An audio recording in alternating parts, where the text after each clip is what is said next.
to make sure your camera's on when you're here.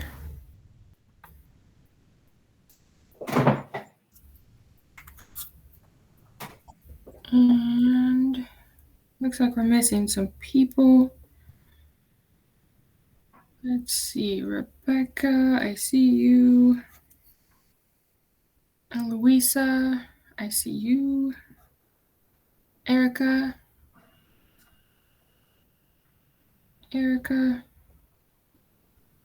No. Valerie, there you are. I see you. Jessica, I see you as well. Danny.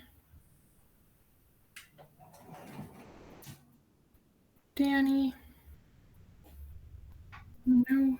Samantha, I see you. Irene. No. Maricela, I see you. Thank you. Kylie. Here. There you are. Thank you. Lupita. There's Lupita. Elisa. There you are. Jeffrey. I see you. Thank you. Melanie. No. And Caitlin. I see you as well. All right. So we are missing Erica. Erica.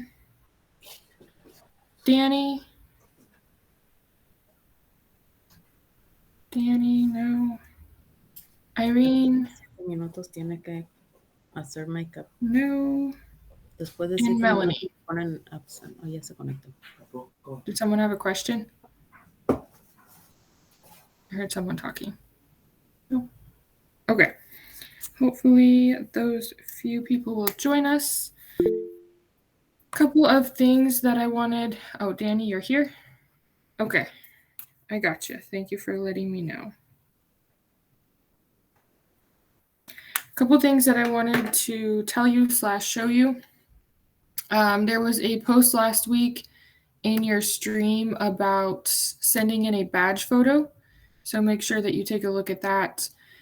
Basically, you're just going to email a picture of yourself just in front of like a light colored background, just your face, and you'll send that in, and then they will put that on your badge when you go into clinical. So you'll be able to pick up that badge on your first day of clinical. So make sure you email a picture of yourself in so they can get that printed out for you. Yeah, Jessica? Do you have to be wearing the scrub shirt that you guys gave us? Yes. For the picture? Okay. Yes, for clinical, you will need to wear those scrubs, and you will also need closed-toed shoes. So tennis shoes or some sort of shoe that is going to protect your foot. I like to think of it like if you dropped something sharp, you would want it to not puncture the top of your foot. So something that's going to protect the top of your foot, also something that's comfortable because you'll be walking around a lot. Other than that, the other thing I wanted to bring to your attention. Oh, yes. Irene, I see you are here. Thank you. Is a couple people had commented they don't know where to sign up for a presentation topic, so I will show you now. Nobody but you can sign up for your presentation topic. Otherwise, it is not fair if a bunch of people are emailing me and I'm trying to sign you all up because then topics are already taken or someone else and yourself want the same topic, and then I have to figure out whose message comes in first. So that doesn't work. So the way that we sign up is under your resources. And if you scroll down to presentation guidelines, you click on presentation topic sign up. Comes up with this. And then you figure out which topic you want. You click on it. For example, here, if I wanted arthritis, and you type in your name right there. Once you type in your name and you click out of the document, it will save it so everyone else can see it. So it looks like a lot of people have chosen topics. If you have not yet chosen a topic, this is where you do so. So you will click on this, you'll type in your name, and then it will be there, and everyone else will be able to see it. Any questions on signing up for your topic?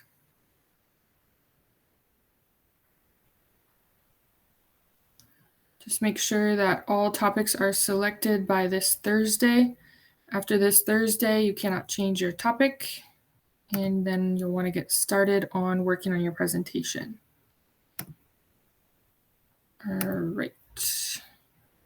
Looks like a couple people signed up in groups also, so great. Make sure if you're in a group that you have each other's contact info so you can start working on that. You can also get that on day 1 of clinical since you'll all be there if you wanted to do that. And someone else joined us. Who else just came in? Erica, thank you. And still no Melanie. Melanie? No. All right.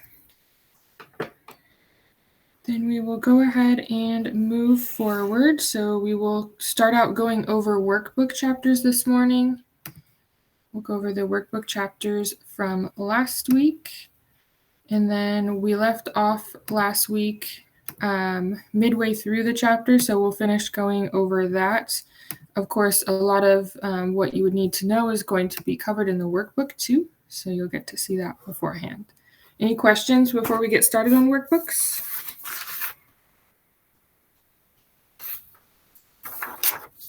Nope.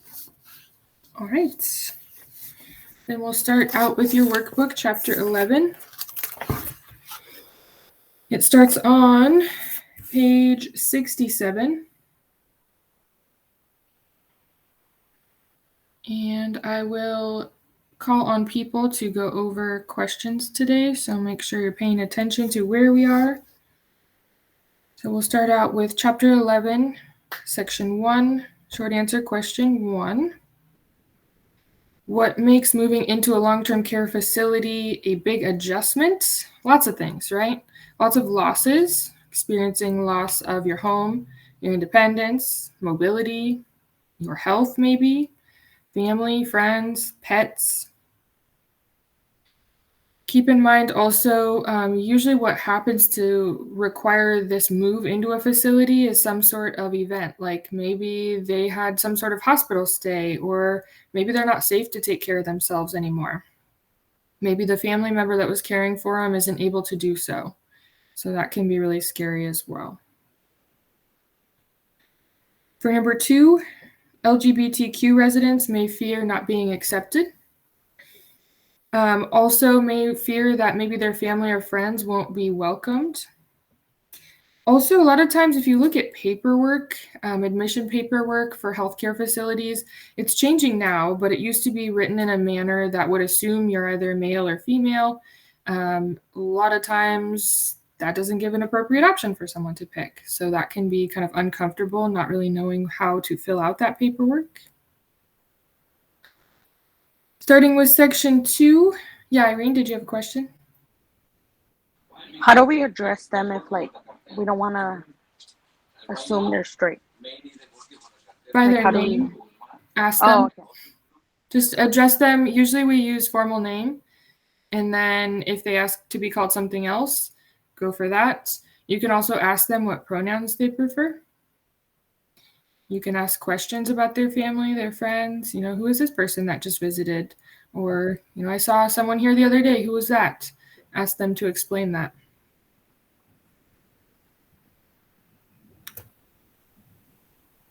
All right. So section 2, fill in the blank. Number 1, admission. Number 2, impression. Number 3, room. 4 is questions and routines. Number 5, introduce. Number 6, formal. Number 7, rush. 8, tour. 9, rights. And then on the next. Yeah. Melanie just sent me a message saying that she's trying to join the class, but she said that she needs permission from the instructor or something. Okay, I don't see her trying to join the class. You can tell her to call the school and they can help her. Okay, thank you. Okay, Yeah, she mentioned that before, and I'm not really sure what exactly she's referring to, because as long as she's using her email she used to sign up for the class, she has permission to join every day. So the school should be able to help her. So on the next page, number 10 is observe, and 11 is personal. Under short answer question number 12, changes in weight can indicate illness or worsening of a current condition. Number 13, how many inches are in 1 foot? That would be 12 inches. Looking at the labeling section, if we were checking a weight on a manual scale, remember we would adjust the bottom before the top, and then we would add the two together. That would give us the weight of our resident. So for number 14, if we add up 150 plus 40.5, that gives us 190.5 pounds. Number 15 is 194 pounds. Number 16, 199.5 pounds. Number 17, 135.5 pounds. For number 18, we're looking at height. So typically when we measure height, the resident is either standing up or we're measuring the length in their bed. So looking at number 18, if you look on the left, the big arrow, it says 5 feet. And then if you look across the inches on the bottom, that thick black line, it is over at 2 inches. So that would be 5 feet, 2 inches. Number 19, 5 feet, 8 inches. Number 20, 5 feet, 5 inches.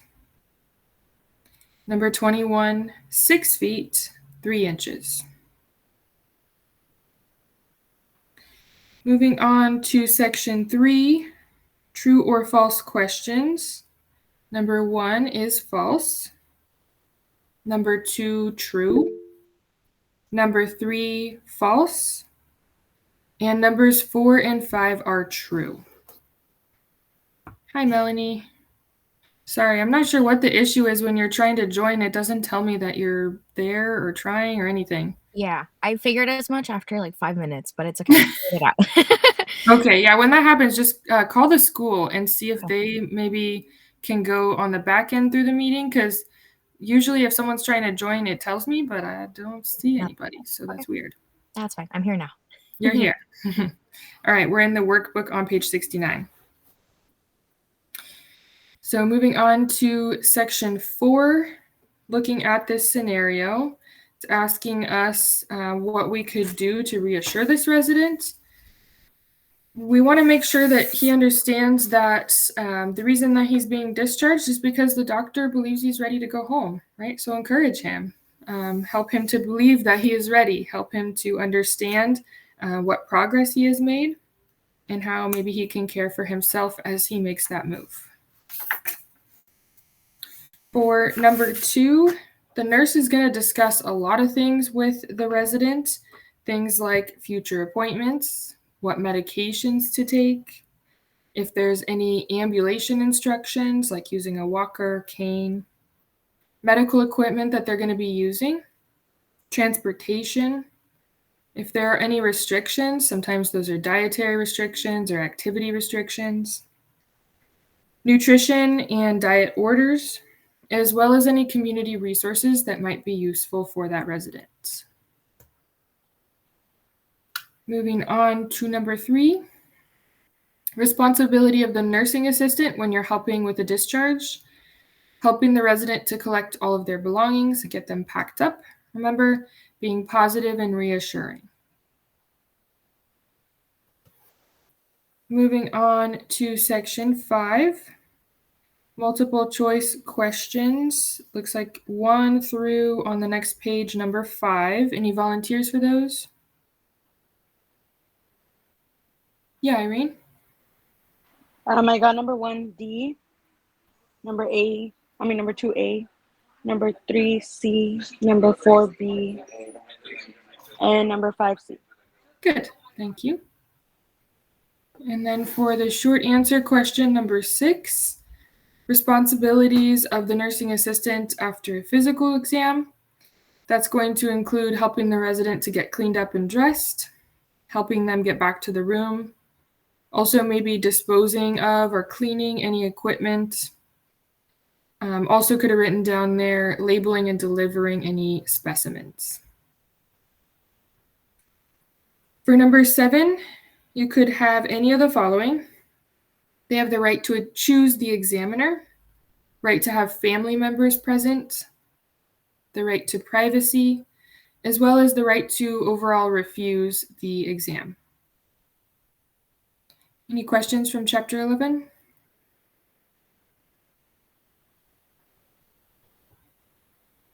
Nope. All right. Moving on to Chapter 12, starting on page 71. Section 1, fill in the blank. Number 1 is noises. Sounds good. Number 2, bang.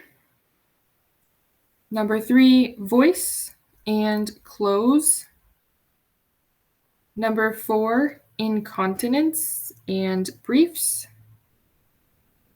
Number 5, urinals and emesis. Number 6, personal. Number 7, cold. Number 8, layer and covered. Number 9, lighting and darker. Moving on to section 2, any volunteers to go through true or false 1 through 10?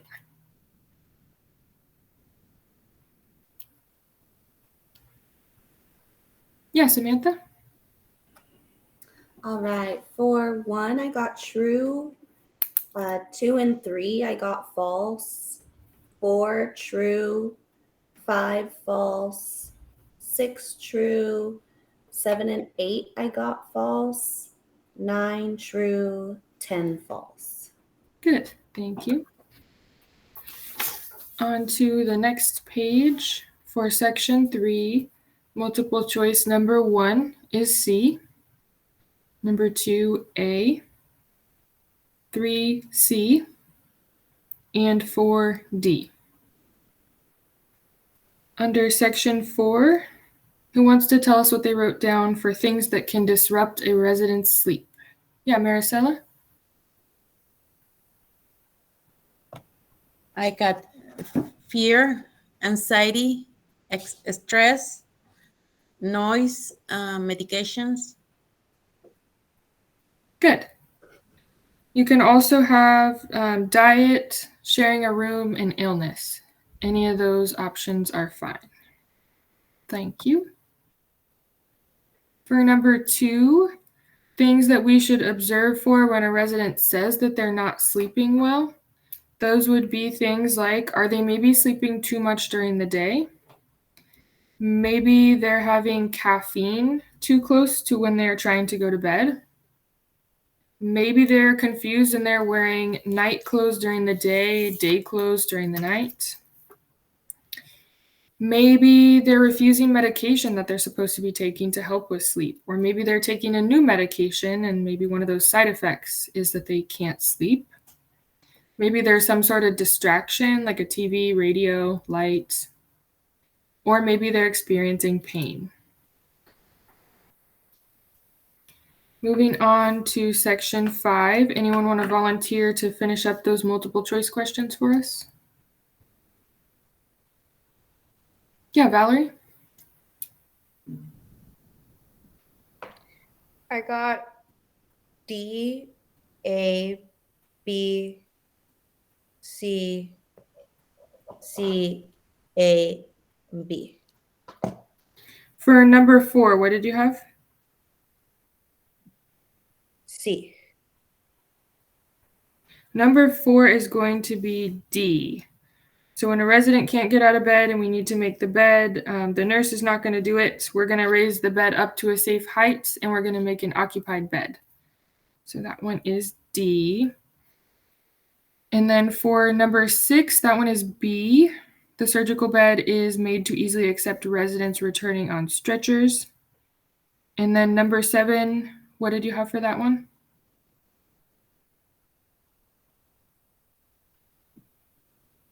B. That one is C. So closed bed is when all of the blankets are pulled up to the top of the bed, kind of like when you make your bed in the morning. If you make your bed in the morning. If you don't, then that's not necessarily closed. But if you pull all the blankets up, that is a closed bed. Thank you. Any questions from chapter 12? No? All right.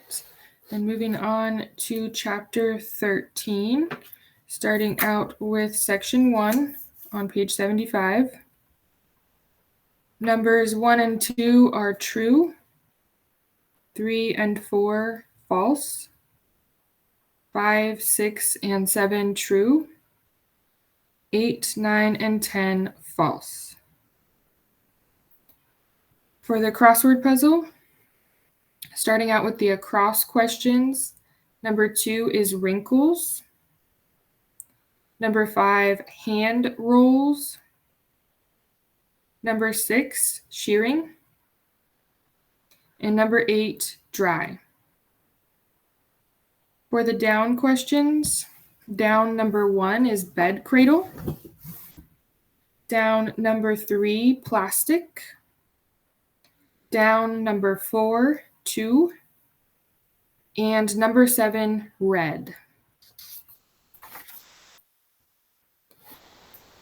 On to the next page under the labeling questions, starting with number 9.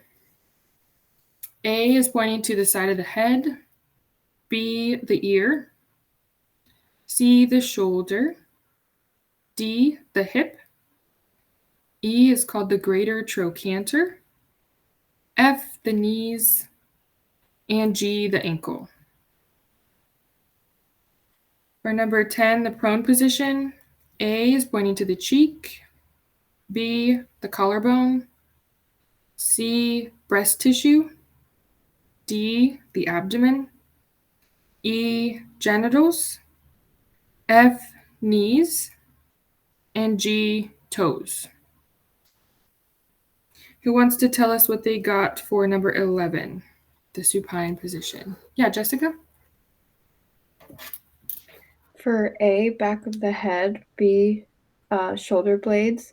C, elbows. D, buttocks. E, sacrum. F, between legs. And G, heels. Good, thank you. Under true or false, starting with 12, that is true. 13, false. 14, true. 15 and 16, false. 17, true. 18, false. 19, true. 20, false. 21, true. Under section 3, who wants to tell us what they got for multiple choice 1 through 7? Yeah, Erica? 1B, 2A, 3B, 4A, 5B, 6C, 7A. Good, thank you.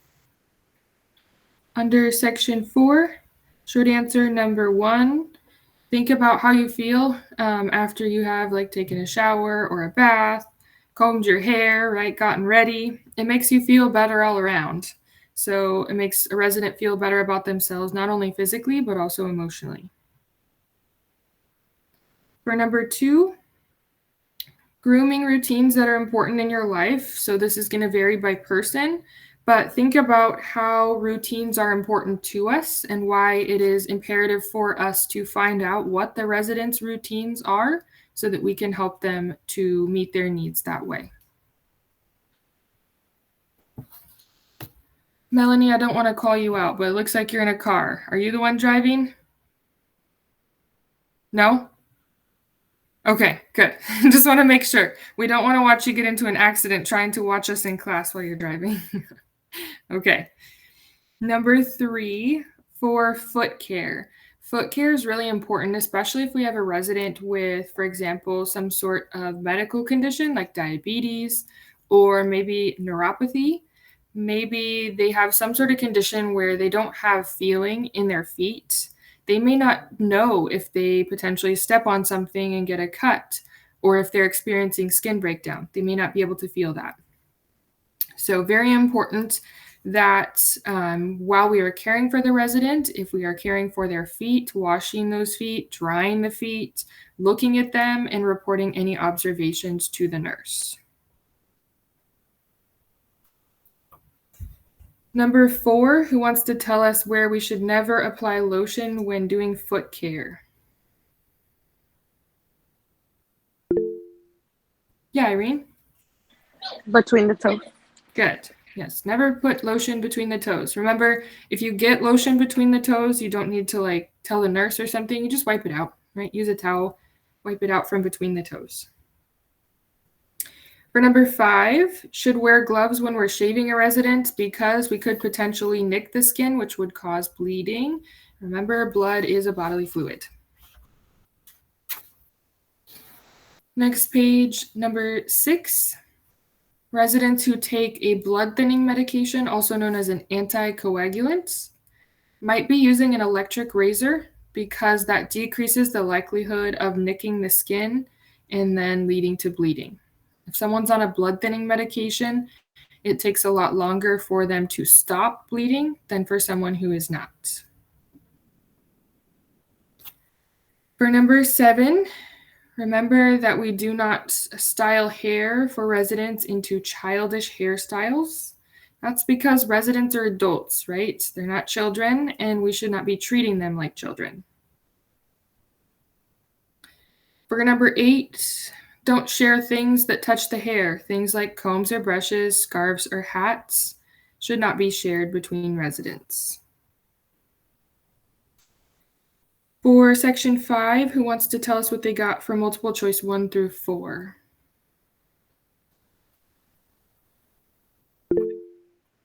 Yeah, Eloisa? I got for 1B, 2B, 3A, and 4A. Good, thank you. For section 6, oral care should be performed at least twice daily. Usually it is either before or after breakfast and then after the last meal of the day. Depends on resident preference. For number 2, things to observe for and report to the nurse when you're doing oral care could have any of the following: irritation, sores, signs of infection, raised areas, if there's any white spots or if the tongue is coated in white, chapped lips, teeth that are loose or broken, bleeding gums, breath that smells either bad or maybe fruity, as well as any pain in the mouth when you're providing that care. For number 3, aspiration is the inhalation of food, fluid, or other foreign material into the lungs. To prevent aspiration while we're providing oral care to someone who is unconscious, we want to position them on their side and use as little liquid as possible to provide that care. And then for section 7, multiple choice 1 through 7, anyone who has not gone already want to volunteer to give us those answers? Yeah, Jeffrey?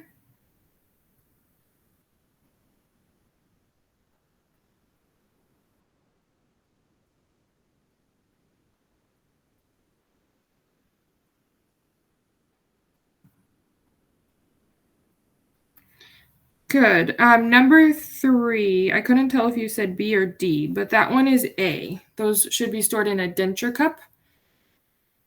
So if they're ever taken out of the resident's mouth, we would clean them with either cool or lukewarm water, never hot water.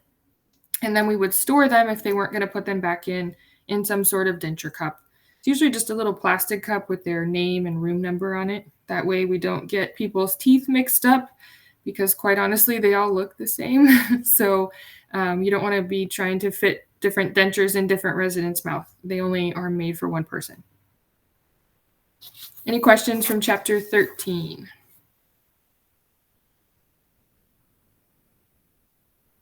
No? All right. On to our last chapter for today, chapter 14. Starting on page 81, section 1, number 1. Changes in vital signs could indicate worsening of the resident's condition. For number 2, changes you would report anything outside of the normal limits. So if there is an elevated temperature, if there's an elevated respiratory rate, or maybe they're breathing slow, maybe their respiratory rate is below normal. Same thing with the pulse, if it's high or low. Any variances in the blood pressure, if it's outside of those normal limits, as well as if they're experiencing any new or unresolved pain. For number 2, section 2, number 1, short answer, 5 sites for measuring body temperature. Who wants to tell us what those are? Somebody who hasn't gone. Yeah, Elisa? The mouth, the ears, rectum, armpit, and forehead. Good. Thank you. For number 2, 7 conditions that indicate a person's temperature should not be taken orally. Usually for this one, any reason that we would not want to put something in their mouth. So if they're unconscious, if they've had some sort of surgery or injury or any paralysis to the mouth, if they're under the age of 5, usually kids want to eat the thermometer. We wouldn't want to put it in their mouth. Same thing goes for if they're confused. Someone who has dementia may also try to eat the thermometer. If they're coughing, they have any sores or swelling or pain in their mouth. If they have any sort of tubing, so any oxygen, for example, or some sort of nasogastric tube, which we'll talk about today, we wouldn't want to obstruct their breathing. So if they can't breathe through their nose when you put a thermometer in their mouth, don't put the thermometer in their mouth at all. Also, if they have a history of seizures, remember, in case they have a seizure, we don't want to stick something in their mouth. Moving on to labeling. So we're looking at a manual thermometer here. For number 3, this is 101 degrees Fahrenheit. For number 4, these ones are a little bit hard to count, but if you look at each of the small lines between the large lines, they're each 0.2 of a degree. So number 4 is 98.2 degrees Fahrenheit.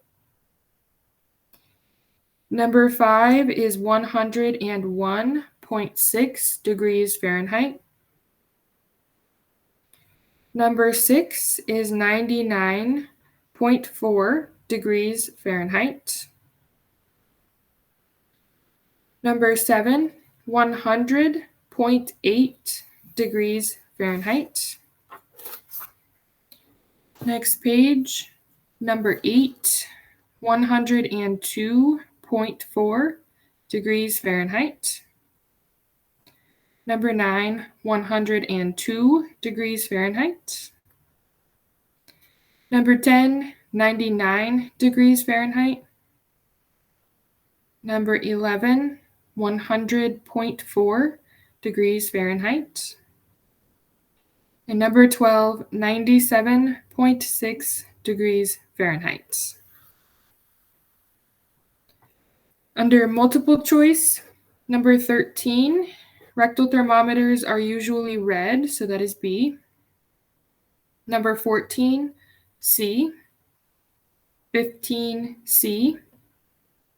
16, B. 17, A. 18, B. For section 3, anyone who hasn't gone already want to do multiple choice 1 through 8?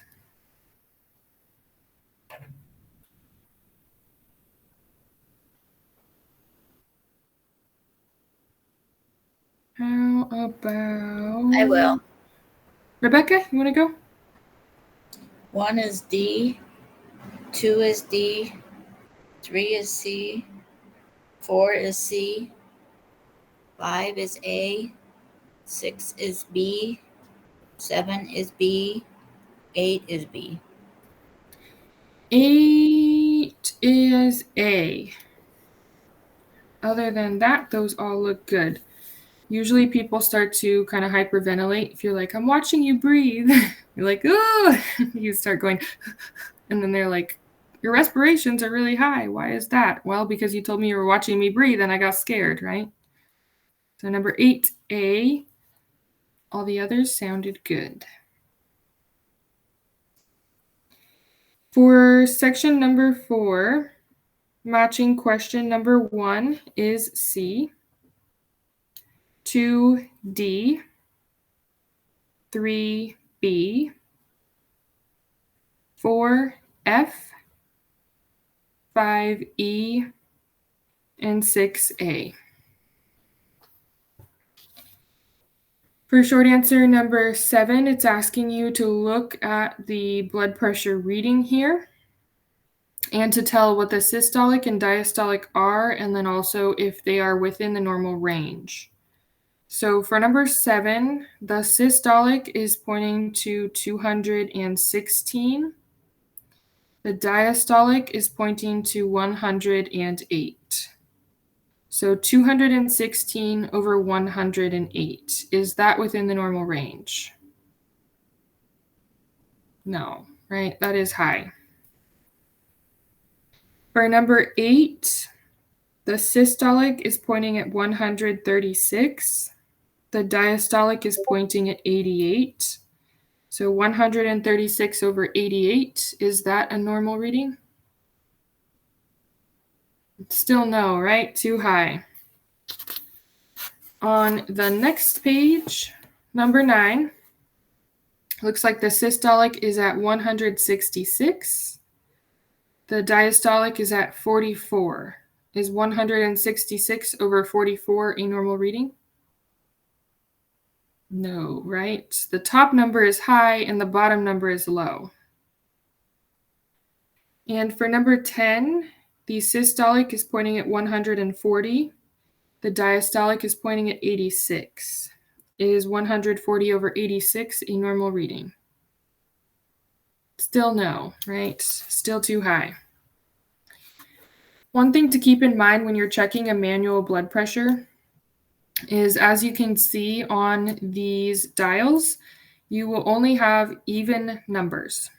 So you'll only have, for example, on number 10, 140 over 86. You wouldn't say 140 over 85 or 83, because that would be saying that you saw the dial between the two lines, and we can't find a measurement that is specific enough to write down between the lines. So when you are watching and calculating that blood pressure, you'll start to understand what I'm saying. And when you hear or stop hearing the heart, you will then write down an even number.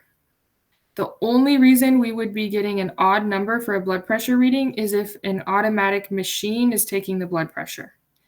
Automatic machine can calculate whatever in the world it wants to give us a blood pressure reading. We, with our eyes and our ears paying attention to the blood pressure, are only going to get even numbers. So please keep that in mind when you are checking blood pressures. For section 5, short answer question number 1. If a resident's having pain, things that you would want to ask them to collect accurate information. Where is the pain? Maybe when did the pain start? The severity of the pain. So is it mild pain, moderate pain, or is it pretty severe? Also a description. So what does it feel like? Is there a way that they can describe it? Like, is it sharp pain or a burning pain or a dull ache? What were they doing when it started? Also, is this pain happening frequently? How long is it lasting? And is there anything that makes it feel better or feel worse? For number 2, Barriers to managing pain. There's a lot of fear around taking medication for pain, that you may become addicted or that you may die as a result of taking pain medication. A lot of times, like we talked about before, older adults feel like pain is just normal because they're getting old, they're going to have pain. That's not the case. They may worry about side effects from medications. Pain medications can have side effects of fatigue, constipation, for example. Or maybe feeling like they're a bother. If they bother you, you're busy, they don't want to bother you, they'll just deal with the pain. For section 6, crossword puzzle, starting with the across questions for number 3, that is fever. Number 4, cold. Number 6, sitz bath, it's spelled S-I-T-Z. For the down questions, number 1 is paralysis. Number 2, red. And number 5, warm. For true or false questions, 7 and 8 are false. 9 and 10, true. 11, false. 12 and 13, true. Section 7, fill in the blank number 1, open. The second one, draining. Number 2, nurse. Number 3, closed. And the second one, infection. Short answer for number 4. Nursing assistant might be asked to assist the nurse with a sterile dressing change. Maybe gather the supplies or equipment. Maybe take notes on the site since the nurse is having to remain sterile in that procedure. Maybe help with positioning of the resident. Maybe disposing of a soiled dressing, helping to cut tape to attach a new dressing, or cleaning up equipment. For number 5, it really depends on the nurse and it depends on the instructions from the doctor for what is necessary to change the dressing. You should know where wound care supplies are kept in your facility. Also, just be able to read the package. If the nurse asks for sterile 2x2, you would go to the area where you keep wound care supplies and you would look for something that says sterile 2x2. So sterile gauze, sometimes some sort of rolled gauze bandage. There are different dressings with specific names for specific different areas of the body. So you might see that. Tape, different types of binders are pretty common. So there's a lot of different supplies. For number 6, what should we observe for and report? Skin that has changed color. If there's a scab that comes off, if there is any bleeding or other discharge from the wound, if there is odor or swelling or pain to the area, those are other things we would want to report on. Next page, section 8, multiple choice number 1, A, number 2, B, number 3, B, number 4, D, and then section 9, multiple choice number 1, C, number 2, D, and number 3, B. For section 10, multiple choice number 1, C, 2, D, 3, C, 4, A, 5, C, and 6, C. Any questions on chapter 14?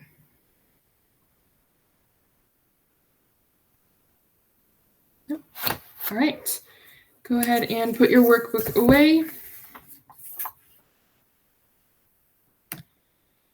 And we will move on back to chapter 14 to get finished up there.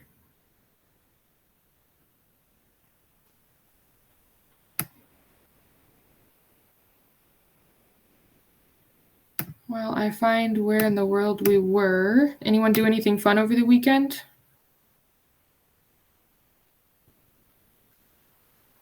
Just homework? My daughter graduated from City College last Friday. Oh, wow. So you got to go to a graduation? Yes, and then we went camping Oh, fun. to celebrate. Yes, very nice. That sounds like fun. Yeah. Congratulations to your daughter. Anyone else do anything fun?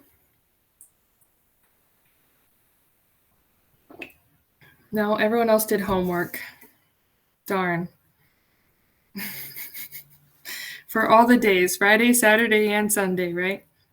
The whole day. All right. Well, Maricela, I went on a hike, so I guess we were the only ones that did something. That or everyone else had so much fun they don't even want to share. I graduated on Friday. Well, there you go. That's exciting. Congratulations. You graduate where from? Was it?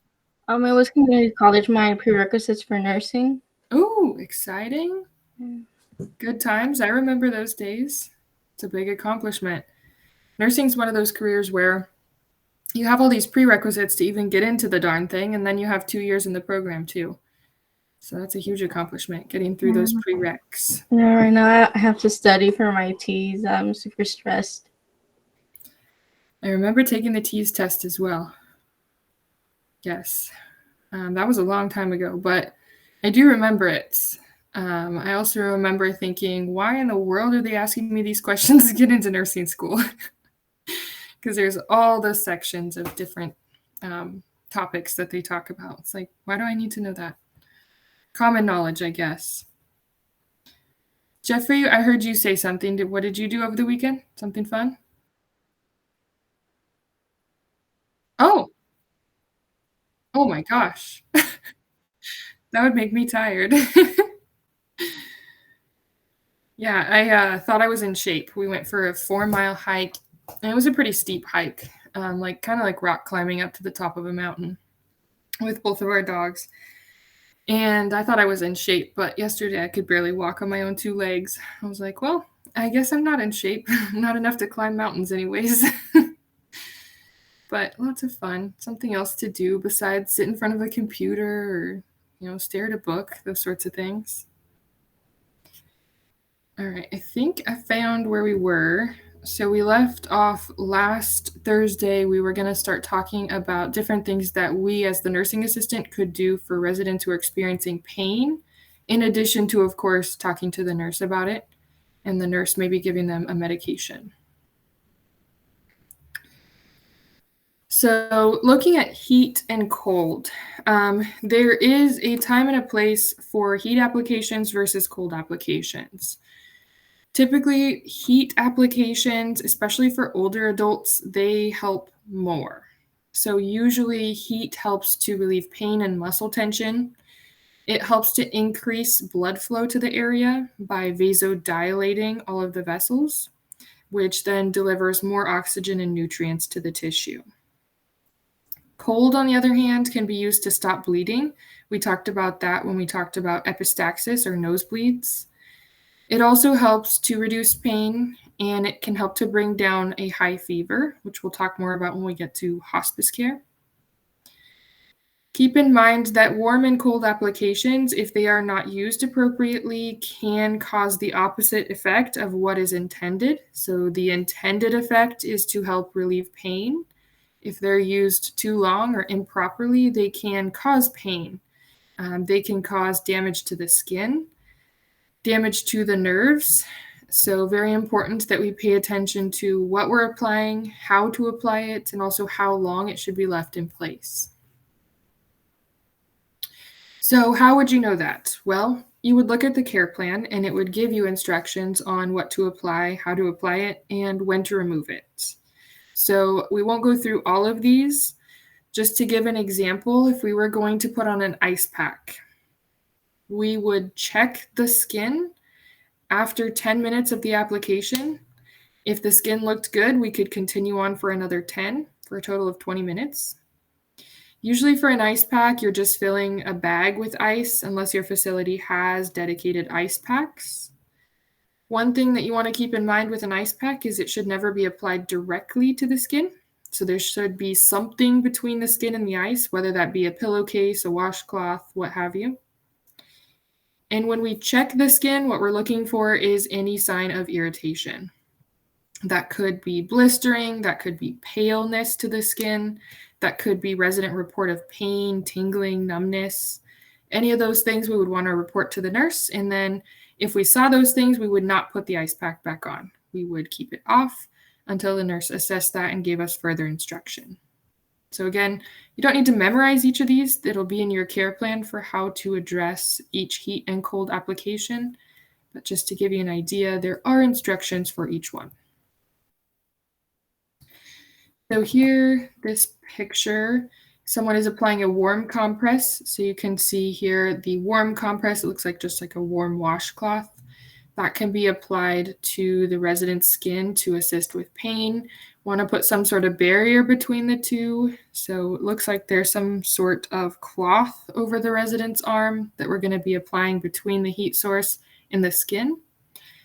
You can use ultimately anything that's going to provide a barrier. Like I said, pillowcases are pretty common.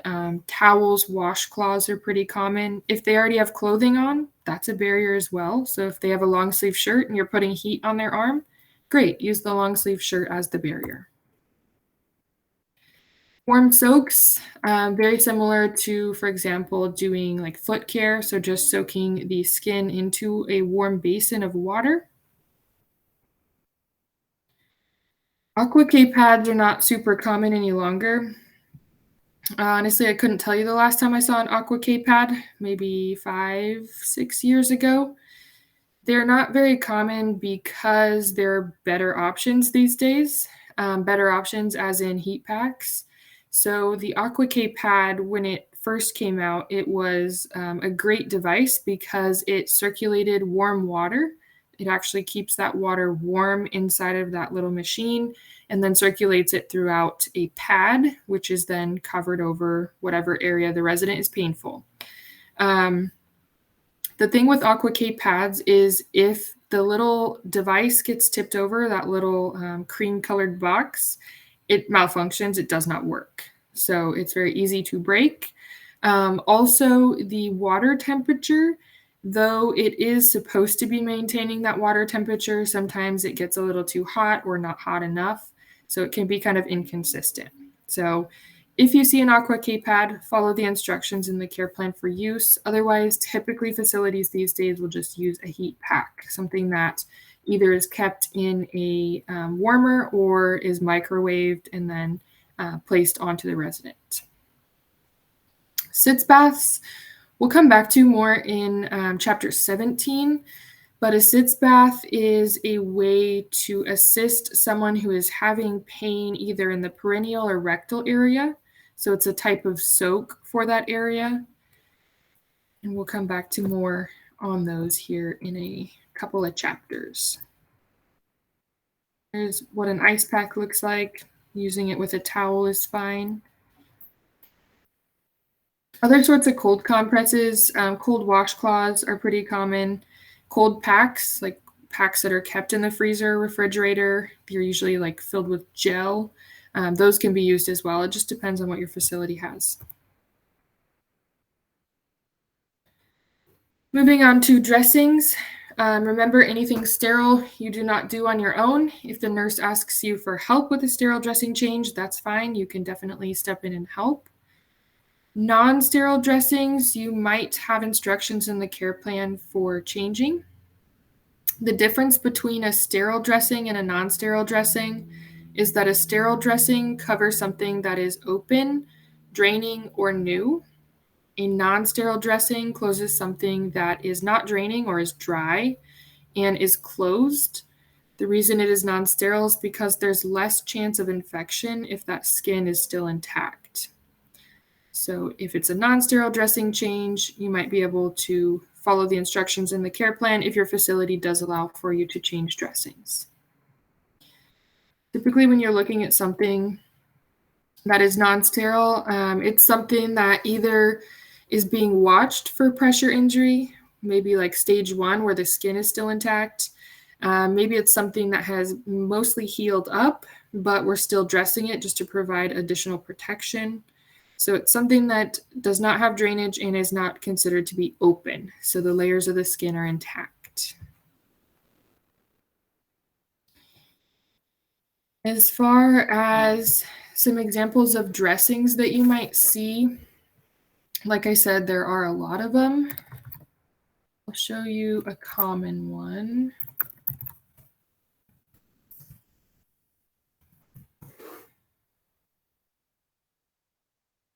This one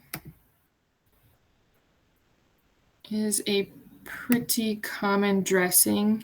It's called an leave-in dressing. No, we don't want 10% off.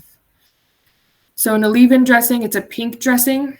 It kind of looks like a butterfly. There's a couple of different shapes. Usually these are applied when someone starts to have like a stage 1 pressure injury on their tailbone area, the coccygeal area as it's referred to. So you might be putting this sort of dressing on.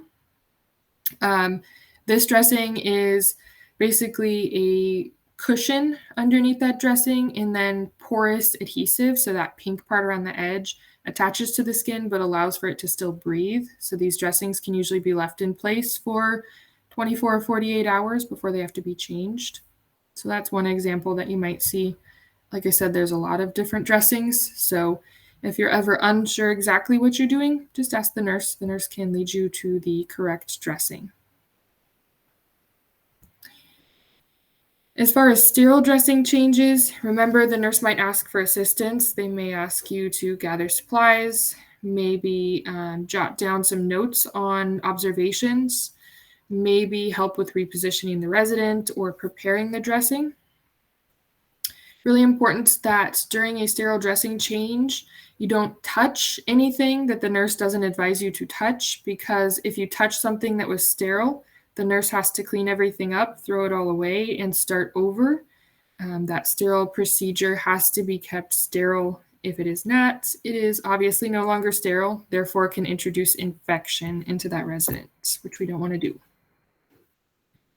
We went over supplies that you might need. Biggest take home from that is ultimately know where your supplies are kept and make sure you know what you're looking for. So if the nurse asks you for sterile gauze, know what that's going to look like and where you're going to find it. Like I said, if sterility is broken, so for example, if you touch something that is sterile with non-sterile hands and gloves, if a wrapper is opened up, it cannot be closed again, it is no longer sterile. If something gets wet, it is also considered to be non-sterile. If something goes past its expiration date, again, non-sterile. And if you're ever in doubt as to whether or not something is sterile, best to just discard it and get a new one that you know is for sure sterile. Looking at wounds, doing dressing changes, and assisting the nurse is not for everyone. So if you know you get a little queasy when looking at wounds, either try to remain professional or maybe just tell the nurse, sometimes when I look at wounds, I get a little queasy, like maybe I'm not the best nursing assistant to come and assist with that procedure. And then maybe the nurse can find someone else to help with that. So you never want to show discomfort on your face, right? So you never want to have a look on your face that the resident's like, oh no, what's going on? The look on your face is telling me something is terribly wrong. You also don't want to start turning green and having to, run to the bathroom because you get sick. So if those things do happen to you, just tell the nurse, be upfront about that. Elastic bandages, usually what we're referring to when we talk about elastic bandages is an ACE bandage. So it's the tan-colored stretchy bandage that can be put on to help aid in an injury. Can also be used to help attach a dressing without actually using adhesive. Elastic bandages depends on your facility for if you can apply and remove them. So follow facility policy on that. If you are responsible for applying or removing an elastic bandage, your instructions will be noted in the care plan. There is a right and a wrong way to apply an elastic bandage. So very important that the area underneath the bandage is clean and dry. Important also that the bandage is applied snugly enough to either keep the dressing in place, stop bleeding, or assist with some sort of injury, but not so tight that it's going to cut off circulation to the area and cause pain. Ace bandages or elastic bandages need to be wrapped evenly. This is why some facilities will only allow the nurse to do it. They also need to be attached to themselves with the clips that are included in the package. So if you've ever seen an ace bandage, they come with little clips. If you have not, I will show you what they look like now.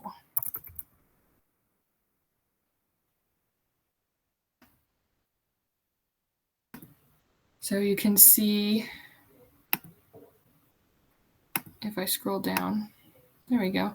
You can see the ace bandage there, and you can see the little metal clips that it comes with. That is how we attach the bandage to itself, is with those little clips.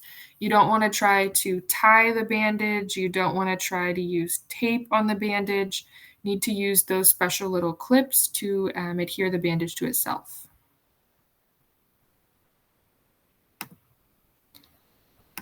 In addition to application of the bandage, bandages should only be left in place for the specified amount of time on the care plan. So some residents will keep them on during the day, remove them at night. Some residents are to keep them on for a few hours and then take them off, let the skin breathe. So it just depends on what it's being used for what those instructions will look like. If you are responsible in your facility for applying an elastic bandage, once you apply the bandage, you want to come back 10 to 15 minutes later and double check to make sure that there's no sign that the bandage is too tight or causing any damage. So you would check for swelling, pain, irritation to the skin, redness, if the skin feels cold, if the resident's experiencing like numbness or tingling, pretty good indication that maybe we've applied it a little too tight. So we would check those things. If we needed to, adjust the bandage and then come back and check again. Any questions on heat, cold, or dressing changes?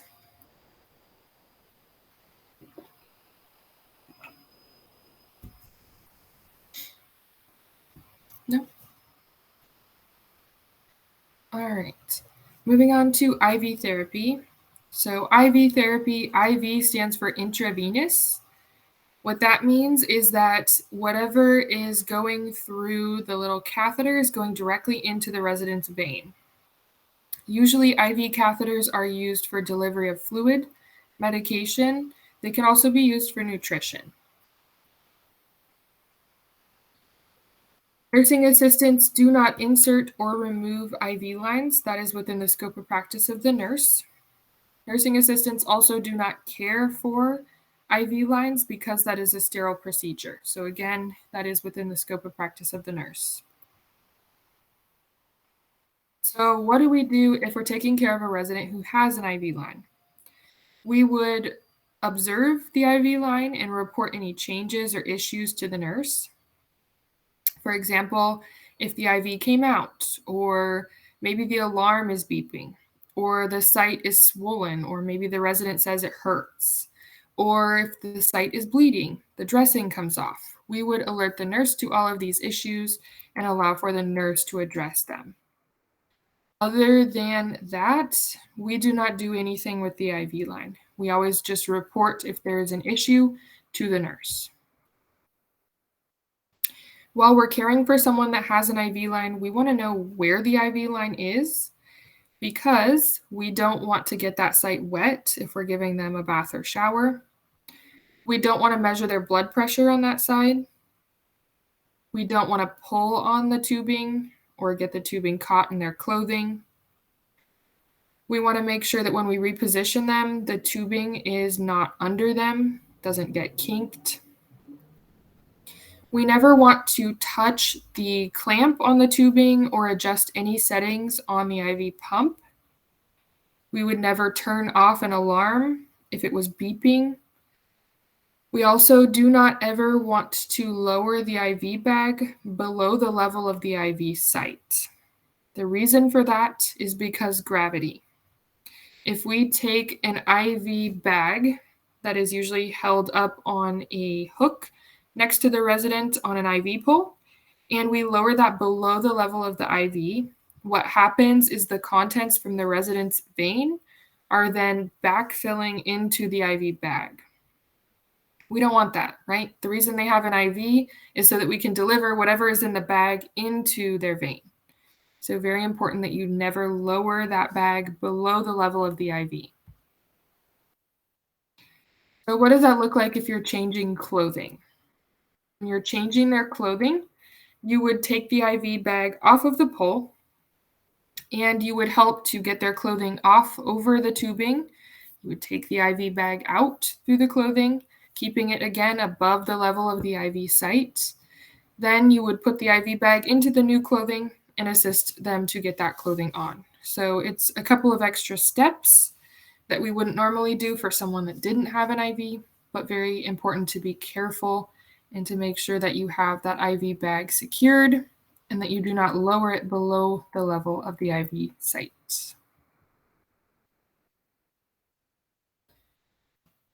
Questions on IVs?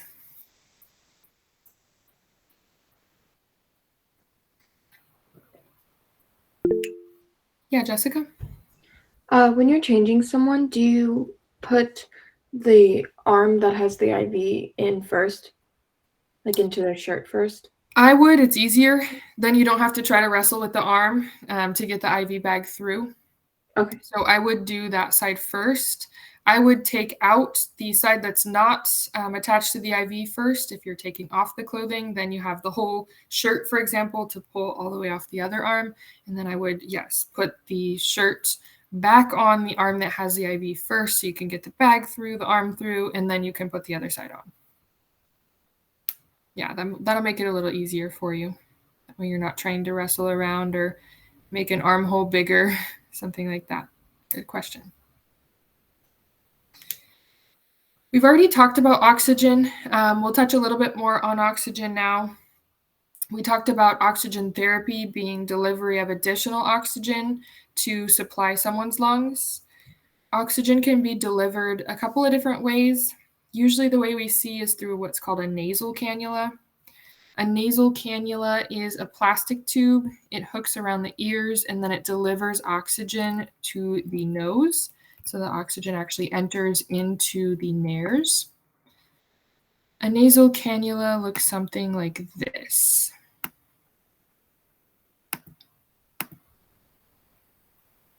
So you can see that this resident has got the little tubes in their nares, so one in each side. That tubing then connects, loops around the ears, and is connected to their source of oxygen.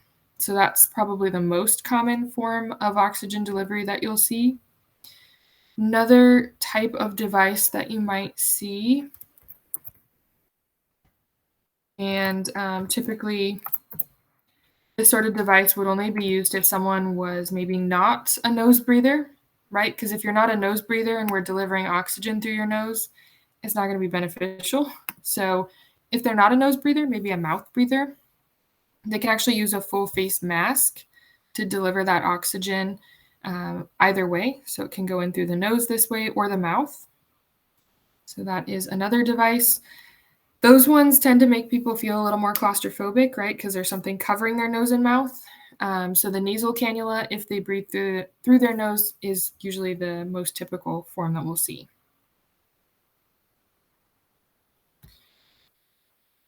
Oxygen itself, it can come from a portable concentrator. It can come, or a portable tank. It can come from a concentrator, which is typically used like in the resident's room. It can come also from a portable concentrator. Portable concentrators can be utilized if a resident is maybe going to go on a quick outing to the doctor, for example. So it depends on where the oxygen is being delivered from, as far as how hooked up the resident is. So when we look at portable oxygen, most common is an oxygen tank. Oxygen tanks usually hooked up directly to the cannula itself. So the cannula tubing is actually attached to the tank. The tank is then supplying oxygen through that cannula to the resident. For an oxygen tank, it does not have any sort of humidifying device, not any way to really bring moisture into that system. The oxygen tank itself, make sure you follow the instructions in the care plan. Oxygen tanks should not be tipped over, kicked, rolled. We want to keep them in an open air environment. Also note that if an oxygen tank ever looks like there is frost on it, you do not want to touch it. It can cause damage to your skin. As far as an oxygen tank goes for us, remember we don't adjust settings at all, so the only thing we would want to know for the tank is how to turn it off in the event that there is a fire. For the nasal cannula, you'll follow instructions in the care plan for how often to change it. Usually every few weeks or monthly is when they're changed. You ultimately throw it away and get a new one. For someone who is carrying an oxygen tank, like I said, please be very careful when you are handling those tanks.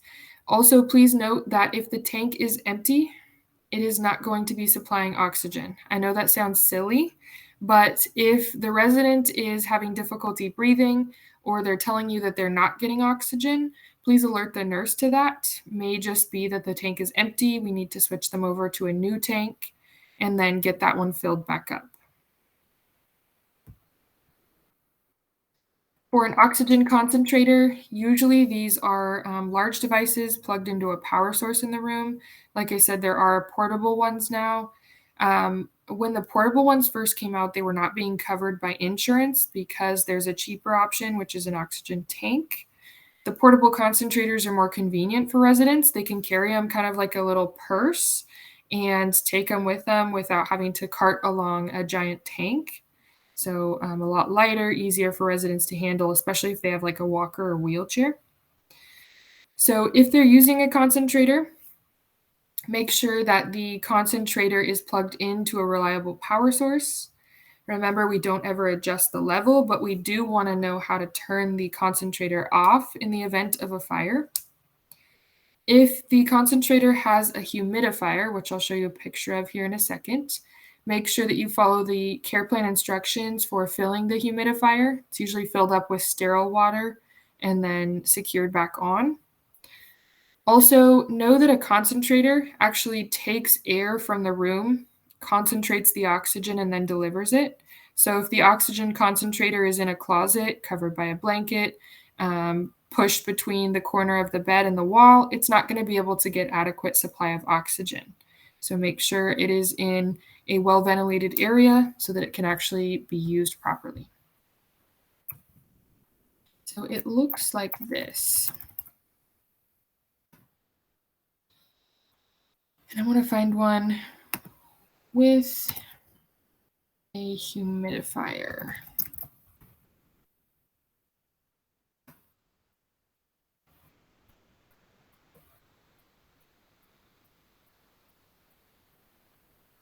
Maybe.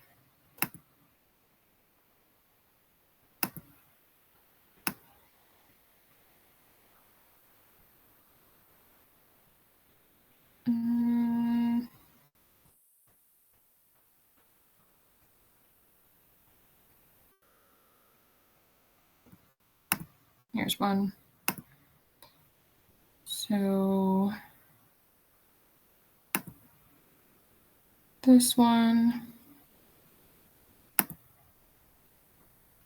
There we go.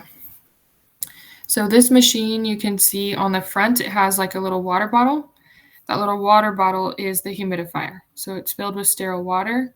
The oxygen then is able to be moistened before it goes into the resident's nose, so before they breathe it in. The humidifier doesn't necessarily do anything other than provide some moisture to the air so that it helps to not dry out their nostrils when they're breathing in that oxygen. Other than that, it doesn't really serve a huge purpose. So some residents like the humidifier because of that moisturization factor. Some residents don't really care and don't need a humidifier. Just depends on the person.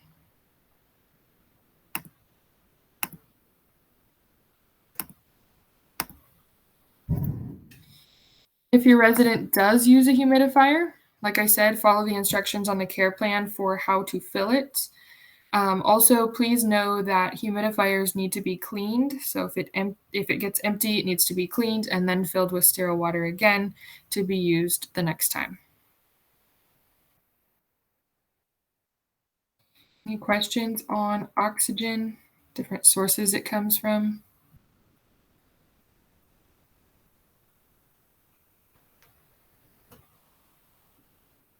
No.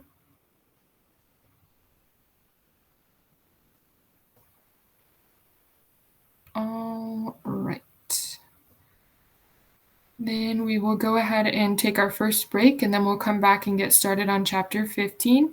So go ahead and turn off your microphone and your camera, and I'll see you back in 15 minutes.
今天咱们一起来看由吴刚、赵露思、罗一舟等领衔主演的现实主义忽悠剧《后浪》。我知道一看到这个剧名，大家可能就有想法了。别着急，这个点浩哥我会放在中间，结合剧情一块说。大家先点个赞，投个币，咱们这就进入正题。男主真格是医学院的小沈，这天中午他和室友换上正装，准备下午的面试，但他们点的外卖迟迟未到。我到楼下了，你在哪儿啊？我在你们宿舍门口。哪个门口？校门口呢。哎呀，幸亏没说店门口，不然真哥到店自取得了。又等了会儿，外卖员跑了过来，也就是咱们的女主头姐。你刚才说500米折放，花16分钟跑这500米，你迟到了。不好意思啊。真哥身子往后一退，拒绝拿外卖。头姐忙着接起电话，忽悠另一个人。那个花坛是吧？对，我在你们学校花坛。真哥听不下去了，说你迟到了就说迟到了，我可以理解，我相信别人也能理解。现在你却当着我的面谎话连篇，这单我退了。没想到这一下惹到了头姐，头姐大喝一声：“站住！”娘要不要？不要。不要接应。来了。然后头姐就跑了，对，她就这么跑了。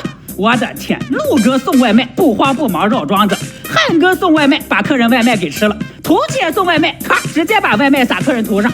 我算是在你们偶像剧里见识外卖员这个行业了。咱讲道理，真哥顶多也就算个脾气不太好的客户，也没说啥重话，你就这么对待人家呀？再说你着急忙慌要赶着去送下一单，好像特别怕迟到被人投诉似的，那你就不怕真哥投诉吗？这不比迟到严重多了？你说你这个外卖员当的自己都没搞清楚为啥要奔跑。这还没完，头姐紧接着送的下一单，客户在家里被自己弟弟殴打，头姐路见不平一声吼，咔把人弟弟打骨折了，然后被客户反咬一口进局子了。头姐这种见义勇为值不值得提倡暂且不说，在这个剧里她拢共就送了这2单外卖，全部以干仗收场。我相信现实中的外卖员看这部剧都会觉得自己过得太平淡了，可不咋的。送完这2单外卖，又有大事降临到头姐头上了，谁让她是女主角呢？事儿来的就是这么紧凑。说刚叔是真哥的爸爸，身份是中医药大学的校长。这天他跟师父师母也是岳父岳母的二老聊天，当年他们所属的中医门派受过姜氏一派的帮助，后来姜氏的传人因为救人而英年早逝。刚叔托人帮忙找到了姜氏的后人，还拿到了他的照片。你猜这人是谁？哎，就是咱头姐。我看看，这孩子还蛮有灵性的呀。就这照片，我实在是没看出什么灵性。但是二老又接着相面了。你别说啊，我看这孩子虽然没读过什么书，但是眉宇间倒像个忠良之后。不是，你们这都从哪儿看出来的？哦，光想出他见义勇为了，咋就没想出他泼真哥一身呢？当时他俩魂不吝的眉宇间，我咋就没看出是忠良之后呢？给我一个完美的解释。刚说想让图姐学医，把姜氏针法回传给他，为此不惜帮图姐付了10万块钱赔偿款，把人从警察局里捞了出来。到了中医馆，刚叔跟徒弟们介绍说，图姐的母亲是非常了不起的人，是姜氏针法的传承人。虽然孙头头没有受过专业的中医训练，但是他的家世渊博，我相信不久的将来，孙头头一定会成为姜氏针派传人。这段话我给翻译翻译。虽然孙头头2多了啥也不会，但他一定很快就能成为名医。好家伙，刚叔不愧是相面二老的徒弟，这相面的功夫实在让我大为震撼。紧接着迷惑的要来了，刚叔要大家给孙头头行礼。孙头头和我的师傅宋一人是同辈，所以我还应该叫他一声师叔。同样，他就是大家的师爷，请大家来拜见师爷。我的个天，你们是认真的吗？大清都亡了100多年了，还搁这搞世袭罔替呢？再说传统行业论资排辈也不是这么个排法呀。拿大家熟悉的相声打个比方，马志明是相声大师马三立的儿子，他17岁开始说相声，功底深厚，说得好。后来被侯宝林代收为徒弟，这才有了所谓的辈分，大家才尊称他为少马爷。郭德纲要喊他一声师伯，不是说他从小玩到大，就因为他是马三立的儿子，郭德纲就得叫他师伯。回到剧情，头姐的妈做过好人好事，我们当然尊敬，但头姐一天都没干过中医，她凭啥就成了刚叔的师叔，就成了大家的师爷？这不胡闹吗？再仔细一想，你会发现这剧名起得非常好，这部剧就叫《后浪》，正好在编剧眼里，头姐算是老后浪了，讲究一个身份高贵。要这么说的话，失敬啊！以后见了头姐，咱不得给她磕一个呀？真哥不愿给头姐行礼，说我弯不下这个腰。刚叔严肃地批评了他，甚至要把他从家里赶出去。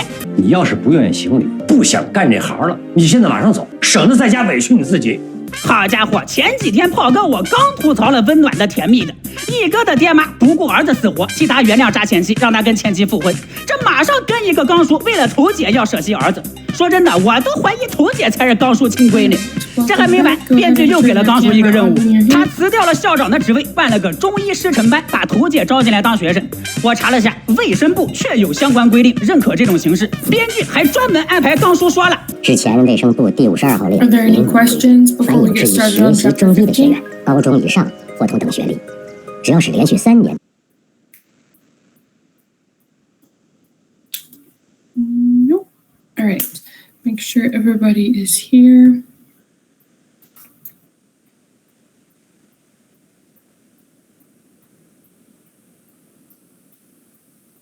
Valerie and Samantha, are you back? I'm here. Thank you.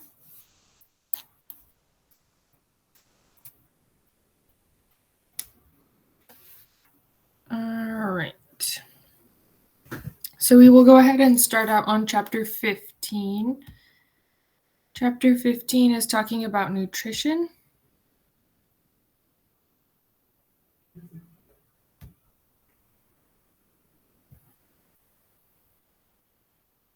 So the beginning of chapter 15 goes over basic nutrients.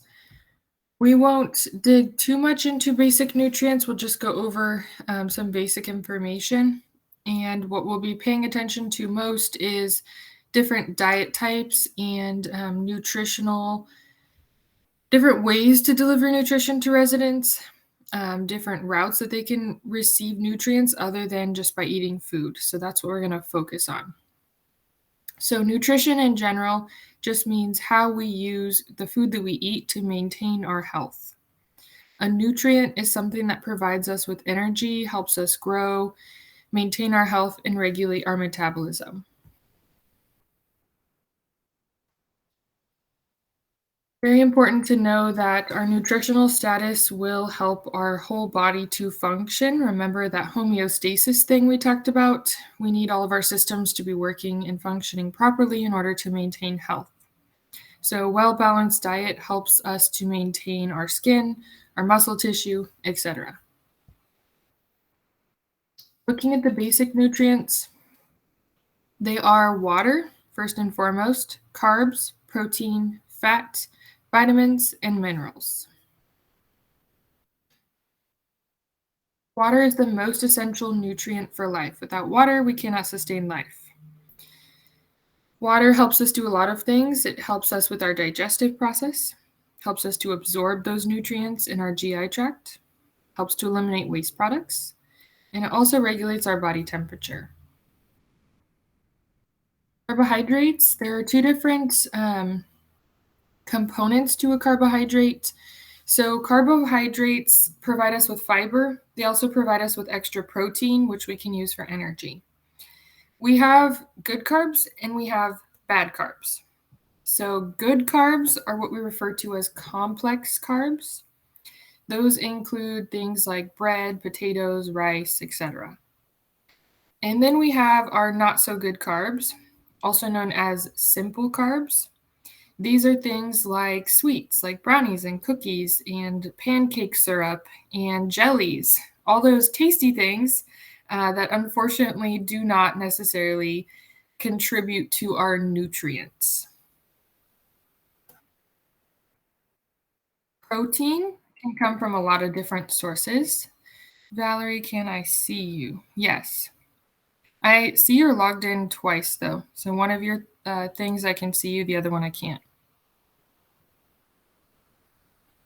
But that's okay. I see you. You're good. You're welcome. So protein can come from a lot of different sources. It provides us with energy. It's also essential for tissue growth and repair. So keep that in mind when we think about residents and pressure injuries. Protein can come from animal sources like poultry, meat, eggs, milk, cheese. Seafood can also come from vegetable sources, nuts, nut butters, peas, legumes, or beans, as well as various different meat substitutes. Some of the protein, not a lot, but some of the protein that we get does come from grains. So for example, if you look at a whole grain loaf of bread, you'll notice it has usually, 15, 20 carbohydrates per slice, but it also has a little bit of protein in there. Not a substantial amount, but a little. Fats help our body to store energy.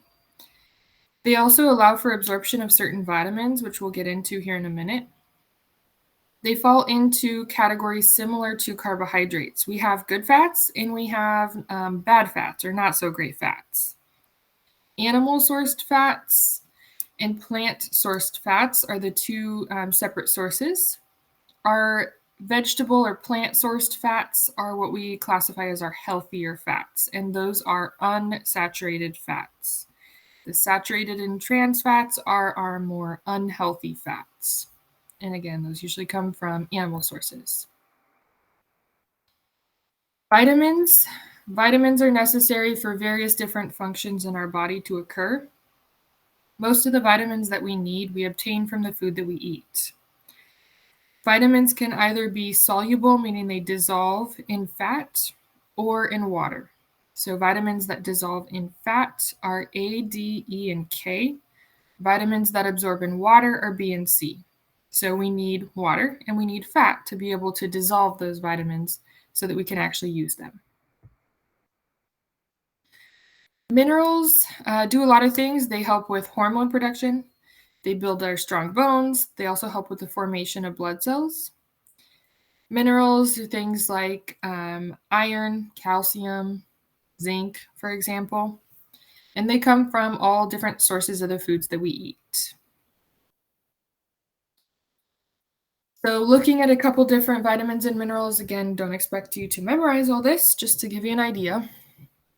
So for example, if you look at vitamin C typically comes to us from green vegetables or from citrusy fruits.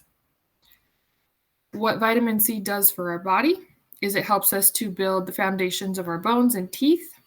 It also helps us absorb iron. So iron is one of the minerals that we talked about. Looking at minerals, for example, we'll look at iron. So iron comes to us typically from iron-fortified foods, meaning iron has been added to certain foods like breads, cereals. Also get iron from egg yolks and from leafy greens. Iron is necessary in order for our red blood cells to carry oxygen to deliver throughout our system. It has other functions as well, but that is the most important. So you can kind of see how vitamins and minerals are necessary. Again, we don't usually think a lot about vitamins and minerals because we are just consuming food and we are getting those vitamins and minerals from that food. As we think about older adults, our residents, remember that they don't have as great of absorption of those vitamins and minerals as they did when they were younger. So they may also take like a multivitamin supplement just to help them to actually get those additional nutrients that they can then hopefully absorb most of and then maintain their bodily functions. Any questions on the basic nutrients?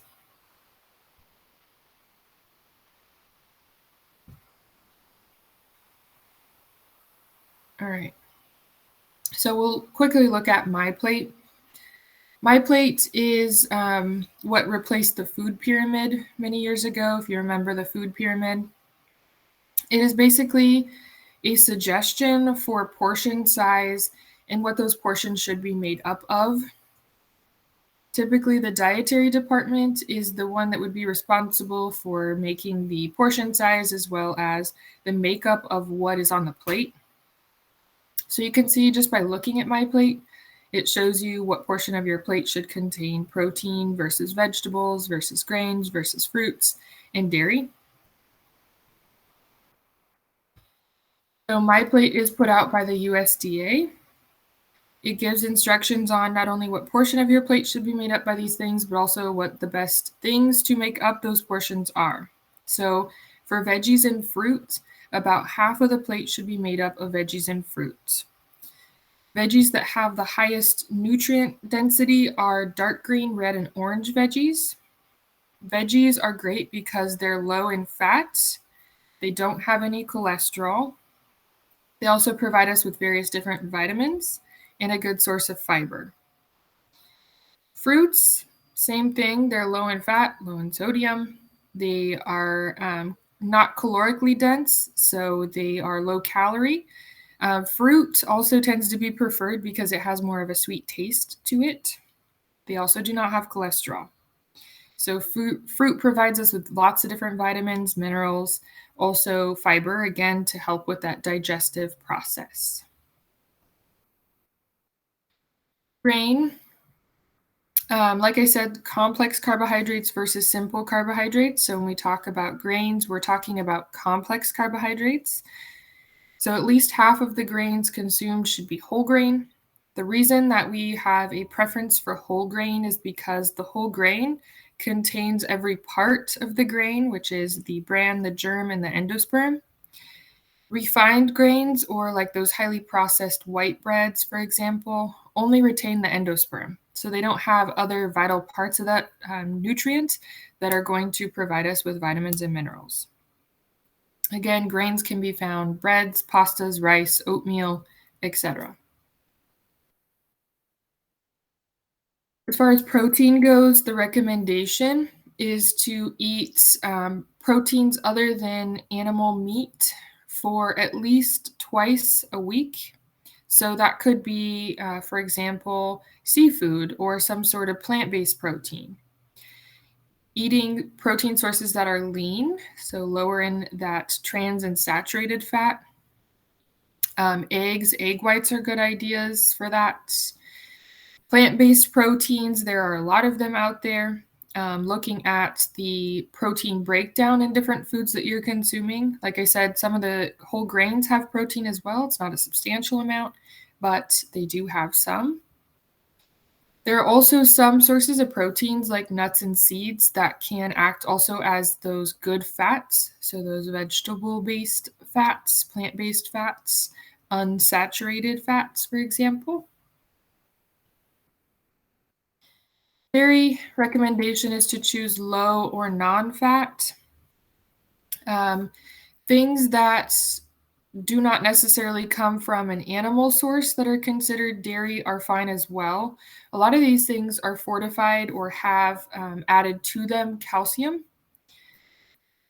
Foods that are made from milk that retain their calcium content, like cheese and yogurt, are good options as well. Again, lower fat-free, which when it comes to cheese is not exactly an easy find. Cheese tends to be higher in fat. Again, lots of different alternatives, soy sources, almond milk, for example, that you can use in substitution for dairy products. There's also lactose-free milks that can be used for someone who has a sensitivity to the sugar in milk called lactose. So the overall recommendation is to balance your calories, to enjoy food, but maybe not have 4 portions of dinner, for example. Eating more fruits, veggies, whole grains, and low or fat-free dairy options helps to maintain that vitamin and mineral intake while decreasing the empty calorie intake. So those simple carbohydrates we talked about, like the good stuff, right? Ice cream, brownies, cookies, having all of that stuff less often.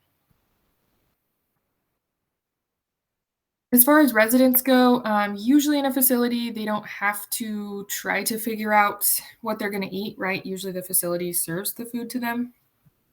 For our own purposes, looking at the food labels for the foods that we buy, comparing, amount of protein, carbohydrates, fiber, sodium, looking for foods that are healthier options can help us to balance and maintain that healthy diet.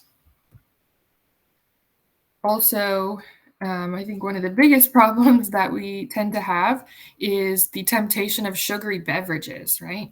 Instead of drinking water, maybe we reach out for sodas or for sugary juices or for those Frappuccino drinks from coffee places like Starbucks, right?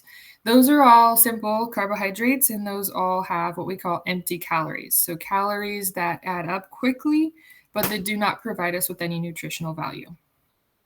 So trying to choose water more often than those things. We talked about how aging can affect nutrition. We talked about how the GI tract, the metabolism actually slows down. Absorption is not as good. Senses are decreased, right? So that sense of smell and taste. Saliva production decreases. Could be some sort of issue with the teeth. Maybe they have dentures and it's harder to eat. Maybe they're taking a medication that affects their appetite as well. Huge problem for older adults is typically not overeating, it's undereating. So unintended weight loss can be a huge problem. Follow your facility's policy as far as when to report to the nurse if the resident is not eating certain meals or portions of their meals. Make sure that the food served in your facility looks good, smells good. Also, talk positively about the food, even if the food that's being served is not something that you yourself would choose to eat. You would not want the residents to know that, right? If you're serving, for example, a piece of salmon and you don't like salmon and you're like, oh, gross, this smells awful, it looks gross, the residents probably aren't going to want to eat it if you're saying those sorts of things, right? So make sure, even if you don't like it, you're saying positive things, encouraging residents. Like I mentioned before, honoring likes and dislikes, knowing what your resident likes and what they don't like. If your resident doesn't like something that's being served, there should be some sort of alternate for them. So make sure to get that for them and offer that instead of whatever it is that they don't like. Also, we'll talk about assisting residents with feeding. Sometimes the problem is not that they aren't wanting to eat, it's maybe that they're having difficulty getting the food from the plate to their mouth.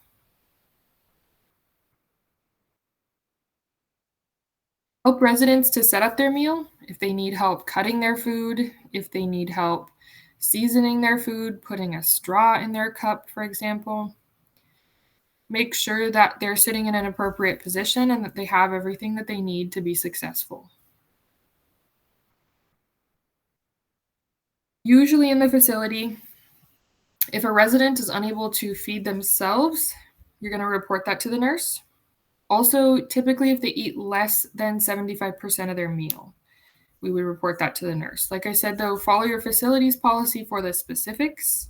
Maybe we have a resident who's having difficulty eating because their dentures aren't fitting properly, or they're having pain in their mouth, or maybe they're coughing or choking while they're eating.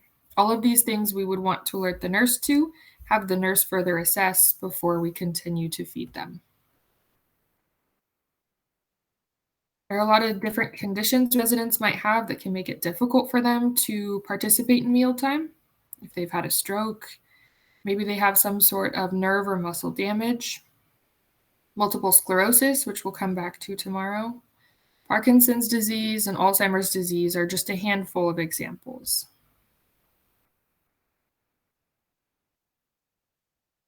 If someone cannot eat on their own, meaning that they cannot get their nutrients from taking a bite of food, they may receive their nutrients in an alternate way. Other ways that we can deliver nutrients to residents are through an intravenous line or an IV line. Parenteral nutrition would be one example of that. It's abbreviated PN. What happens is maybe someone has an issue with their digestive tract. They need to receive their nutrients, but they're not able to digest food. We can administer their nutrients through that IV line. So it's in the form of a liquid. They get the nutrients delivered directly to their bloodstream, bypassing that digestive tract. Nasogastric tube, abbreviated NG, is a feeding tube that goes from the nose down to the stomach. So maybe they have something wrong with the oral cavity or their ability to swallow. These nutrients can be delivered directly to their stomach. Another way is through what we call a PEG tube, percutaneous endoscopic gastrostomy. This is a tube placed directly through the abdominal wall into the stomach. So you would see that tube sticking out of their abdomen. And all that means is that a doctor or surgeon has created an opening into their abdominal wall, put that tube from the outside to the inside of their stomach to bypass all of those upper structures, nose, mouth, and the full digestive tract. Of course, with any of these additional measures, none of these things are within the scope of practice of the nursing assistant. So our job when it comes to these different ways of feeding residents is to observe and to report to the nurse. If your resident is receiving some sort of alternate feeding, for example, a tube feeding, tube feedings are very important for residents because that is the only way that they are receiving their nutrients. We need to make sure that we understand if someone is on a feeding other than eating actual food out of their bowl or their plate, they usually have what's called an NPO order. So they're usually not to be taking in anything by mouth. Follow that order. The reason that they're receiving some sort of alternate nutrition is because there is some issue with either their mouth, their ability to chew and swallow, or some sort of issue with their digestive tract. So we don't want to offer them anything by mouth. Of course, if the tubing came out, alarm is beeping. If the resident is showing any signs of distress or pain, we would want to report those things to the nurse.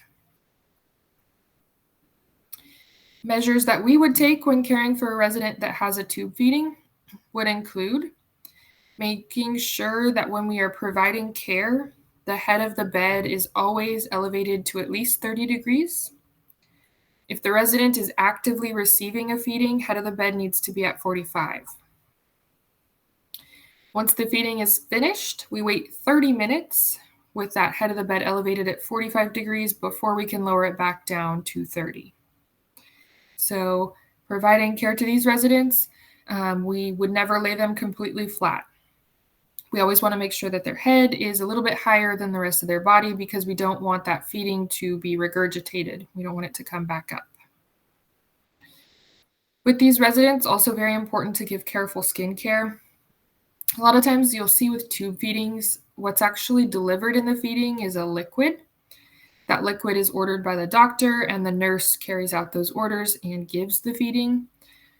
With the digestive tract, that liquid tends to remain liquid as it is digested and therefore tends to form looser stools.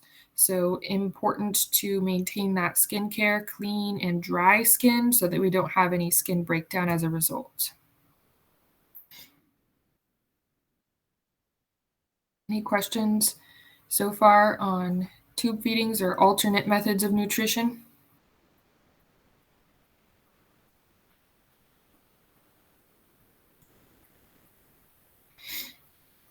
No. All right. So like I said, observing and reporting is really our duty. So observing for any issue with the tubing, any issue with the skin, resident reports of pain, feeling sick or nauseous, if they vomit, they're coughing, or feel like they're choking, we would want to report those things to the nurse. Of course, like I said, know they're normal for the bowel movements. They tend to be a little bit more liquid, not necessarily diarrhea, but a little bit more unformed, softer bowel movements when they are receiving that liquid tube feeding. Moving on to food preferences. Again, know resident preferences, know what they like and what they don't like. Ask questions if you're ever in doubt. If someone's not eating something, ask them, is it cold? Do you not like that food? Figure out what's going on so that we can help them. Also think about if you have any specific dietary plan that you follow, whether that be a cultural thing, a religious thing, a regional thing, and why that's significant in your life, and then apply that importance to your residents as well. Remember that residents have the legal right to decide if they want to eat, if they don't want to eat. Also, if they want to eat what's served, or maybe they don't want that and they want to refuse that and request something else. Communication is really the best way to figure out what's going on. So if your resident says, "Can I have something different?" Ask them, Do you not like this? Is it cold? What's going on? That way we can learn and hopefully in the future prevent that issue from happening.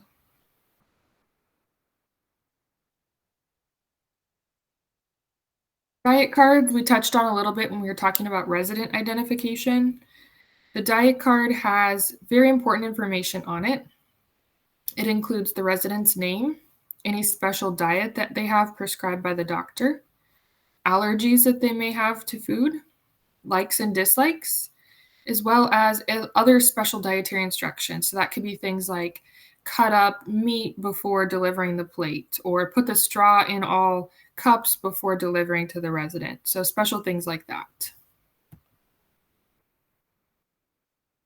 The dietary department in your facility is responsible for making nutritious meals, taking into account likes and dislikes, making sure that the food looks appealing and is also able to be managed by the residents. They're also following those infection prevention measures that we discussed previously back on day 2.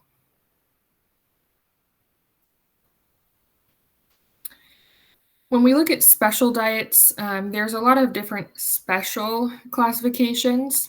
Could be the consistency of the food. It could be what's actually made up the food. So if it's low sodium, for example, or if it's a diabetic diet, not eating additional carbohydrates and sugars. It can also be dependent on maybe a medication they're taking. Maybe they have to avoid a certain thing. Common one is grapefruit. There are a lot of medications that interact with grapefruit. So you might see on their diet card, no grapefruit. And you would know, okay, so if we have grapefruit, I don't serve it to them. When we look at special diets, these diets are prescribed by the doctor. So again, they are in order, right? So we would follow that order based on what is in the care plan, what is on that diet card. If you're ever unsure of what that order is or how to carry out that order, you would always double check with the nurse. There are so many different types of special diets that we won't go through all of them. This is kind of one of those things where if you haven't heard of it before or seen it before, you just ask questions. So ask the nurse before you deliver the tray, hey, I've never heard of a bland diet. Does this look correct? And the nurse would say, oh yeah, a bland diet would include foods like bananas, rice, applesauce, toast. This looks good. So always feel free to ask those questions. When we think about diets, there are some special circumstances where maybe residents aren't consuming enough of their food and they need an additional supplement. They need to still get those vitamins, minerals, protein, carbohydrates, etc. Some residents have a nutritional supplement ordered on top of their typical diet. So usually these are Ensure or Boost shakes. These again are ordered by the doctor. They usually come prepared in a bottle, liquid form. Some of them are powdered. Figure out in your facility if you are to prepare the powdered ones or if the dietary department is doing that. Important that we don't force the resident to drink these beverages, but if they don't, we would want to report that to the nurse since they are being given under the order of a doctor. Depending on the facility that you work in, your residents may receive like a daily menu for their meals. If they need to select their meals in advance, like maybe for the next day, make sure that you help them do that. Make sure they are given the appropriate menu for their specific diet type. Also think of if you have any personal experience with special diets, what that experience was like. So maybe you've had surgery and you had to be on a liquid diet, or maybe you had some sort of condition and you had to be on a bland diet, or you had to follow a low sodium diet. Think about how those things feel, what it's like to be on that kind of diet, and what the resident may be feeling as well. Any questions about different special diets before we get into liquids?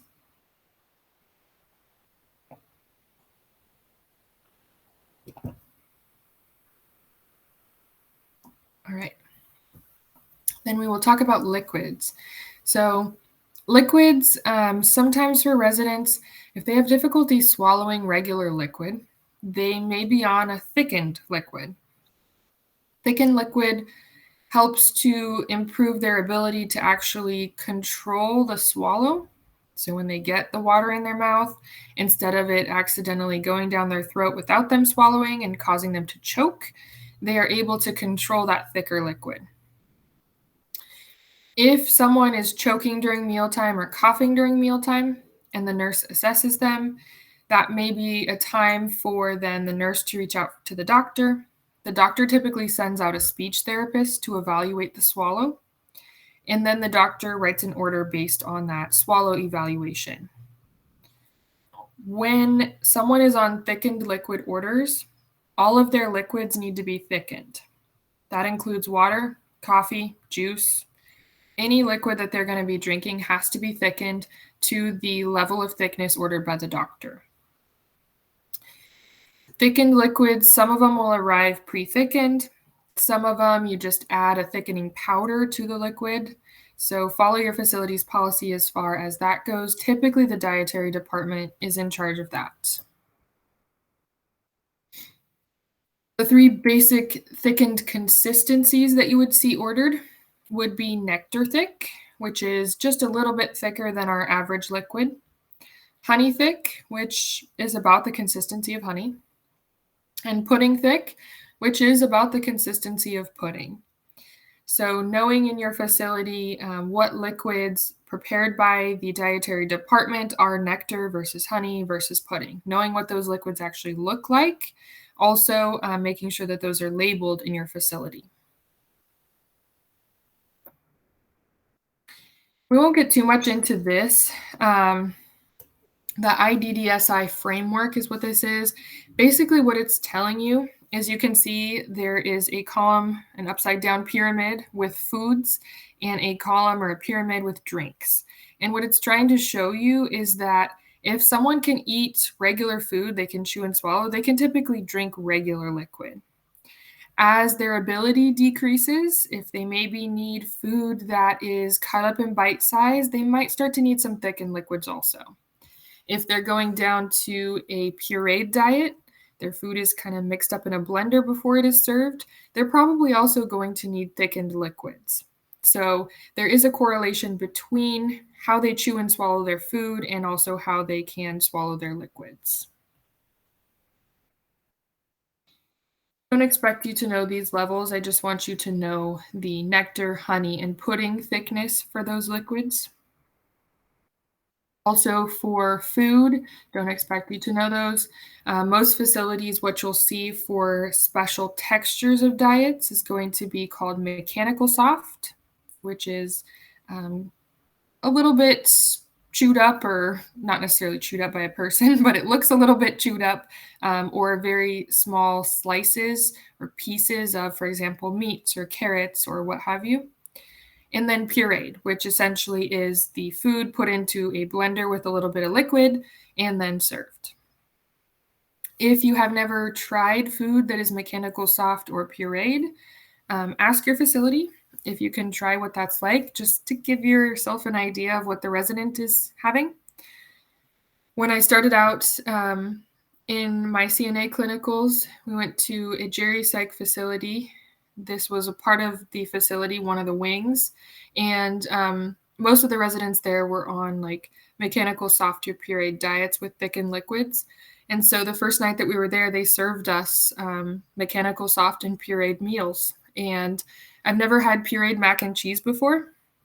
It's kind of like a mac and cheese smoothie, if you could picture that. It tastes just like mac and cheese. It's just kind of odd because you're expecting noodles and cheese, but you're drinking it through a straw. So remember that if your residents are receiving something like that, they're receiving mac and cheese that's pureed, you would still call it mac and cheese, right? You wouldn't say, here's some mixed up orange thing that looks really gross, because that's not appetizing. So keep that in mind. As we're serving pureed foods, we want to know what they are. Also know that meals, when we are serving residents, when residents are sitting with one another at a table, it's another time for socialization, for interaction with other people. So, of course, we're trying to get them to consume their nutrients, right? But it's also very important for them to be able to socialize.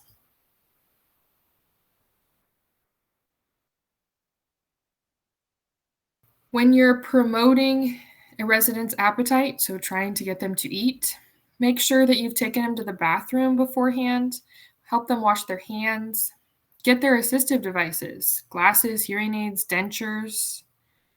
Make sure that they're comfortable. Do they want their teeth brushed? Do they want a sweater? Also, make sure that the environment that you're taking them into is comfortable. Make sure it's not too loud, it doesn't smell bad, it's not freezing cold. Make sure that they are comfortable so that they can be more successful at consuming their food. In an environment where you can, seat residents next to their friends. Seat them next to other people that they like to talk to. Remember that they should be sitting in an upright position. Make sure that when you deliver plates, you serve one table and then move on to the next.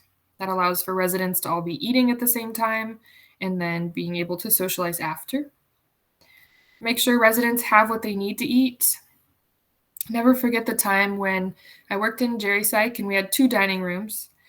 We had a dining room that was for people who are more independent and a dining room that was for people who needed more assistance. So I typically was in the dining room for people that needed more assistance. And then when I finished up back there, because it was a smaller group, we would then move forward to the other dining room and help get everything cleaned up. So one day I went up to the other dining room where the people are more independent, and there's a gentleman who usually asks for seconds of his dinner, and he's sitting at the table with his plate of food that he hasn't touched, and he's just sitting there. And most of the other people have gotten up and left. They're done. They're finished with their dinner. And I walked in and I was like, what's wrong? Like, is your food cold? Do you not like it? What's wrong? And he looks up at me and he says, I don't have any utensils. And I was like, nobody gave you any utensils. So he had dementia, right? He maybe didn't think to ask for utensils or just didn't know that anyone would help him. But once I got him a fork and a spoon, away he went. He wanted seconds. He was already finished with that plate. So make sure that your resident has what they need. And if they're not eating, ask them, do you need a spoon? Do you need me to cut that up? Do you need it warmed up? Do you not like that? Try to figure out why they're not eating.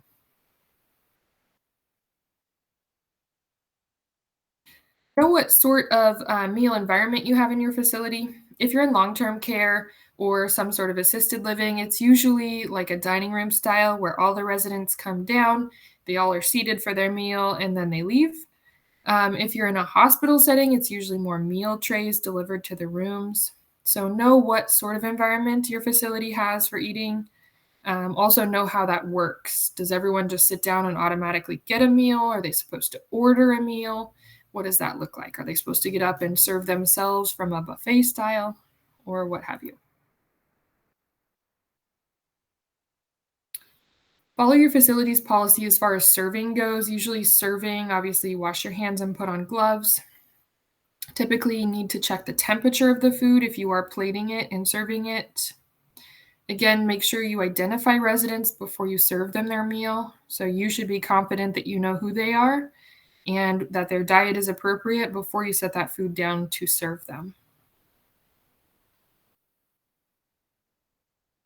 If residents have something on their diet card, like cut their food, put the straw in their cup, season the food, what have you, try to do that before you deliver the food.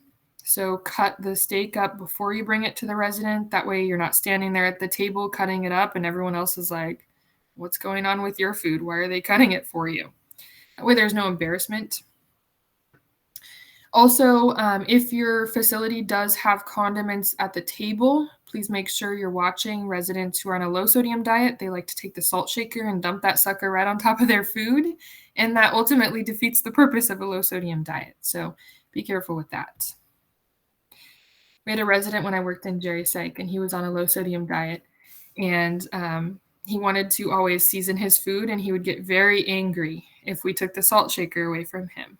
So what ended up being the solution, which his family came up with, was that he could have the salt shaker, but he also had really poor vision. So we put tape inside of the salt shaker so that no salt actually came out. Also, if he unscrewed the lid, there was tape across the top also. So if he tried to like pour the whole shaker on his food, it didn't come out. He was just satisfied to have a salt shaker. He had no idea that no salt was coming out of that shaker. It was all in his head, right? Just put salt on my food and it tasted better, even though there was no salt. It was kind of amusing, but that was the solution. His family was like, let him have the dang salt shaker so that he doesn't scream at everybody, but let's just make it so he can't get salt out. It's like, okay, that works. So in that sort of situation, just be careful. Make sure that we're not getting residents access to things that they're not supposed to be having. Any questions so far?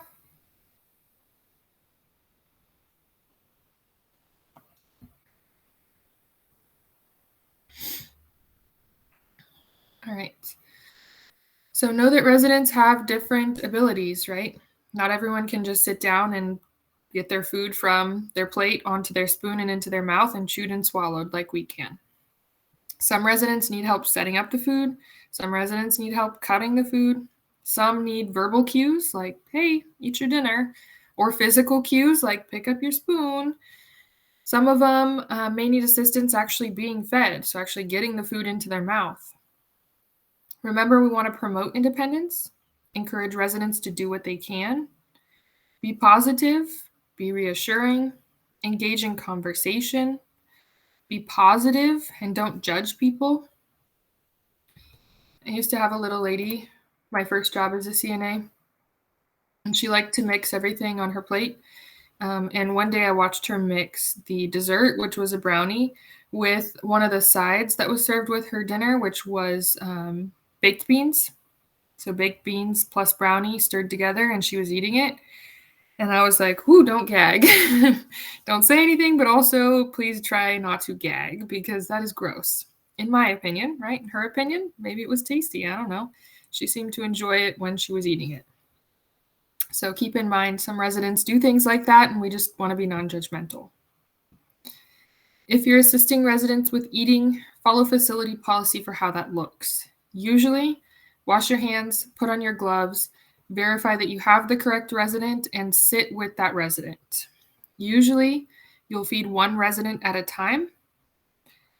Make sure that you are addressing your attention to that resident, talking to them, asking them if they need a drink, not talking to your coworker about your weekend plans. Also, like I said before, please call pureed food by its original name. So if you have pureed carrots, it's still carrots. If you have pureed mac and cheese, it's still called mac and cheese. Allow the resident, even if they can't feed themselves, to still make choices. You know, what do you want to try first? Do you want a bite of this or a bite of that? Never rush the meal. Give them time to chew and swallow the food. Also, note if the resident has any difficulty that you haven't seen before, coughing, choking, difficulty swallowing, those things all need to be reported to the nurse. Some facilities will offer what is called a clothing protector. Ultimately, it looks like a large version of a bib that a child would use. Of course, since we're dealing with adults, not children, we don't call them bibs, we call them clothing protectors. You can offer your resident a clothing protector.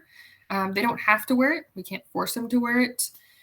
Ultimately, if they don't want to wear it and they spill food on their clothing, we just change the clothing, right? After mealtime, take them into their room and get them cleaned up. So not a big deal if they don't want to wear it and they still spill something. Watch a video for assisting a resident with feeding. So let me pull that up.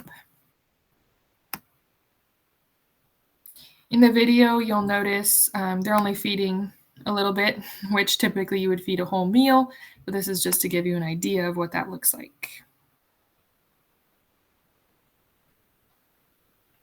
So this is going to be skill video number 10, feeding a resident who cannot feed themselves.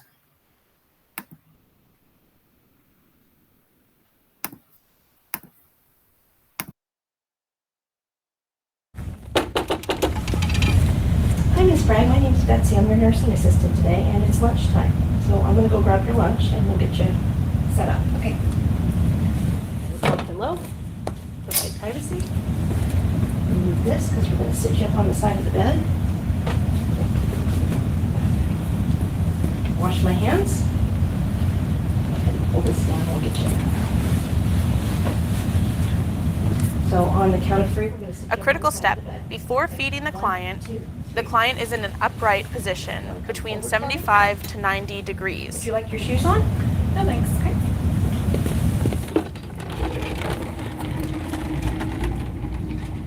The tray is then placed where food can be easily seen by client. The candidate sits facing the client during feeding. The candidate cleans the client's hands with hand wipe before beginning feeding. Can you please tell me your name? Ashley Bragg. Okay. The candidate explains to the client what foods are on the tray and asks what client would like to eat first, telling the client the content of each spoonful. Would you like any more? Okay. Would you like something to drink? A beverage is offered at least once during the meal. You want anything else? No, thanks. Okay. At the end of meal, candidate cleans client's mouth and hands with wipes. Okay.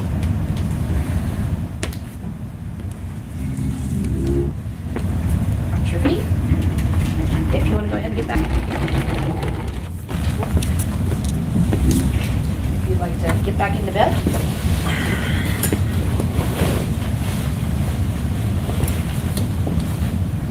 Back up. Food tray is removed and placed in designated dirty supply area. Bed is locked. Bed is low. Open up the privacy curtain. Okay. Here's your call light. Wash my hands, and the skill's complete. All right. Let me get rid of this video, and then I can see your question. Are gloves required? Yes, usually. Follow your facility's policy. Every facility I've ever worked in typically wear gloves. Reason being is because, for example, if you accidentally come into contact with any of the saliva, that is considered bodily fluid. So typically, yes, follow facility policy. Good question. Any other questions?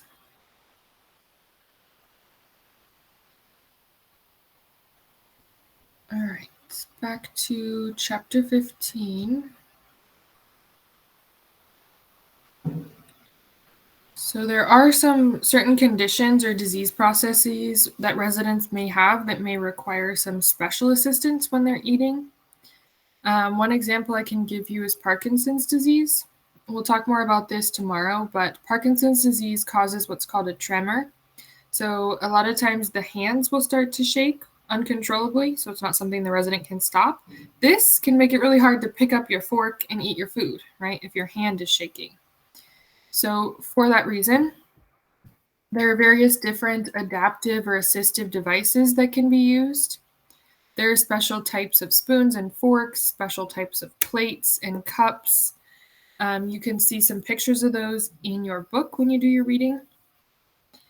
For residents who are visually impaired, using that clock face we previously talked about can be beneficial, telling them where their food is on their plate.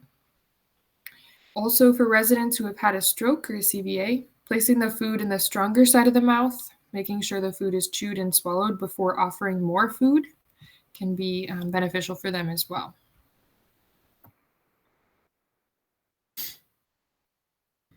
Took care of a gentleman who had Parkinson's disease, and he had pretty severe tremors of the hands. He had special utensils, a special spoon and a special fork, and also a special plate with a lip on the side. That way, when he was trying to scoop up his food, even if he was shaking, it didn't fall off of the spoon, didn't launch itself off of the plate before he could get it onto the utensil to get to his mouth. You can help residents in that case too. Of course, we want to promote independence all that we can, but sometimes residents just have a tough time being able to feed themselves, and on those days they may need our assistance. Some residents, especially if they're having difficulty chewing or swallowing, or maybe they're a little confused, they tend to do what's called pocketing. So they start to maybe chew up their food and then just kind of push it over into their cheek. They kind of start to get those like squirrel cheeks, if you've ever seen a squirrel packed with nuts.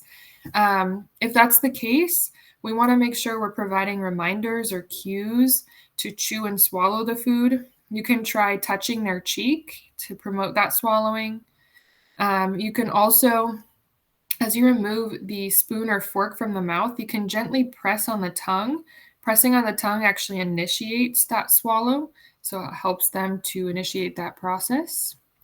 Make sure if someone is pocketing their food in their cheeks and you can't get them to swallow, that you don't keep feeding them, because they're just going to keep pocketing it in the sides of their mouth, and that's a choking hazard. Dysphagia is the medical term for difficulty swallowing. Aspiration, we already talked about. People can also aspirate food and fluids into their lungs. So important that if someone is choking, we follow the training that we have and also alert the nurse to make sure that we can get that obstruction out of the airway, hopefully prevent it from being aspirated down into the lungs. Conditions that can put someone at a higher risk for choking or experiencing dysphagia: if they have any obstruction in their mouth, some sort of cancer, if they have paralysis, they've had a stroke, multiple sclerosis, we'll talk about tomorrow, Parkinson's as well. And also sometimes residents just get confused. They forget that they have food in their mouth, and then they are like, oh, I got to swallow, and they forget that there was food and they start choking, or they have difficulty getting that down. That can be a result of dementia as well.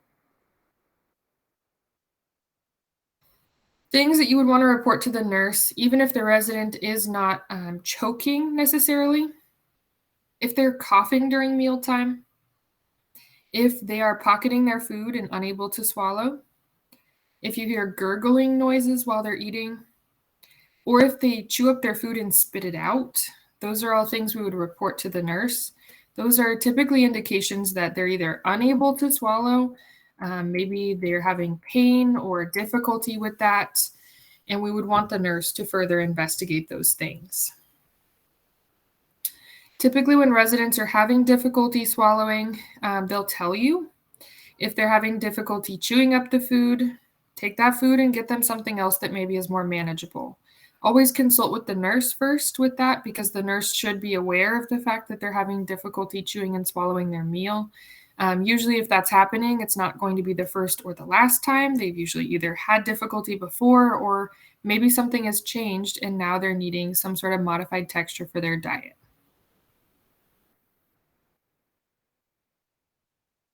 Preventing aspiration: make sure the resident is sitting upright, 90 degrees for eating and drinking. Make sure that we are feeding them slowly, giving them small bites, placing their food in the stronger side of their mouth if they have one. Make sure that they have chewed and swallowed their food before we offer them more. Also, best practice is to keep residents in an upright position for 30 minutes post-meal time. So trying to prevent them from going in and laying down in bed, trying to prevent them from heading out to, the recliner and reclining themselves all the way back, falling asleep while they watch a movie. We want to try to have them sitting upright for that 30 minutes so that that food can be digested and there's no risk of that food coming back up. Questions on feeding residents?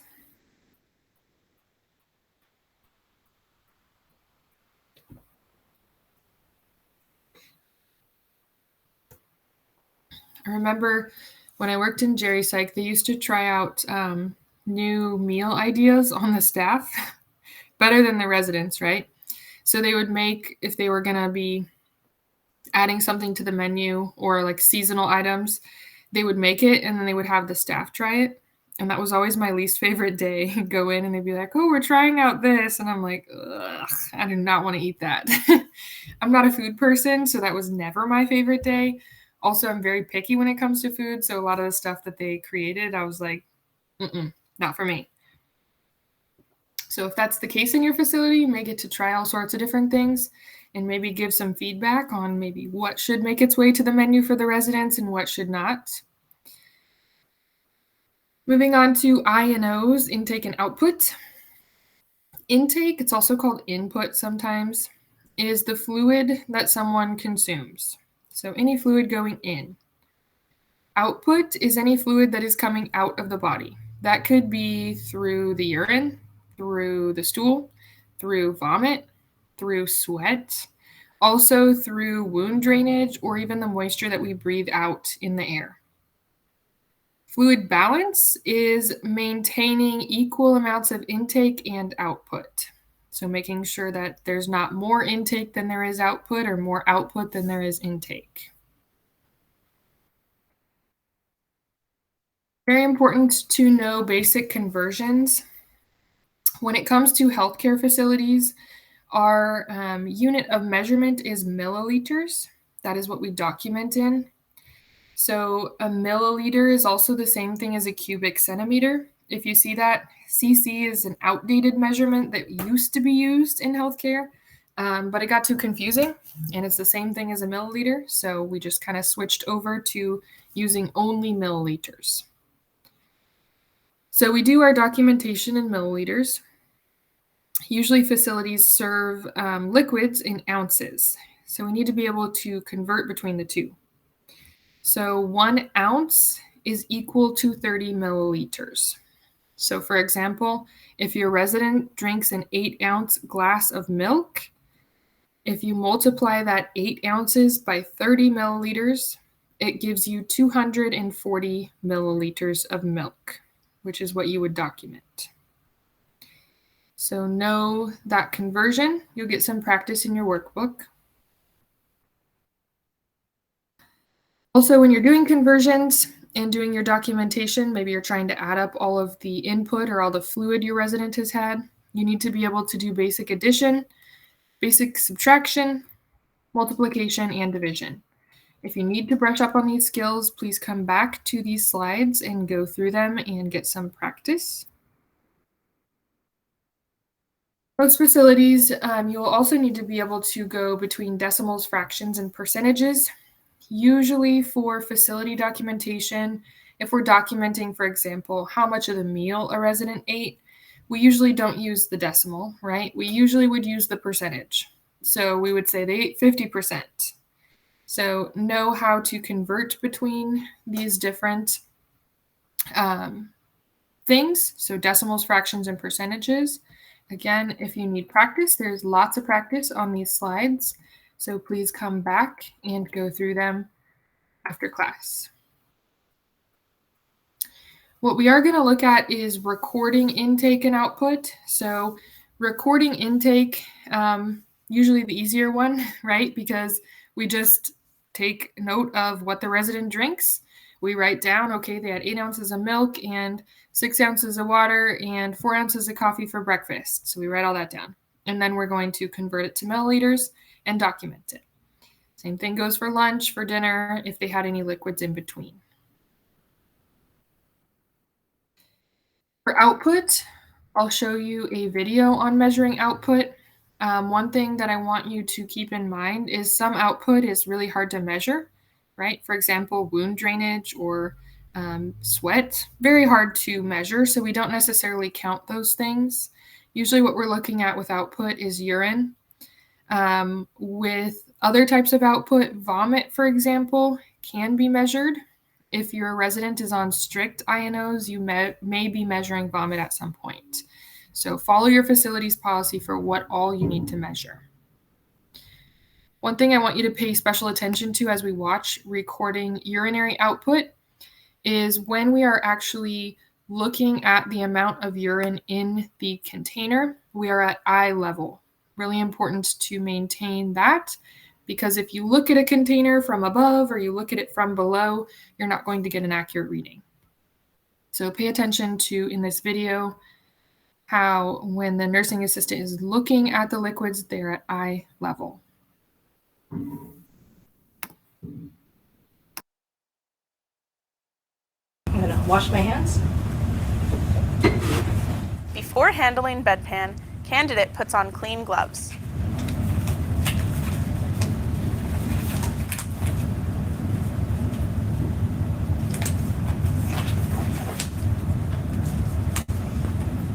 contents of the bedpan are poured into the measuring container without spilling or splashing urine outside of container.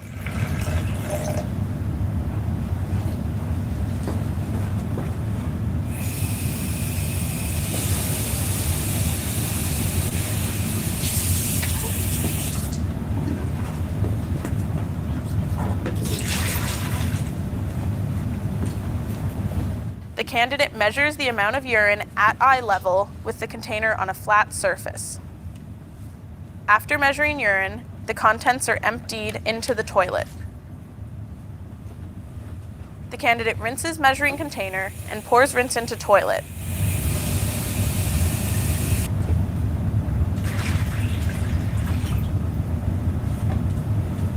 After rinsing equipment and before recording output, removes and disposes of gloves into waste container and washes hands. Wash my hands.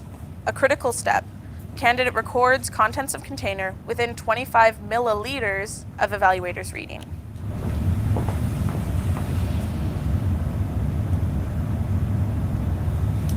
Wash my hands and the skill's complete. Any questions on that one? All right. Then we will go back to chapter 15. So looking at fluid balance, remember NPO means nothing by mouth. So if somebody is on an NPO order, they should not be eating or drinking anything. If somebody's fluid is not balanced, they are not intaking enough liquid or they are outputting too much liquid, the result is called dehydration. So dehydration is inadequate fluid in the body. Fluid intake, remember we talked about water as a nutrient. We talked about it being an essential nutrient, right? We can't maintain life without water. Water dilutes and flushes out our urinary system, gets rid of those waste products. It also helps us with our GI tract, helps us to have bowel movements regularly. So drinking at least 64 ounces, usually rule of thumb is half of your body weight in ounces per day. So that kind of depends based on how much you weigh. Helps to keep our bodily systems functioning properly.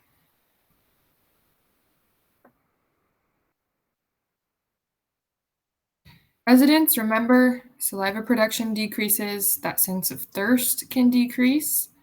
So preventing them from becoming dehydrated is very important, especially on hot days.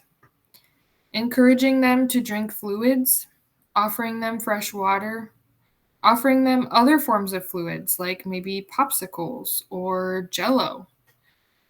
Giving them a water pitcher to keep in their room. Offering them assistance if they're not able to pick up and drink something on their own, making sure that we give them something to drink. And recording their intake and output, of course, as per the instructions on their care plan. Signs that someone is experiencing dehydration, a lot of times in our elderly, feeling very tired or confused. Drinking less than 6 8-ounce glasses of water per day. So if you don't notice the resident drinking liquids between meals, or maybe they sit down for mealtime and they don't drink any of the liquids, that's a problem. If they need help drinking liquids, they're at a higher risk for dehydration because they cannot fulfill that sense of thirst if nobody helps them. Also, if they're vomiting or having diarrhea, they are losing a lot more liquid than they can take in. So that puts them at a higher risk for dehydration as well. As far as signs and symptoms, usually what you would see for a resident is if they have like a dry mouth, they may report something like cotton mouth. If their eyes are sunken in, it's a sign of dehydration. If the urine becomes dark, maybe they're feeling really sleepy, fatigued. If they start to feel dizzy, if they get confused or they're reporting excessive thirst. In this instance, we would report the symptoms to the nurse and we would try to get them some fluid. So when you're offering fluids to a resident, it's really important to not just say, do you want something to drink? right? Because if we ask a yes or no question, we're more likely to get a no answer. Instead, ask something like, would you prefer water or juice? That gives them two options, and they're both going to basically end up in the residents drinking liquid, right? Whether they choose water or they choose juice, they're going to be having some liquid. Try to find out what their favorite beverage is. We used to serve coffee and cocoa at breakfast each morning. And there was one resident who never drank anything at breakfast. And one day I was like, do you not like hot cocoa? Do you not like coffee? You know, there's water, there's milk. And she was like, I've always had hot water with lemon for breakfast. Okay, so why don't we make her some hot water with lemon? Like, if that's what she likes, great, that's what we'll give her. And so we started making her hot water with a squeeze of lemon every morning. And guess what? She drank it every morning. So she didn't like cold beverages at all. So the milk and the water that we were serving, she didn't like. She didn't like caffeine, so she didn't drink coffee. And she also didn't like hot cocoa because she was afraid it was going to affect her waistline, was what she used to say. She's like, oh, it's gonna put a damper on my waistline. I'm like, oh, okay. So hot water with lemon. Found out that was what she liked, and then she started drinking liquids. Offer residents beverages between mealtime too. Really important that we ask them between breakfast and lunch and dinner, and then after dinner. Do you want juice, water, milk? Walk around maybe with a cart of beverages and offer them those things at that time. Preventing dehydration, kind of like preventing things like falls or other incidents, is an ongoing job for the entire care team. When I worked in Geri Psych, obviously the nutritional department set up meals. Activities staff and nursing assistants walked around with fluids multiple times between meals, especially on hot days, trying to encourage residents to have fluids to drink to prevent dehydration. So it's not just us, everybody is working to try to help prevent that. Serving fresh water, it's not rocket science, so we're not going to go through the steps, but wash your hands, get the water pitcher, clean it out, fill it with water, give it back to the resident. If the resident doesn't drink iced water, for example, figure out what they like and give them that. On the opposite spectrum of dehydration is what's called fluid overload. So fluid overload results from either too much fluid taking in or not enough fluid coming out. So when the body cannot handle the amount of fluid that is consumed and it is unable to rid itself of that fluid, what happens is called edema. So the fluid sits in the tissues of the body and that area looks swollen. And that swelling ultimately is not a result of like an injury, for example, it's a result of buildup of fluid. Signs and symptoms of fluid overload in addition to edema. Weight gain is one of them. If they're not urinating as frequently. If their vital signs change.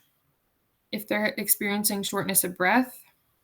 Also, if you look at someone's skin who's experiencing fluid overload, the skin looks like it's pulled really tight. It has like a shiny appearance to it. So if you ever see that, report that to the nurse so that it can be further assessed. Any questions from chapter 15?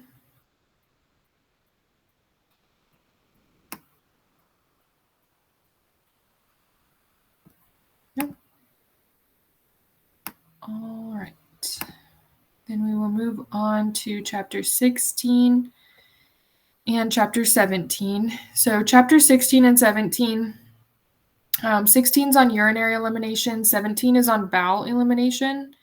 A lot of the topics we're going to cover in both are similar, such as specimen collection, retraining programs. So we'll talk about all of that with the urinary elimination, and then we will reference back to how it applies with bowel elimination. So we won't repeat the same info.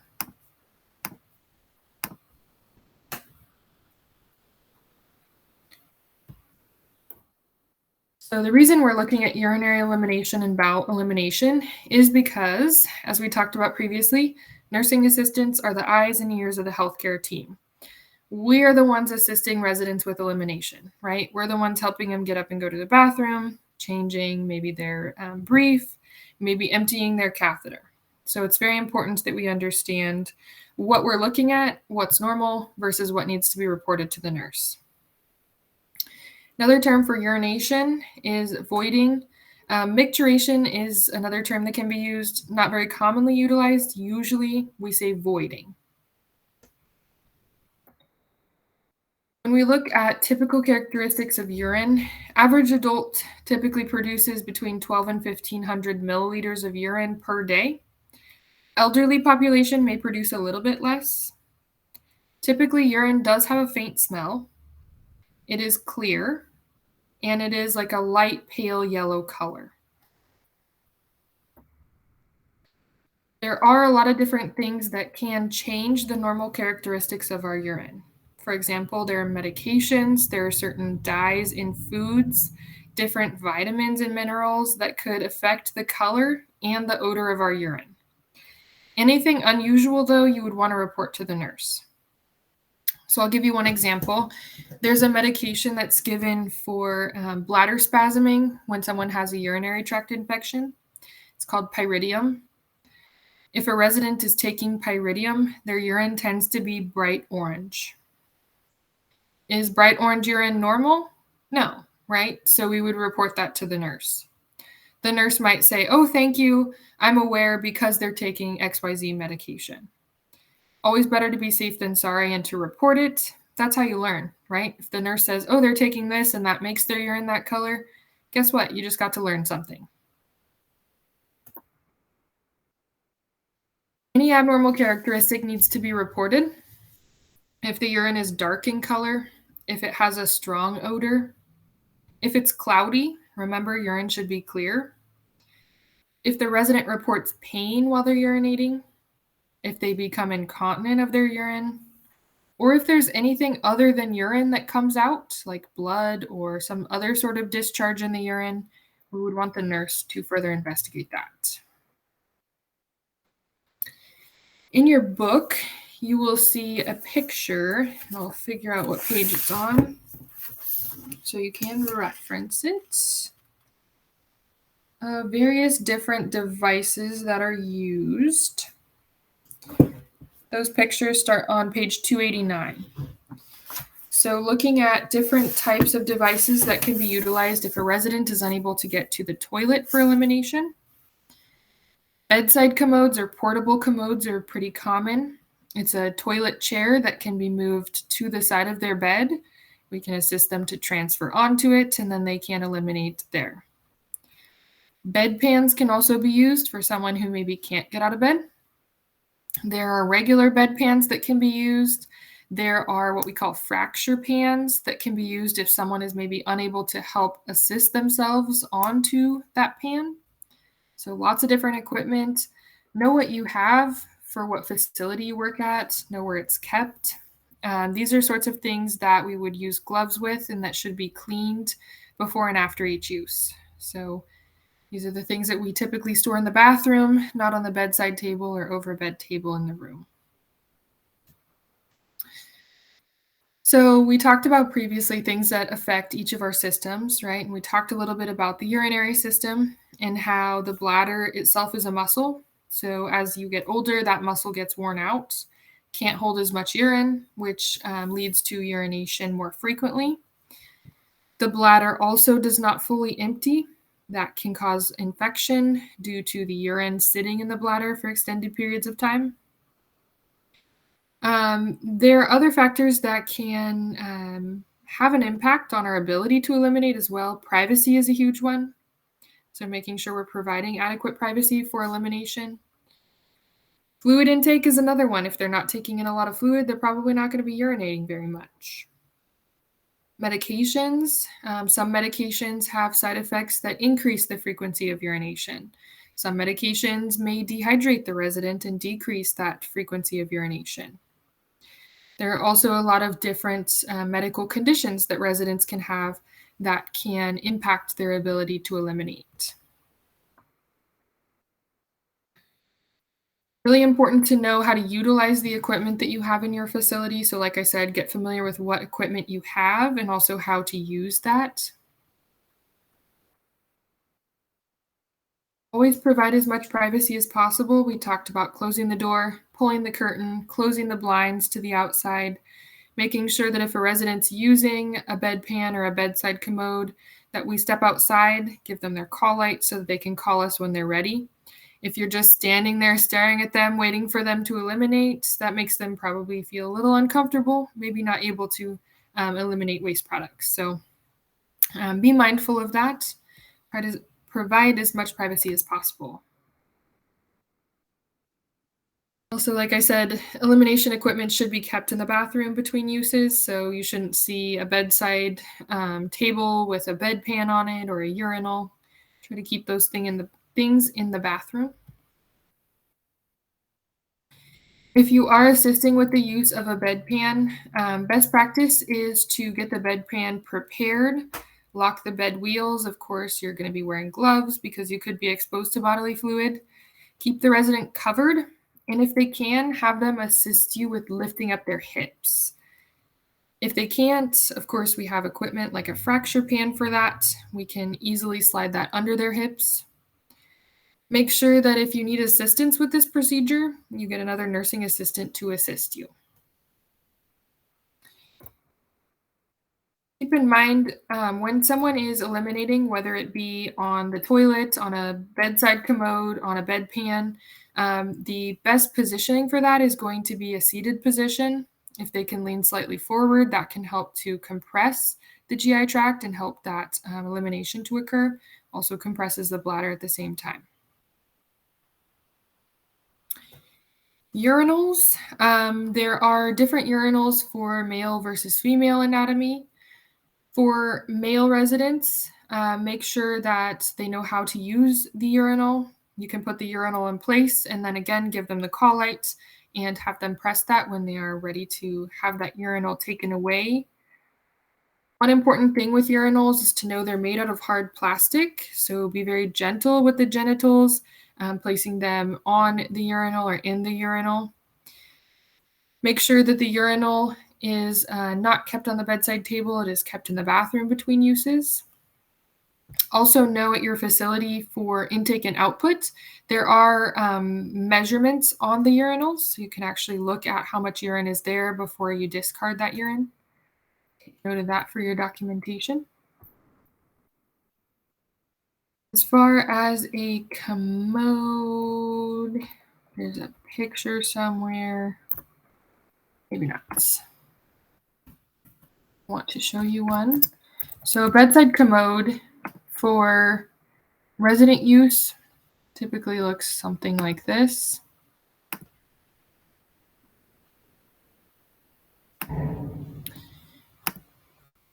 One thing, they always want to give us a coupon. I don't want to buy anything. No commodes here. One thing with this is the commode itself is usually made out of metal or PVC pipe. The little toilet part, so the part that they're actually eliminating into, is removable. So once they finish, you open up the lid, you take out that little tub, and you dump it into the toilet and then wash out the tub. So very important that you don't just close the lid and leave the urine or bowel movement next to the bed in the bedside commode. Make sure that you clean that out every time that they use it. All right, back to this. Any questions so far?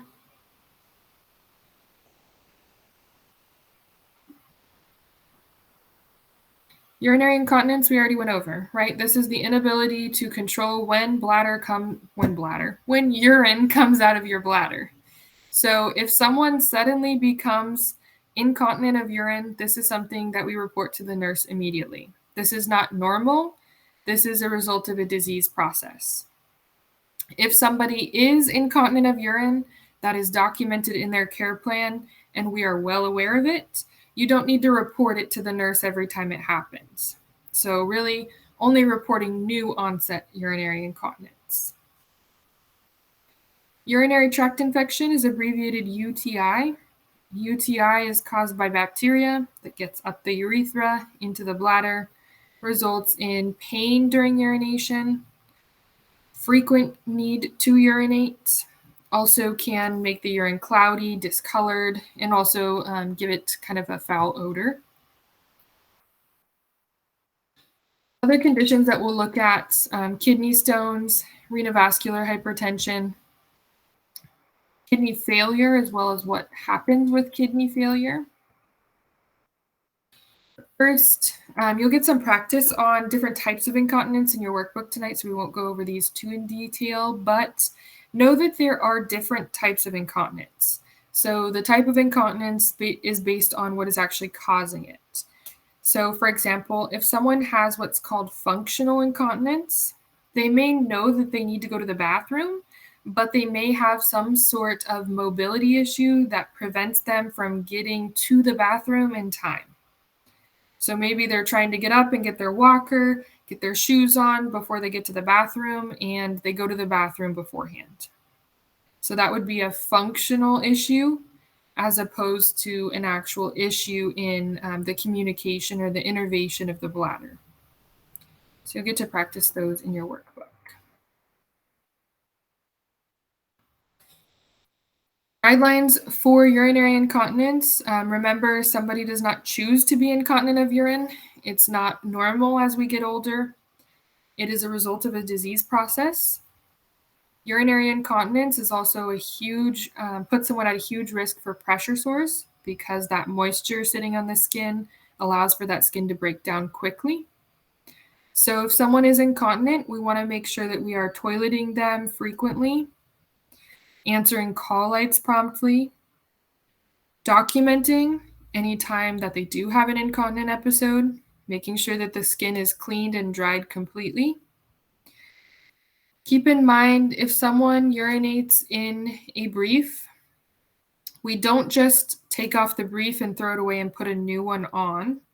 We still need to clean and dry the skin. Even if there's not any bowel movement on there, remember that that urine just sitting on the skin can cause breakdown. Think about it this way. Urine ultimately is made up of waste products. If somebody is urinating on their skin, those waste products are just sitting on the skin. Those waste products are then breaking down or deteriorating that skin and causing wounds, causing pressure injuries or other types of wounds as well. If you ever smell that someone has been incontinent, or you notice that their bed linens are soiled or their clothing is soiled, please take care of that as soon as possible. If a resident does wear an incontinence brief or pad, check that frequently. Remember that we don't refer to these things as diapers because that is for children. Our residents are adults, so we usually refer to them as briefs. Some residents will refer to them as Depends, which is like one of the brand names. That works as well. Be reassuring, also be understanding. Like I said, residents don't just choose to be incontinent because they think it's fun, right? Nobody would wet their pants if they had the decision to do so or not. So keep in mind that we need to be mindful of the fact that it can be very embarrassing for residents if they're having to have us clean up incontinent episodes throughout the day.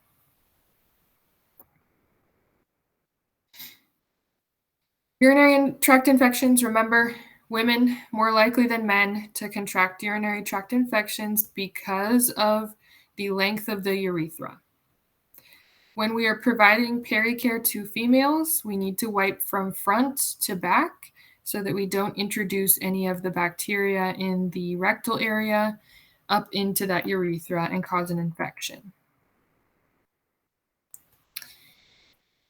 Make sure when we are encouraging residents to drink liquids that we know if they have a history of urinary tract infections, drinking liquids to regularly flush out the bladder can help to prevent those. Again, for residents who push their call light, we need to respond promptly, assist them to the bathroom. Making sure that if someone is at risk for UTIs, if they've had one in the past, that we follow instructions in the care plan. One of those instructions for these residents is typically showers instead of baths. for the reason of submerging them in a bath can allow for bacteria to get up into the urethra and cause an infection. And of course, reporting any sign of UTI to the nurse immediately.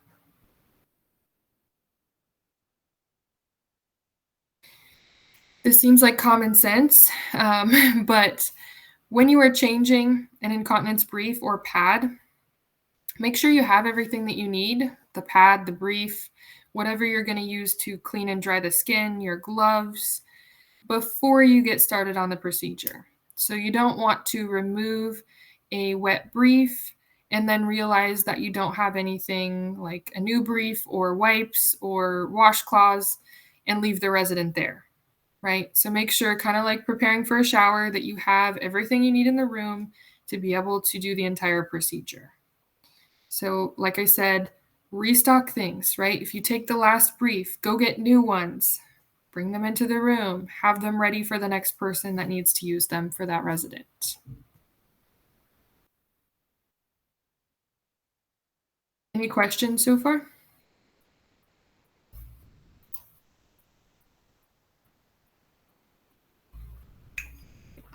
All right, we'll talk a little bit about other kidney issues. Kidney stones are a result of different medical conditions.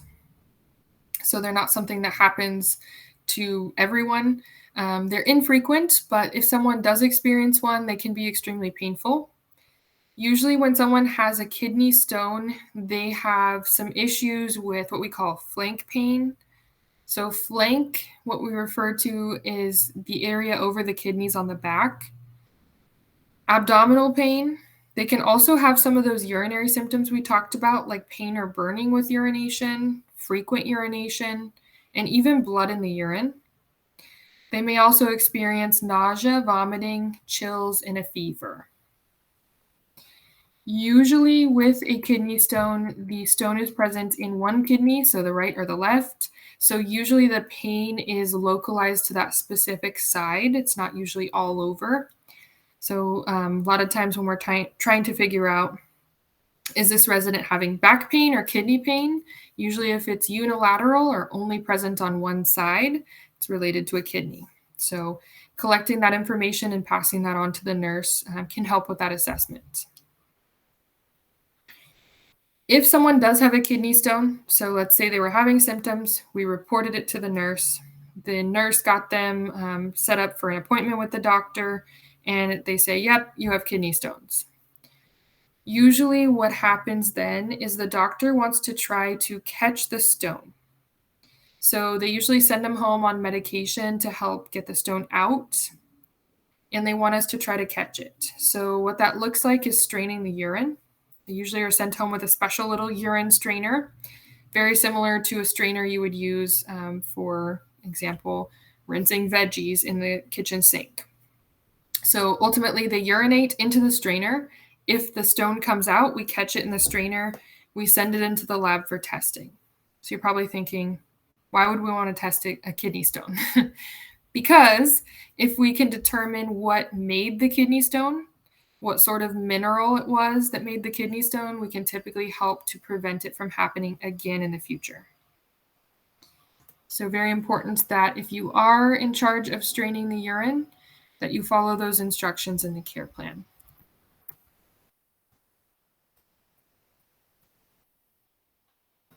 When we look at, when we look at other conditions that can occur with residents' kidneys, not to get too scientific, but the kidneys do a lot for waste product elimination. Also, they receive a blood supply, so they are responsible also for contributing to the blood pressure. So how that works is if the resident's kidneys are not functioning properly, blood pressure is not going to be normal. So their blood pressure can become elevated, or they can experience hypertension as a result of issues with that vasculature in the kidney. Usually, with that being said, what we would notice is we would check vital signs and the blood pressure would be high. We would report that to the nurse. The nurse would do further assessment. There may be some testing, doctor visit, etc. And then this sort of thing would be determined. Symptoms of all of these different things that involve our kidneys are very similar, so it's hard to tell what exactly is going on. That's why it's important to just report the symptoms that we are either observing or hearing about from the resident to the nurse so that the nurse can assess and get the resident any further assessment or evaluation that they need. If someone's kidneys have failed, failed means that they are no longer able to adequately eliminate waste products. If someone's kidneys fail, we need some alternate method of waste product elimination. What that method is it is called dialysis. So dialysis, what happens when someone is on dialysis is their blood is actually circulated out to a machine. That machine removes waste products from it and then delivers it back into the resident's system. So I'll show you what that machine looks like.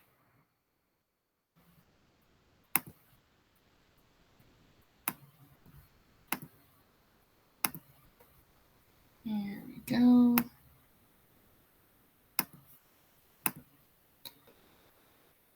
So this little picture here on your screen and showing you the machine, which is a hemodialyzer. So the dialysis takes place usually in a healthcare facility. The resident has an area in their arm, usually like a dialysis shunt is what it's referred to. And that shunt allows for the system to remove their blood, filter it out, and then return their blood to them without the waste products. So this process takes hours, and it has to occur usually every other day or at least a few times a week. So it is a lengthy process. Dialysis itself does not improve the function of the kidneys. All that it does is the job of the kidneys that no longer work. So if someone's in kidney failure and they're receiving dialysis, ultimately they're waiting for a kidney transplant. If they do not receive a kidney transplant, dialysis is not something that's going to prolong their life. It's just something that's going to provide ultimately that temporary waste removal. So it's not something that's going to cure them.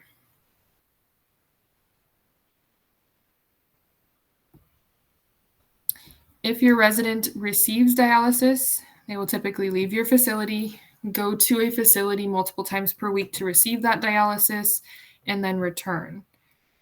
If they are on dialysis, very important to look at the care plan. They are typically on a fluid restriction so that they don't become fluid overloaded as a result of their kidneys not functioning. So we need to maintain that specific intake. Usually they're on INOs as well, making sure that fluid that they're intaking is also coming out. Any questions on dialysis?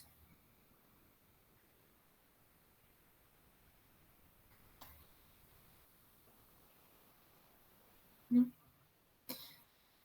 All right. Moving on to catheters. So catheters, these are tubes that are inserted into a body cavity to drain fluid. They can also be used to inject fluid to flush out a cavity. Typically, what we are referring to when we say catheter is going to be the bladder, so urinary catheters. Urinary catheters are tubes that are inserted into the bladder by the nurse that are used to drain urine from the bladder to the exterior of the body. Urinary catheters come in a couple of different forms. A straight catheter is a catheter that is inserted once to quickly remove urine, and then it is immediately removed. If you see a straight catheter in your facility or you assist the nurse with one, it looks something like this.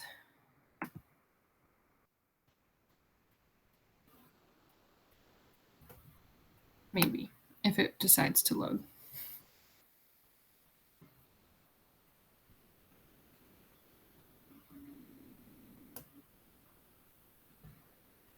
Here we go. So the catheter itself is inserted. You can see female on the left, male on the right. The tube allows for the urine to go from the bladder through the tube into the exterior of the body. Once the urine drains, then the nurse removes that catheter. So it doesn't stay in place. It's just inserted to remove the urine and then removed afterward. Another type of catheter, which is more common in a facility setting, would be called an indwelling or Foley catheter. So a Foley catheter is very similar to a straight catheter. The only difference is that the Foley catheter is going to remain in place and it's going to be attached to what we call a catheter bag. So that catheter bag then, of course, collects any urine that comes out of the bladder. So let me show you what a Foley catheter setup would look like.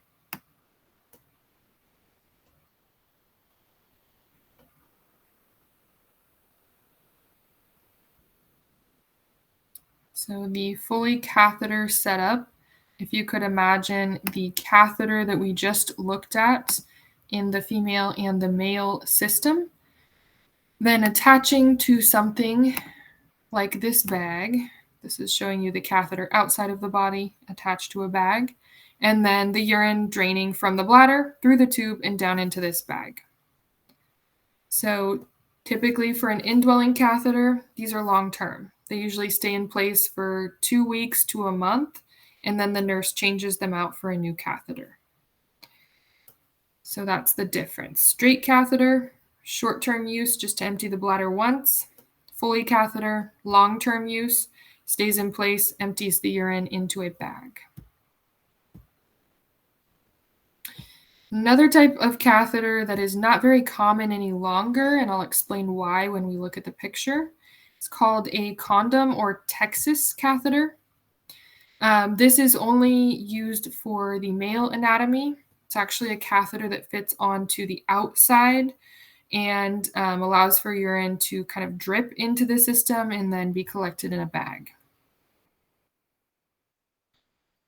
Keep in mind for catheters, insertion and removal is a sterile procedure. So this is within the scope of practice of the nurse. Of course, if the nurse asks you to assist, it's a great learning opportunity. Just make sure you follow instructions to assist with that procedure.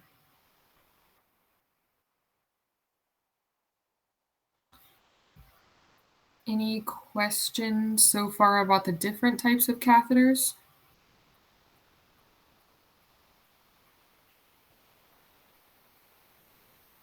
No? All right. So when a resident has a catheter, since you're not inserting it and you're not removing it, what all are you doing? So first and foremost, remember anything that is inserted into the body allows for another way for infection to get in. So if someone has a catheter, they have an additional means for infection to get into their bladder. We need to make sure we always wash our hands. We always wear gloves when we are handling the catheter, and we keep the genital area very clean. So when we are cleaning the genital area, you will get to practice this on the mannequins in clinical, but you have to make sure that you are gentle with the catheter, right? Because we don't want to pull the catheter out, but also that you adequately clean, because if you don't, what happens is those bacteria get up into the bladder and then cause infection. Same thing here with the drainage bag that we talked about with IVs. The drainage bag should be kept below the level of the resident's bladder because gravity, right? If we keep the drainage bag up here, the urine from the bag is going to travel back up into their bladder, and that's going to cause infection. So make sure that the bag is kept below hip level, below the level of the bladder. Also make sure it stays off the floor.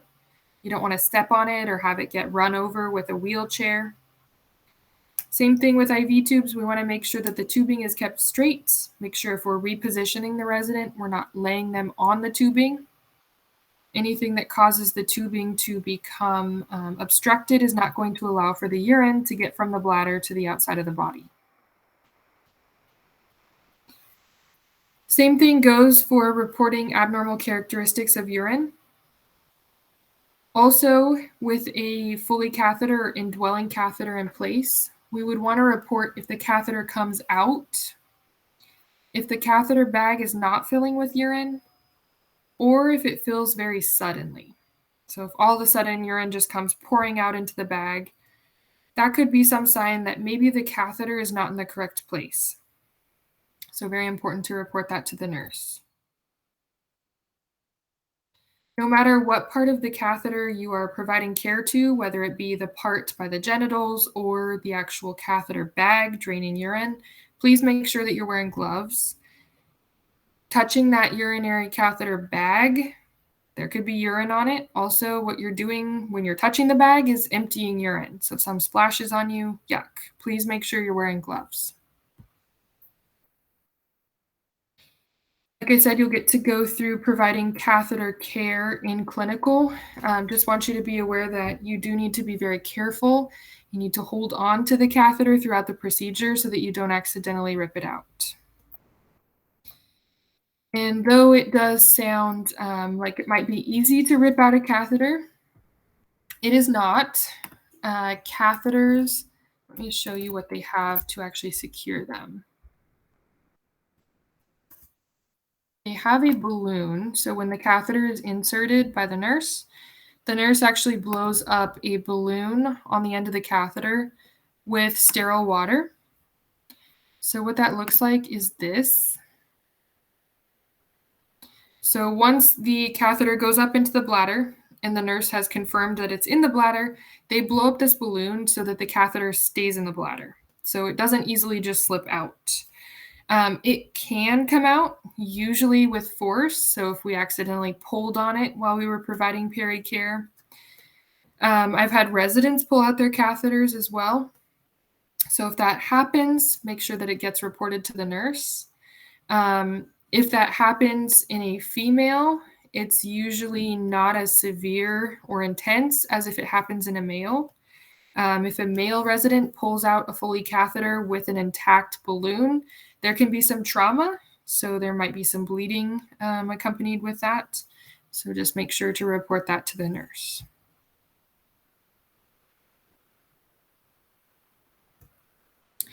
So emptying the catheter bag is something that we as the nursing assistant can do. That is within our scope of practice. To empty the drainage bag, we need somewhere to empty it. So typically either into like a toilet or some sort of measurement device. So that's what they're doing here. Again, please wear your gloves. Please note that the catheter drainage bag has a clamp to prevent the urine from coming out. You'll have to unclamp it to get the urine to actually drain. And then you'll want to make sure to reclamp it when you're done. If you don't reclamp it when you're done, the next person that goes into the room is going to find a puddle of urine on the floor, which is no fun. So make sure you unclamp to drain and then reclamp when you're finished. Follow facilities policy for specifics of emptying this. Some facilities require you to clean the drain spout when you're finished with an alcohol wipe. So if that's the case, you would just wipe off the bottom of that green tube with an alcohol wipe before you clamped it back up and secured the device.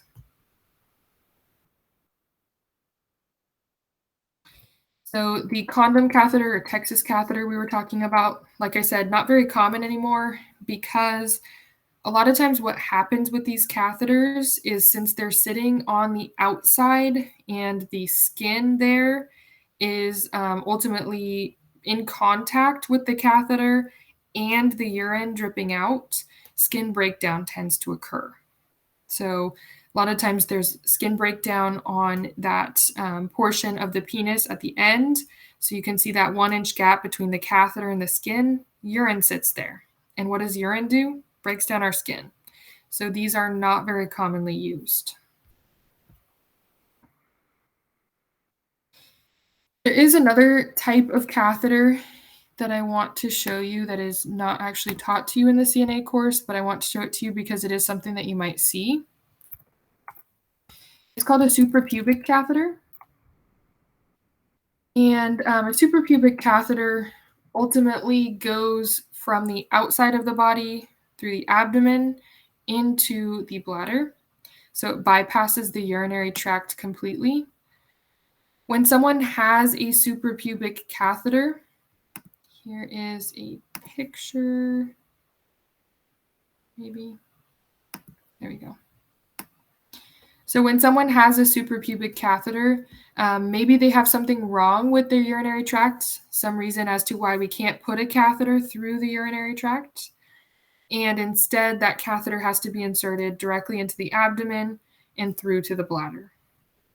With suprapubic catheters, you want to be really careful because if a suprapubic catheter comes out, that incision that was made to get the tube from the outside into the bladder closes up really quickly. So if that comes out and it's out for a period of time, a lot of times it requires another surgical procedure to make that hole to get the catheter back in. So again, not a lot that you would be doing with a suprapubic catheter except for draining the drainage bag and observing and reporting on any issues with the skin.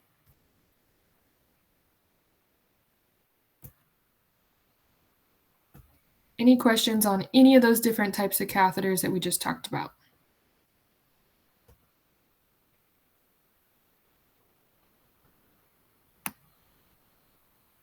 No? All right. We'll go ahead and take our second break. So feel free to mute yourself, turn off your camera, enjoy 15 minutes, and I will see you back to finish up our content.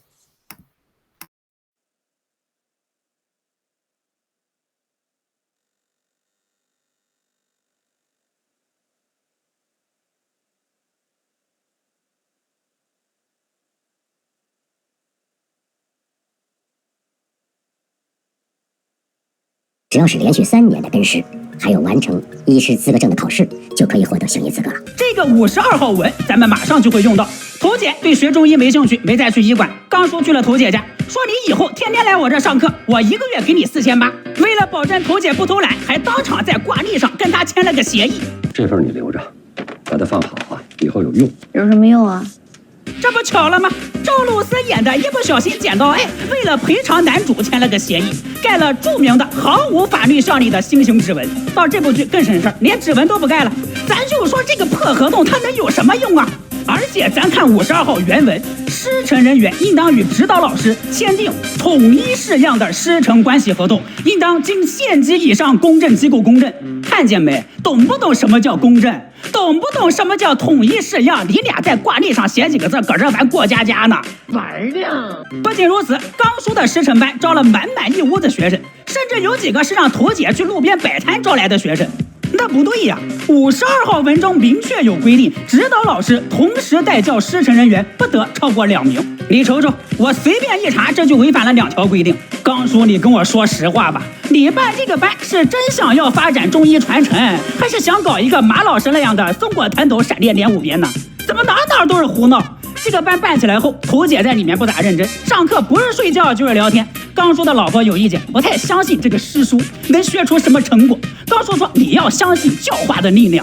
假设真有一天他做不了传承人，当不了医生，那他也成为一个知书达理的好姑娘，这不也是功德吗？好家伙，你要说培养个好人我都没意见，怎么就培养上好媳妇儿了？还给社会培养，哪个社会呀？真就活在大清朝呗。仔细一想，我明白了，图姐后面应该是要跟真哥谈恋爱，那刚叔可不就是在给儿子培养个好媳妇儿吗？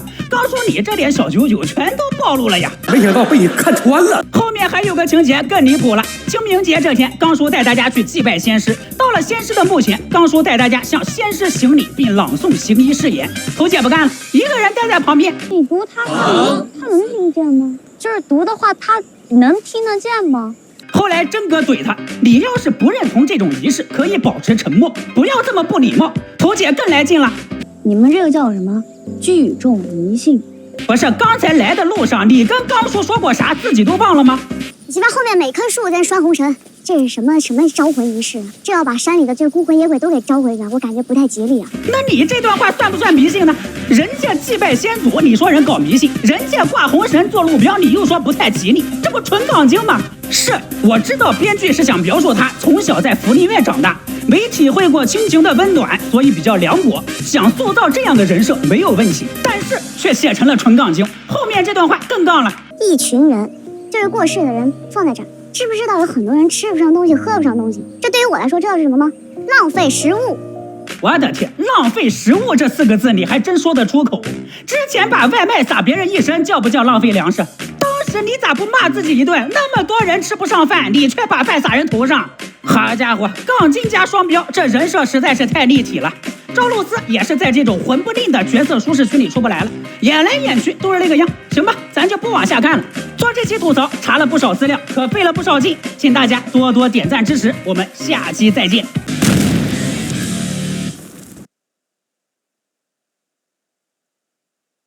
这让严童对雷洛的怨恨更深了。老虎蟹是现在唯一支持严童的人，严童与他合作，希望能借他的手除掉雷洛。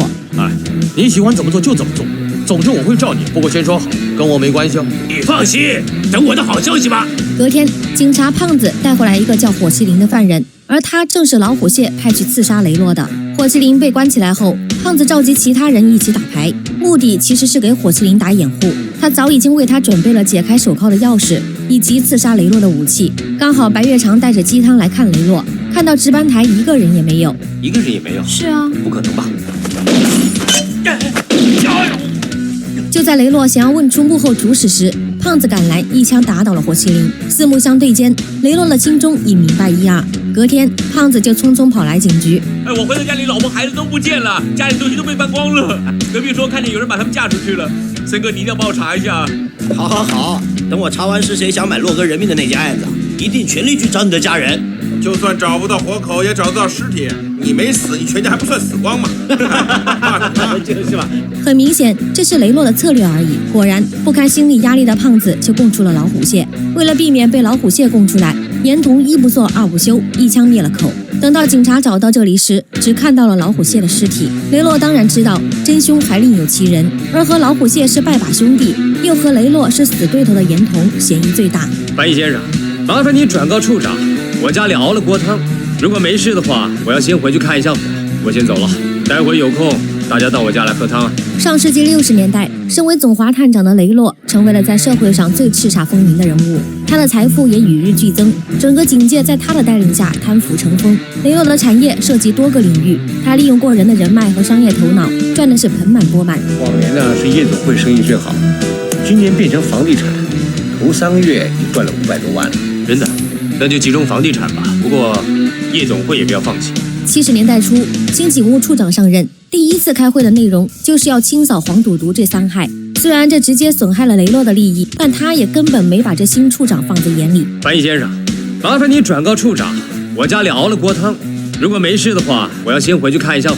所有人都认为这人只不过是新官上任3把火，但雷洛早就想好了应对之策。你们给我通知所有的厂子，明天起停业10天，我要来个全面大扫荡。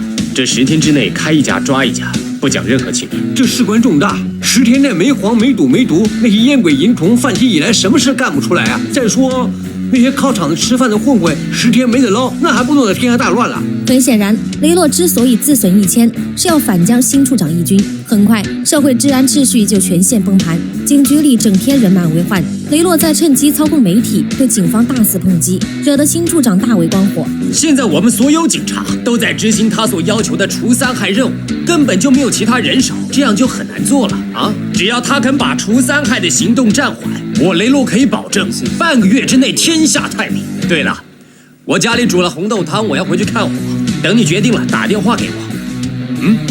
我等你。在一次酒会上，雷洛得知眼前这个老外会接管反贪污部门，并成立一个新部门后，言语中满是不屑。如果你真的需要人才的话，你尽管告诉我，在我的下属里面全部都是诚信可靠的。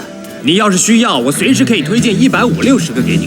身边这个中国人是老外从澳洲带回来的助理。你也是中国人，为什么要帮洋鬼子做事？如果你稍微有点正义感，香港早就成为乐土了。现在也是乐土啊，只不过是我雷洛的国土而已，是粪土，被你弄得臭气熏天。雷洛不禁感慨，这家伙颇有自己年轻时的风范。我越看他越像我从前。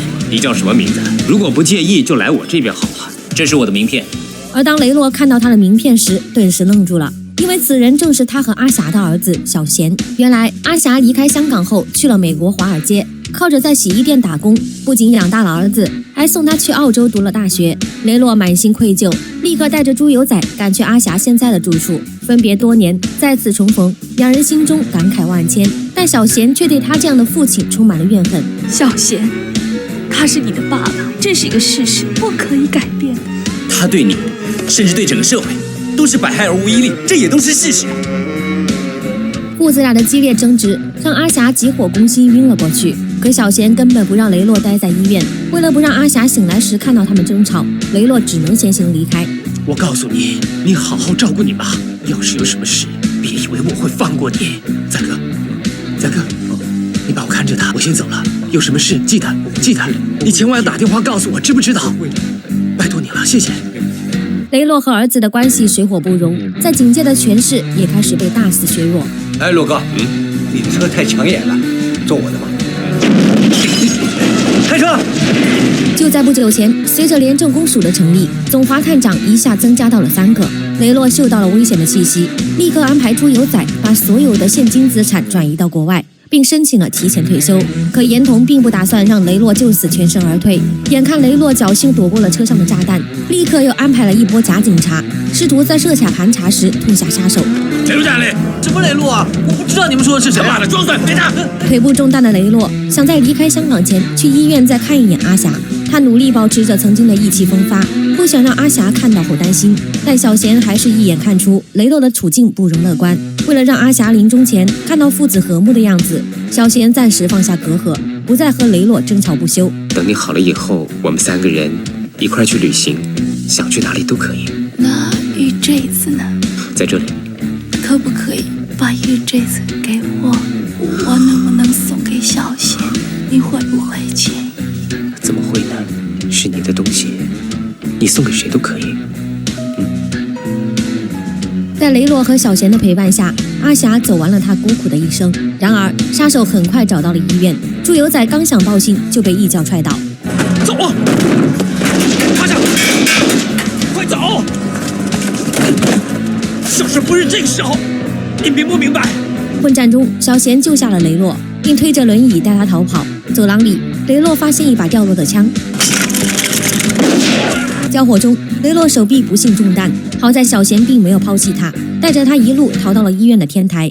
雷洛让小贤想办法出去找增援，他则留下来殿后。大批警方赶了过来，却被严童阻止。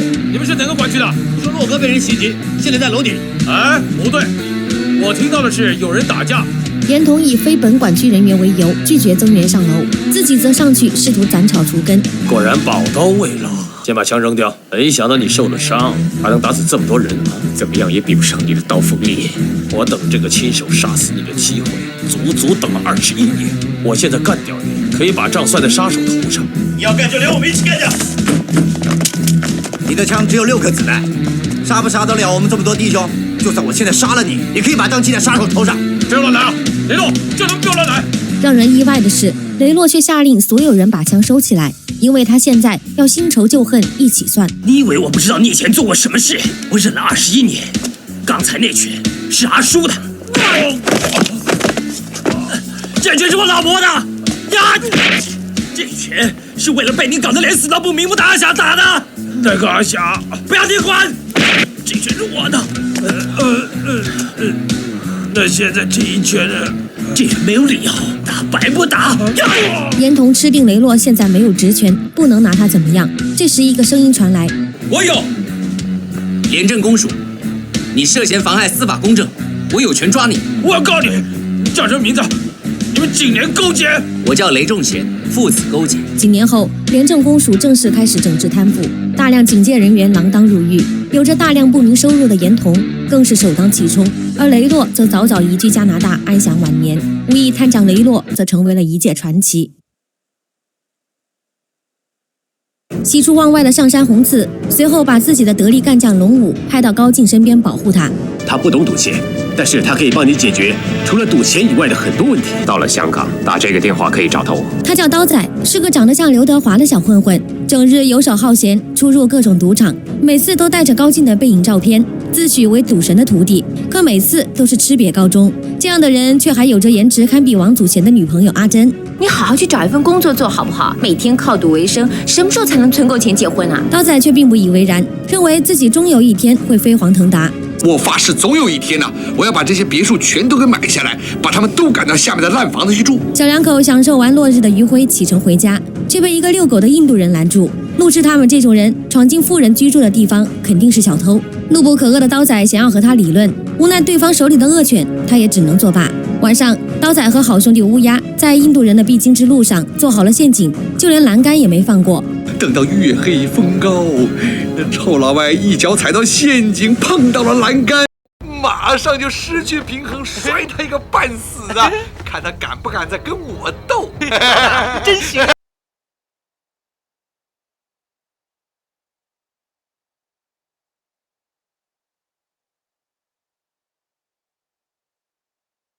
你知道《海贼王》中有多少镜头被动画组和谐了吗？第一个蛰伏的右脚，动漫里的剧情是蛰伏为了救落水的山治，用船锚将夹住的右脚硬生生的扯掉了。实际在漫画里，蛰伏并不是在海里弄断了右脚，他把山治救上岸之后，将仅剩的所有食物都留给了山治，接着自己拿起尖锐的石头砸断了脚。在之后的几周里，蛰伏一直靠啃食自己的腿以维持生命。因为情节过于血腥，所以动画组做了一些改变。第二个白胡子的左脸，动漫里艾斯牺牲后，愤怒的白胡子从背后偷袭赤犬，把对方狠狠教训了一顿。紧接着两人展开了一场殊死搏斗，但是整个过程，赤犬一直是处于被压制的状态，只有一击是打中了白胡子的胸膛，另外一招小技能明狗只是打掉了老爹的胡子。实际上漫画里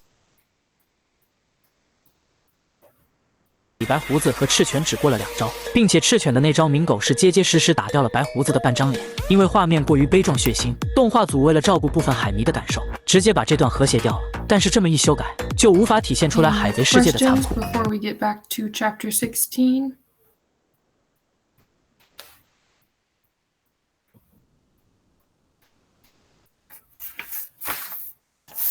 No, looks like we're missing somebody.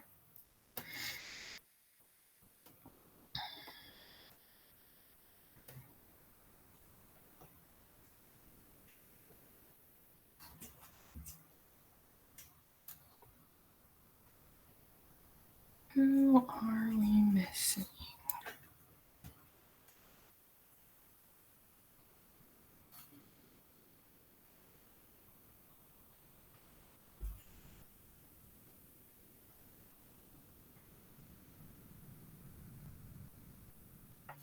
Let's see.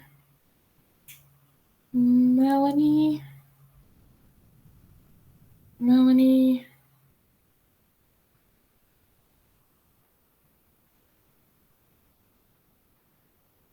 No Melanie. All right. Back to chapter 16. So left off talking about catheters. Now we're going to move on to urine specimens.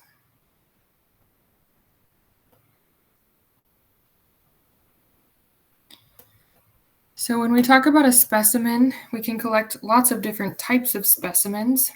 We're going to focus today on urine specimens, and then next chapter also stool specimens.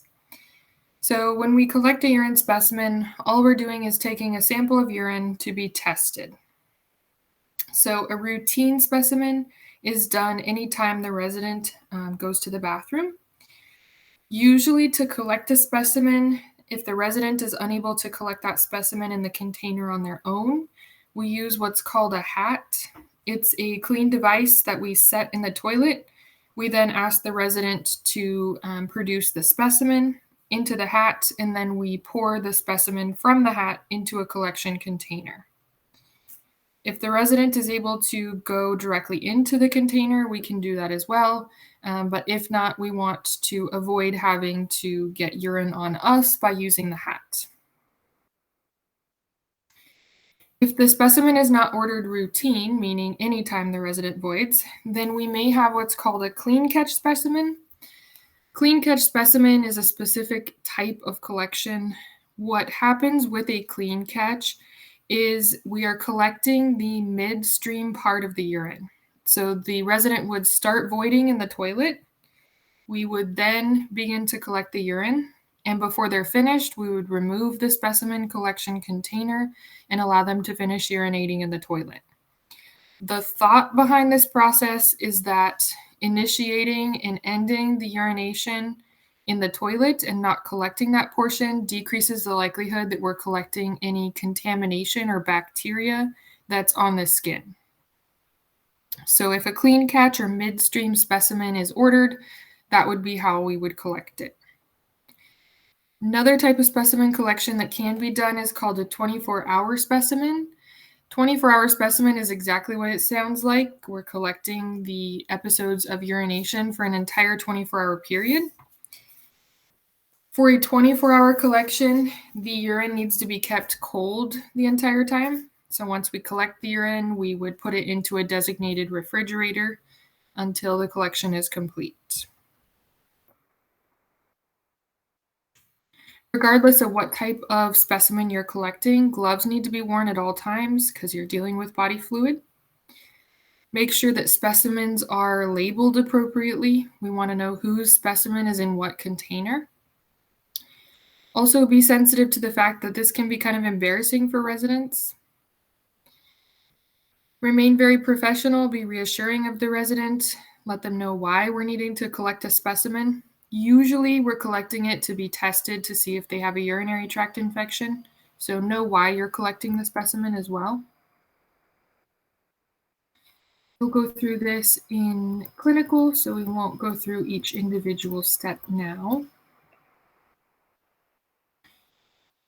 So most common reason we would collect urine to test for UTI. Usually we're looking to see if there's bacteria.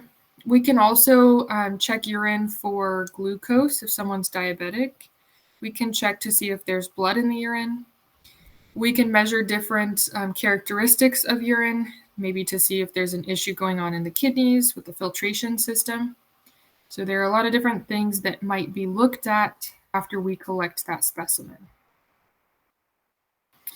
Some facilities will actually do testing for urinary tract infections in-house. For most facilities, the nurse does that testing. If you are responsible for that testing in your facility, please make sure that you know how to properly do the procedure with what equipment your facility has. In general, we test the urine with what's called a reagent strip. So let me show you what that looks like. And what the reagent strip does is it doesn't necessarily tell us like, yes, there's a urinary tract infection or no, there's not.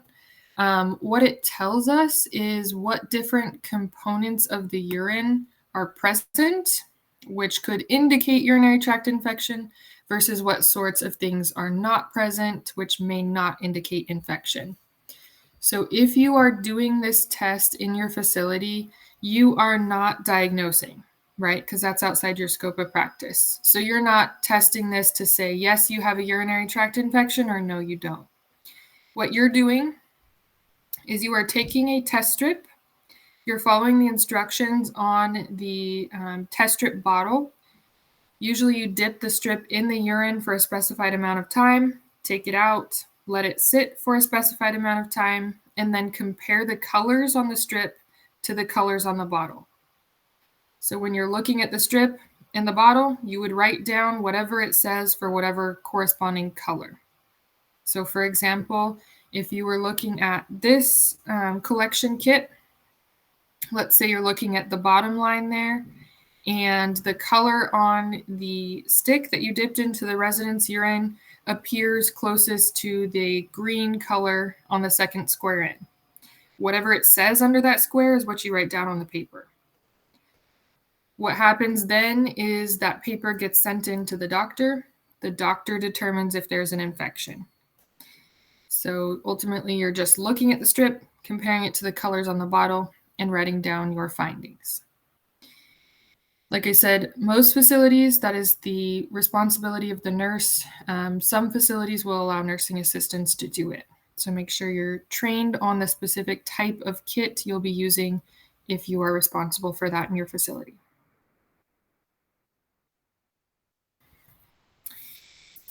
Other tests that are done on urine, typically we just collect the specimen, send it into the lab, and then the lab does the testing on it and then gives us results. So we're not usually doing any other testing in-house, usually just looking at reagent strips for UTIs. Moving on to bladder retraining programs. So if a resident is incontinent for any of those different reasons that we talked about, that again, you'll see tonight in your workbook, we can go through what's called a bladder retraining program to try to help catch episodes of incontinence before they happen, to try to make sure that those episodes of incontinence occur maybe on the toilet instead of in a brief. So what we do when we are assisting in a bladder retraining program is we keep a schedule of when the resident is having episodes of incontinence. So for example, maybe they're urinating right after breakfast. And so we know if they're urinating right after breakfast every day, we need to get them on the toilet after breakfast. That way they can urinate on the toilet. We want to make sure to try to predict when they're going to go to the bathroom so that they're going on a toilet or bedside commode as opposed to in the brief, which is then sitting on the skin. We want to encourage plenty of fluids throughout this process. Also offer trips to the bathroom frequently. If they're going to do something like go to the dining room for dinner, try to get them on the toilet beforehand so that while they're in their dinner, they have more likelihood that they won't have an episode of incontinence during that time. And then, of course, we would try to get them onto the toilet after that as well.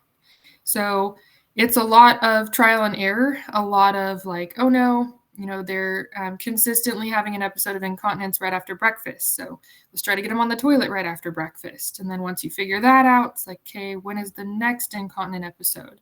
And trying to prevent them from having that episode. With this process, it doesn't happen quickly, right? It takes a lot of observation, trial and error. So making sure that the resident has the privacy that they need to eliminate when we get them on the toilet. Making sure that we're responding to call lights quickly, never rushing residents. If they do have an incontinent episode, not, saying, oh, you're not supposed to be incontinent, or remember you're supposed to go to the bathroom on the toilet. Keep in mind that they're trying just as hard as you are to make this successful. If you get a resident on the toilet and they're not urinating, there's a couple of tricks that you can do. If you turn on the water of the sink, that can help to initiate a stream of urine. Also, leaning slightly forward and putting some pressure on the bladder can help the bladder to ultimately release as well.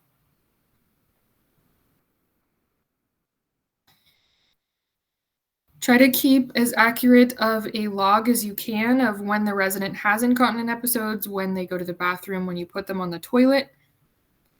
Remain positive, be positive and give them words of encouragement for those success.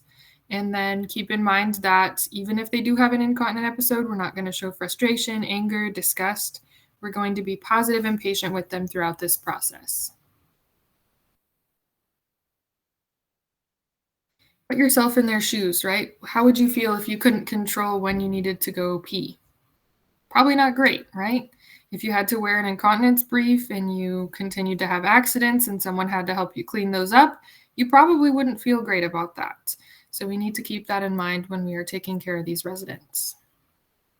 I used to tell people when they'd be like, oh, I'm so sorry you're having to clean this up. It's like, this is what I went through training for, right? This is my job. This is why I'm here, is to help you.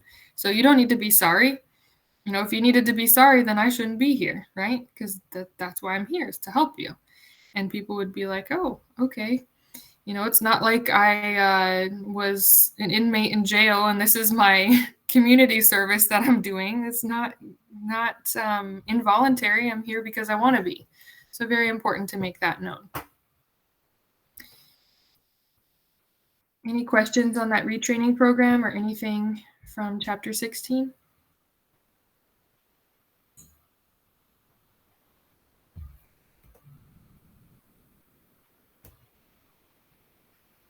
All right. Then we will move on to chapter 17. So chapter 17 is on bowel elimination. Like I said, some of the topics are very similar. So we will not cover them all in depth again. We will just kind of apply them to the bowel elimination side of things.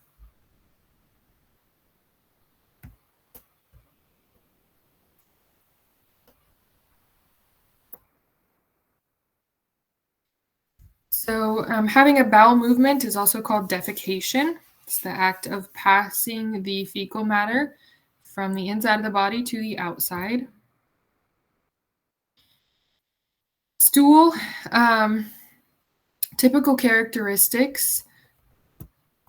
Where did you go, friend? There you are. Typical characteristics of stool. That was weird. It was frozen on my end. I don't know if you guys could see it. Our stool is typically soft but formed. It's not usually liquid and it's not usually hard. It's usually like a brown color, lighter brown color. Typically, the amount of stool that someone has depends on their diet, depends on how frequently they eliminate stool. So it could be a larger size, smaller size, depending on those variants. If somebody is having an episode of stool or a bowel movement that is a color other than light brown, something like red, white, black, green, we would want to report that to the nurse. Also, if someone goes between, for example, diarrhea and constipation, having difficulty expelling stool, we would want to report that. If there's any pain when someone's trying to have a bowel movement, or if there's anything other than stool, such as blood or some sort of other discharge, we would want to report that as well. Of course, we talked about incontinence and how that is not normal. So if someone who is normally continent of stool becomes incontinent, we would want to report that to the nurse as well. The term peristalsis, what this means is as we consume food, it actually moves through our system involuntarily. So it goes through our GI tract and absorbs nutrients and removes the waste products. The method of that travel is called peristalsis. So these contractions occur and they move that stuff through our system. As we get older, remember peristalsis slows down, right? Our GI tract processes our food more slowly. The digestive process altogether takes longer. It's also less efficient, so it doesn't necessarily absorb all of the vitamins and minerals like it used to. There's a decrease in saliva production, so that can affect our digestive process. Also, remember the impact on our senses. The sense of smell and taste decrease, therefore appetite can become poor. There are things that can decrease and increase our peristalsis. Depression tends to decrease peristalsis. So if somebody is feeling depressed, lonely, that could have an impact. Stress, anger, and fear, moving into a new facility, for example, can increase peristalsis. Also, like we talked about with urination, a lack of privacy can greatly affect our ability to eliminate. Imagine if you're trying to go to the bathroom and someone's just standing there waiting for you to go to the bathroom. That makes it very awkward. It also makes it so you don't really have any privacy to eliminate. So very important that we keep that in mind. Food and fluids, as we talked about in chapter 15, also impact our ability to eliminate.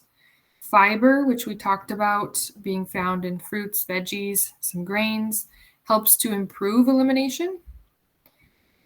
Those animal fats that we talked about, those trans and saturated fats, can cause constipation. There are also some foods that tend to cause gas. Keeping in mind that our digestive tract requires fluid in order to absorb different vitamins and minerals and also to be able to eliminate waste products. Physical activity plays a big role as well. Regular activity helps our GI tract to be mobile, helps to get those waste products out. Immobility slows down our digestive process and our elimination. Keep in mind, pay attention to personal habits, right? Some people have a bowel movement every day. Some people have a bowel movement every other day. Some people have one in the morning, some people at night. So know your residents' different habits. Also keep in mind proper positioning is necessary. So being in an upright position, leaning forward is the best way to promote bowel elimination. And like we talked about with the urinary system, with urinary elimination, there are different medications that can cause diarrhea, that can cause constipation. For example, antibiotics typically wipe out good bacteria and cause diarrhea, whereas medications for pain typically reap our system of all of the liquids that it has and can cause constipation.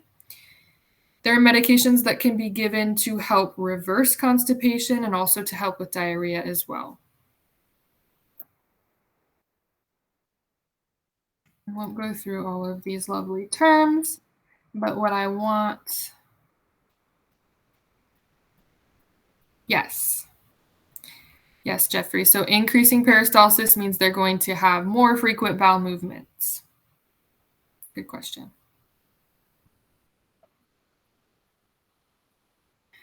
It's good to a certain extent. Too much stress, anger, and fear is going to result in a lot of bowel movements, as well as a lot of other detrimental or negative effects on the rest of our systems. But if we're talking about stress, anger, and fear versus depression, what it does for our GI tract, yes, those would be better, speeding it up rather than slowing it down. A good balance somewhere between is good. That way we can have normal bowel movements regularly, not too frequently or not frequently enough. All right. So all those terms we just skipped over, we're going to talk about them in detail. So constipation. What results in constipation? Ultimately, lack of fluid intake, improper diet, side effect of a medication, being inactive, also ignoring urges to eliminate. What happens when someone gets constipated is the feces or the waste products that are going to be eliminated from our system move too slowly through the system. So since they are not moving through the system quick, they are not going to come out quick. When someone is constipated, usually the first sign is they haven't had a bowel movement. Your facility will have a specific policy for when to report this to the nurse. It's usually after 2 or 3 days.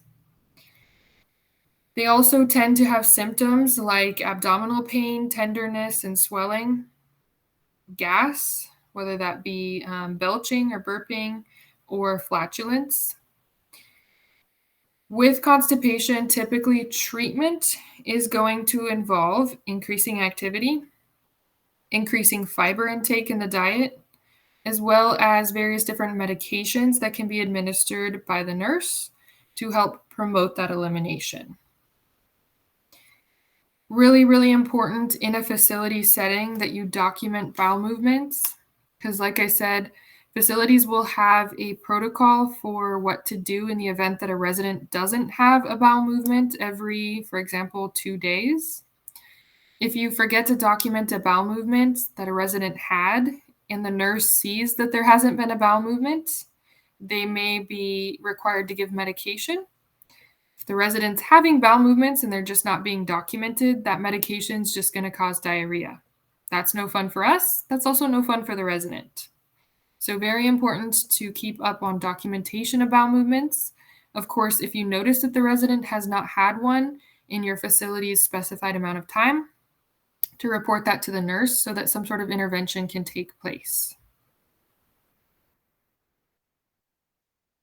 So what happens if someone's constipated and we don't realize it? We don't tell the nurse. What happens is they get what's called fecal impaction. So the stool actually becomes stuck inside of the intestines. To get the stool out, the doctor or the nurse has to actually manually break up that stool and pull it out. So if the resident does not have a documented bowel movement, they're exhibiting any signs of constipation, they're having pain in the rectal area, or they're having oozing of liquid from the rectum with no bowel movement, those are pretty good indications that the stool has become impacted. Prevention is the best way to cure fecal impaction. So if someone gets a fecal impaction, preventing it from happening again in the future by increasing fiber in the diet, increasing activity, maybe medications to soften the stool. But ultimately, if we can detect it when they're constipated, it will not progress to a fecal impaction.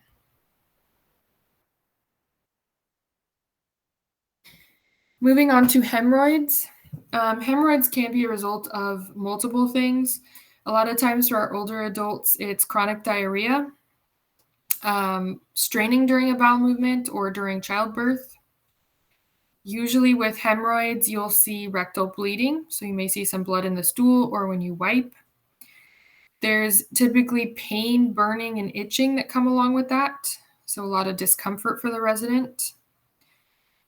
Possible treatments for this would be a sitz bath, which we looked at a little bit before, but ultimately a cool soak for that area to help decrease the bleeding, to help vasoconstrict the vessels, also to provide pain relief. There are surgical procedures that can be done for hemorrhoids. Ultimately, if the person can maintain regular bowel movements, so eating fiber, being physically active, and drinking plenty of fluids, the hemorrhoids will typically not cause issue. It's when they get diarrhea or they get constipated that these start to become an issue. If someone does have hemorrhoids, you'll see that noted in their care plan, and you want to be really careful when you are providing peri-care.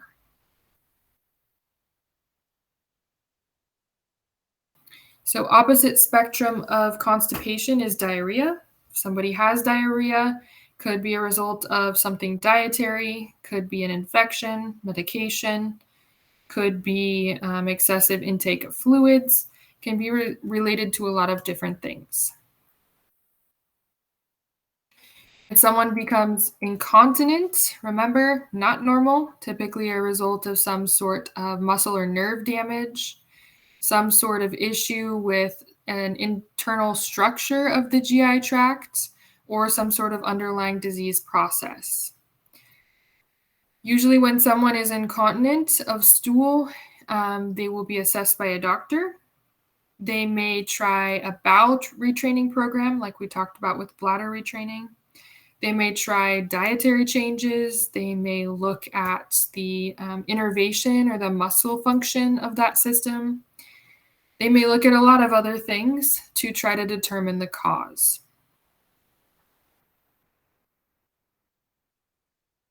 Gas, usually, another term for gas is flatulence, usually a result of either eating something that does not sit well with your stomach. For example, if somebody is lactose intolerant and they drink a milk product with lactose in it, if somebody has issues eating certain types of foods and they eat those certain types of foods, eating foods that are known to cause gas, onions is one of those foods, or if they have some sort of gastrointestinal condition.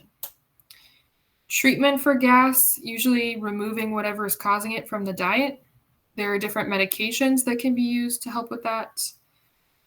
Also, this isn't very common, but if residents are swallowing a lot of air, we used to have a resident in the Jerry Psych facility that liked to take her straw out of her liquid and then just sit there and swallow the air with her straw.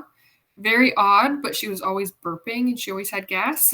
So it's like, if we can prevent her from swallowing air, essentially, then that helps to treat the issue. So what we did for her was we just took the straw away. That way, if she wanted to drink liquid, she had to drink the liquid out of the cup instead of swallowing the air with the straw. If a resident reports to you that they're having heartburn, usually what they have is called gastroesophageal reflux disease, or GERD as it's abbreviated. If someone has this condition, what happens is the acids from their GI tract kind of start to regurgitate up into their esophagus, which causes a burning sensation. Things that we can do to help them decrease these symptoms: eating large meals earlier in the day, trying to sit up after they eat, prop themselves up in bed with extra pillows. If they can maintain their head of the bed elevated even just a little bit while they sleep, the chances of that acid getting from down in the GI tract up into the esophagus decrease. Reducing fast food, fatty food, and spicy food can help. Also, wearing looser clothing around the neck, so not wearing ties, etc. And things like nicotine and alcohol can irritate that condition, so trying to avoid those substances can help. Any questions about any of these things so far? somebody has a peptic ulcer or stomach ulcer, what usually happens is that their GI tract is secreting excessive amounts of acid. So that can result in burping, that can result in kind of like that burning pain after they eat, can also result in vomiting, usually treated with an antacid medication. So medication given by the nurse to help suppress the acid. Also, avoiding those irritants we just talked about can help. A medical condition that someone might have that can cause them issues with their GI tract is called irritable bowel syndrome. With irritable bowel syndrome, typically abdominal pain, bloating, gas, diarrhea, and constipation are the symptoms. Things that make that worse would include stress, as well as, like we talked about, fried, fatty, spicy foods, caffeine, alcohol. What happens when someone has IBS is our gastrointestinal tract is innervated, meaning that our nervous system helps to control it. If there's a miscommunication between the nervous system and the digestive tract, that causes the bowel to function less efficiently and ultimately results in these symptoms. Usually treatment for this is to avoid all of those irritants we just talked about. Can also involve medication.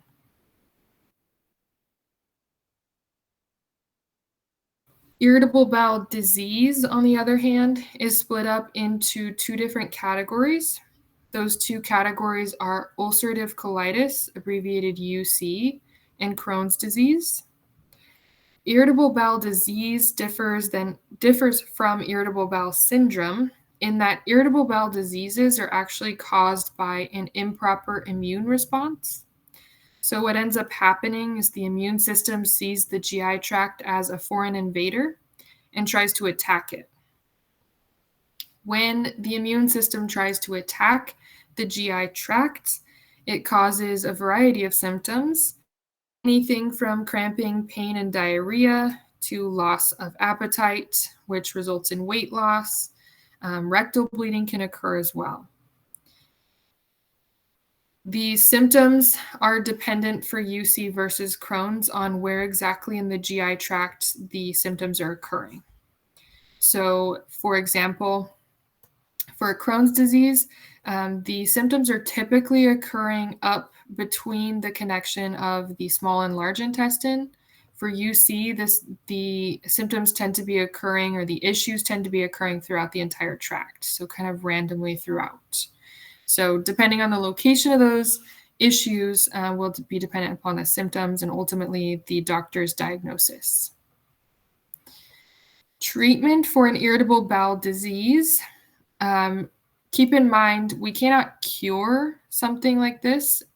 Ultimately, when the immune system attacks something, it attacks it because it thinks it is foreign. We cannot stop the immune system from fully exhibiting that process. What we can do is we can try to slow it down.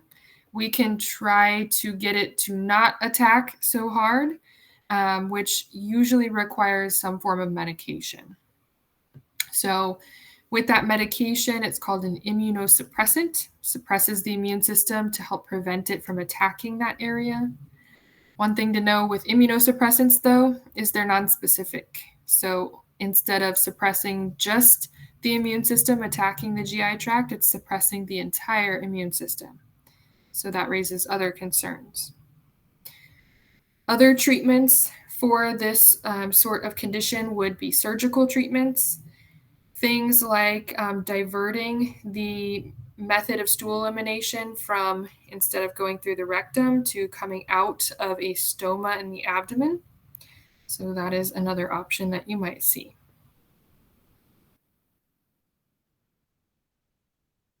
Colorectal cancer.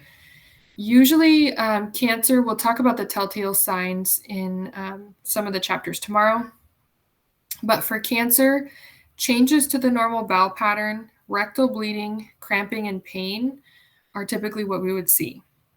So if the characteristics of the stool or the pattern of stool elimination changed, we would report those to the nurse. For someone with colorectal cancer, typically surgery is required. Again, typically diverting the stool instead of passing by rectum to passing through a stoma or an opening in the abdomen. Questions on any of those conditions?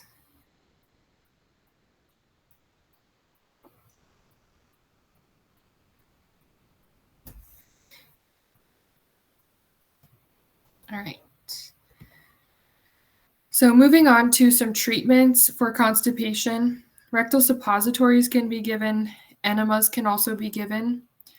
Usually in a facility, giving a rectal suppository or an enema are within the scope of practice of the nurse because typically they are considered to be medication. So for these sorts of procedures, if you are assisting the nurse, things to keep in mind, anything that we do, any procedure that we do that inserts something into the rectum requires the resident to be positioned in a Sims position. Again, the left side lying position with the right knee flexed. Just like we talked about checking rectal temperatures, anything that goes into the rectum needs to be lubricated.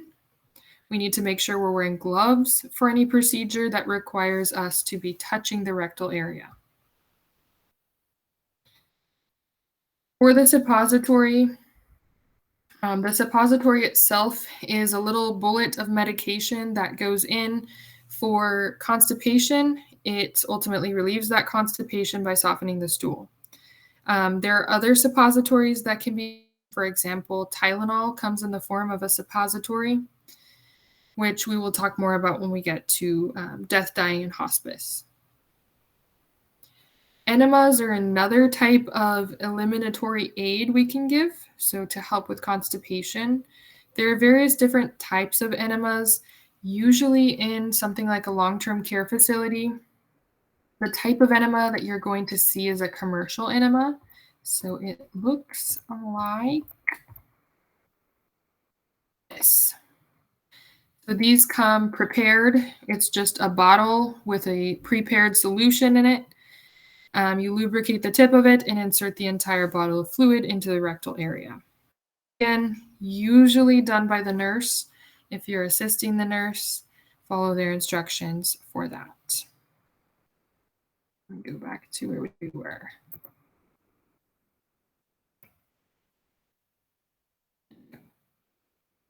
So when assisting with an enema, same things as when assisting with a suppository.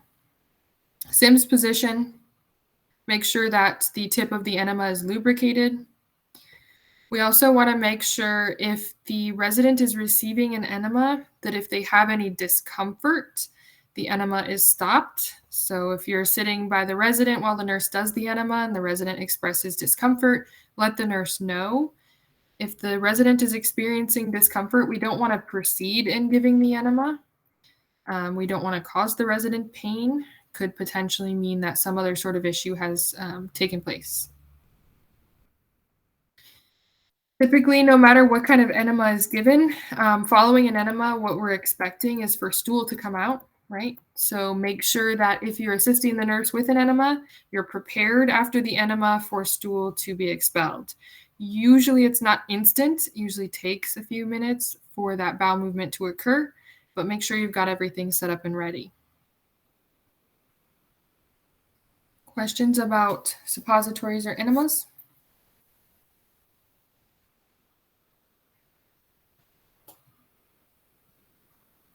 All right, then we will move on to stool specimens. So very similar to urine specimens, which we already talked about. We can collect specimens or samples of stool to test for different things like blood, pathogens.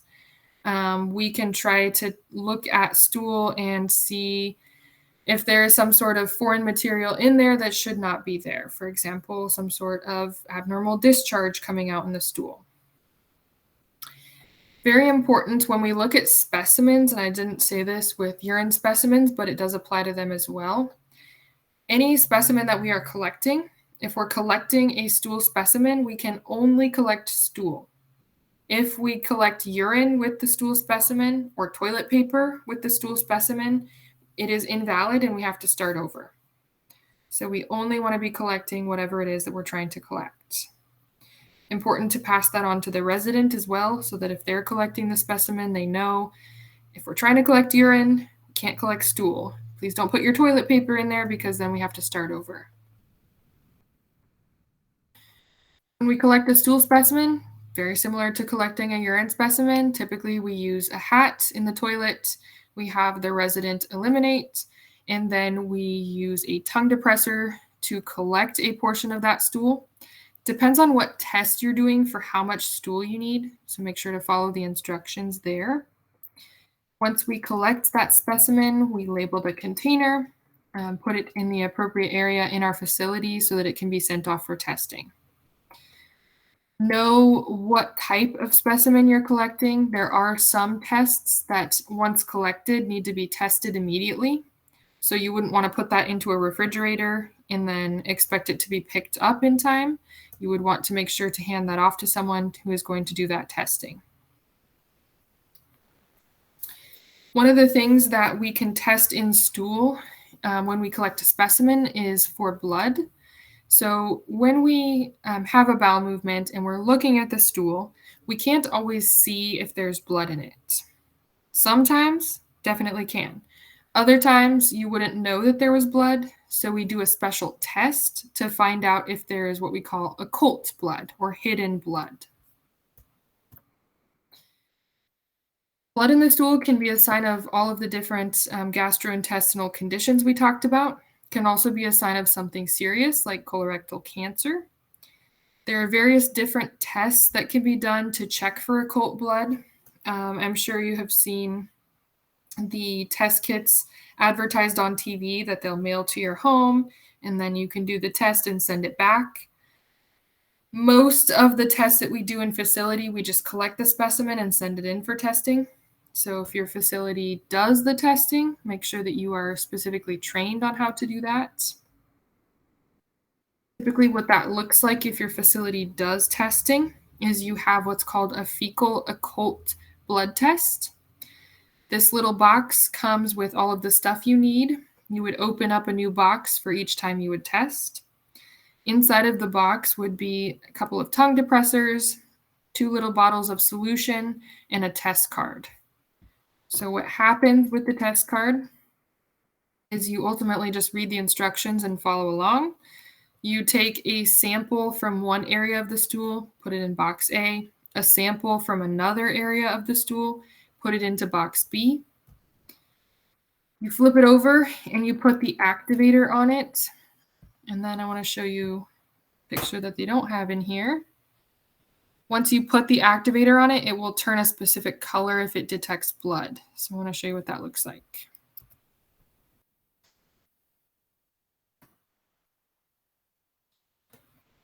If the test does detect blood and the color, it's usually blue is what color it turns, that color does come up, then you would report that to the nurse, and the nurse would then get that reported over to whatever doctor had ordered that test. So here is a picture, for example, of maybe, where'd you go? There we go, of what that would look like if it was positive. So they put the little liquid dropper onto the test turned blue, that means it detected blood. So then we would report that. If it didn't turn any color, that would mean it's negative and that test did not detect blood. Any questions on that process?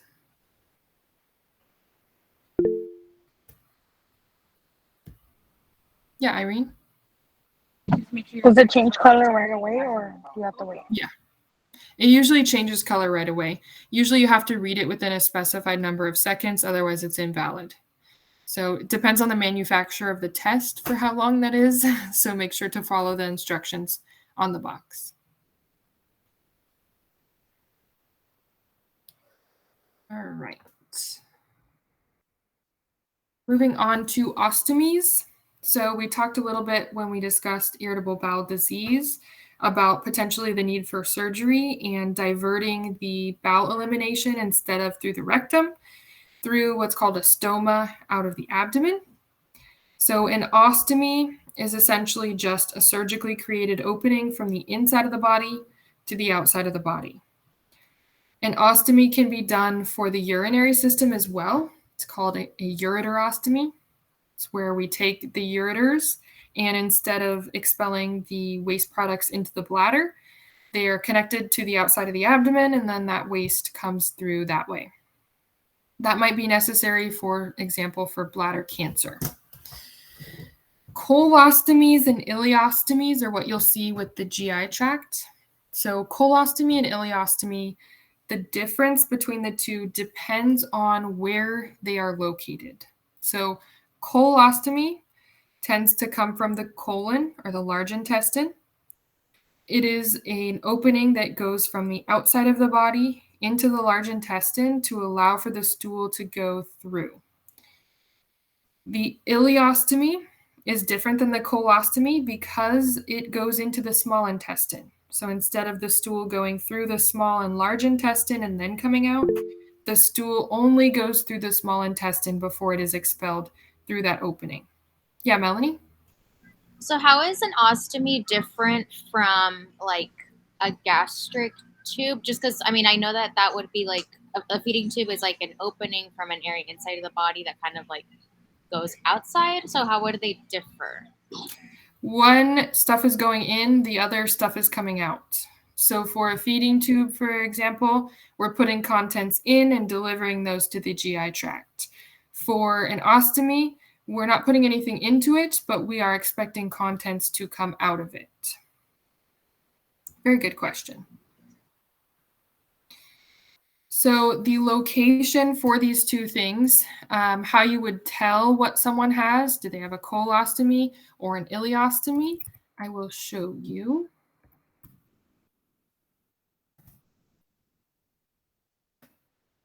Just usually you can tell by looking at their abdomen. Typically if they have, for example, this picture will load. If they have a colostomy, it's usually lower in the abdomen. If they have an ileostomy, it's usually higher up on the abdomen. So it just kind of depends on that location specific to their gastrointestinal tract. So this picture gives an okay visual of that. Colostomy, you can see that opening is right before we would expect the stool to enter into the rectal area. So it's down on the low portion of the abdomen coming out of the large intestine, whereas an ileostomy can come out of anywhere in the small intestine. So positioning on the abdomen can be one way to tell. Another way to tell is the stool that comes out. So the stool that comes out of a colostomy is going to be more representative of the stool that would typically come out of the rectum. So it's usually formed, it's usually a light brown color, versus a ileostomy, the stool that comes out of that is going to be more liquid because it has not gone through that entire digestive process. So you can tell by the characteristics of the stool as well. Ostomy appliances, there are a lot of them. Most basic appliances I'll show you a couple of, but just know appliances depend on what's covered by insurance for what your resident will have. Also, the manufacturer that the insurance covers. If they switch manufacturers, you might see different equipment. Typically, when someone has an ostomy, they just go with whatever equipment is supplied by insurance. That way they don't have to pay out of pocket for a bunch of equipment. So we'll look at some general supplies. Biggest difference for supplies is the pouch. So there is a one-piece ostomy pouch. There's also a two-piece ostomy pouch. The difference between the two is how many things you need in order to attach that system. So for example, a one-piece system, you only need this one thing. The little ring you can see there, there is an adhesive under that. So you take off the cover, you stick it over the stoma. So it's a one-piece system. Another common device is a two-piece system. The two-piece system, the bag and the little sticky device come separately. So instead of just needing that one device, you now need a bag and the little sticky device. So two-piece system would look like this. Personal preference, I prefer the two-piece system. The reason being is that little disc that is sticky, you have to measure the stoma and you have to cut that little device to fit around the stoma. It is easier to cut when it's a separate piece from the bag. In my experience, it's really hard not to poke your scissors through the bag when you're trying to cut the one-piece device. Again, personal preference. So know what your resident has and know how to use that equipment before you try to use it on that resident. Other things that you might see with ostomies, there are various different ostomy powders that can help with odor. There are different devices that can help get the little flange, or that little circle to stick.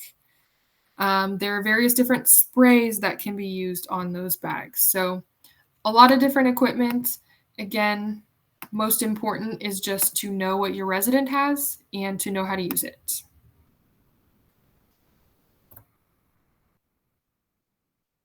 When we're dealing with an ostomy, make sure, again, follow standard precautions, wash your hands, wear your gloves. If your resident is able to do any part of their ostomy care independently, have them wash their hands as well. They don't need gloves because it's ultimately their own bodily fluid that they're touching.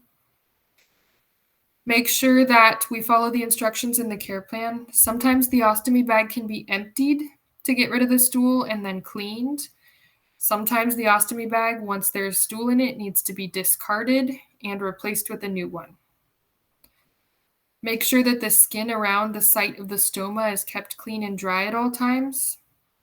Also make sure that if there is any sign of irritation on that skin, as we have previously discussed, that gets reported to the nurse. Residents who have an ostomy, they can still get what we call a food blockage, which ultimately is constipation of the ostomy. So food is unable to pass through that ostomy and it becomes blocked.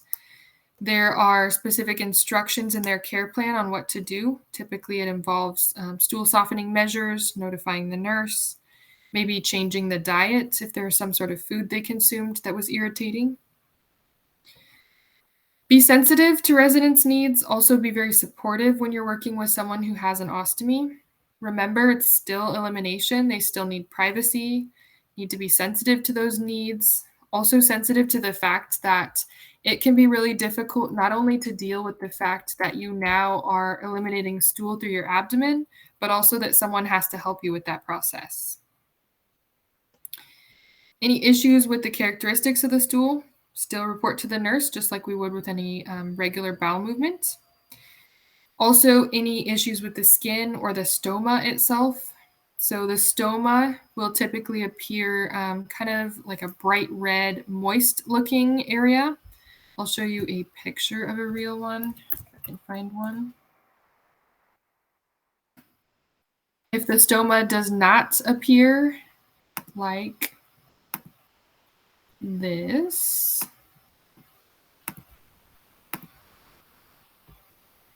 so bright red, darn it, go away. There we go. Bright red, again, it looks kind of moist, it sticks out of the skin. We would want to report that to the nurse if it looks any different. What that stoma actually is that is the intestines pulled out, rolled over, and sutured in place. So that is the inside of our intestines.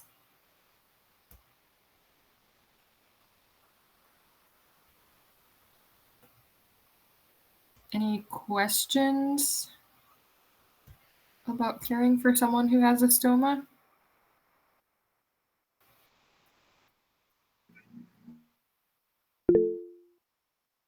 Yeah, Melanie?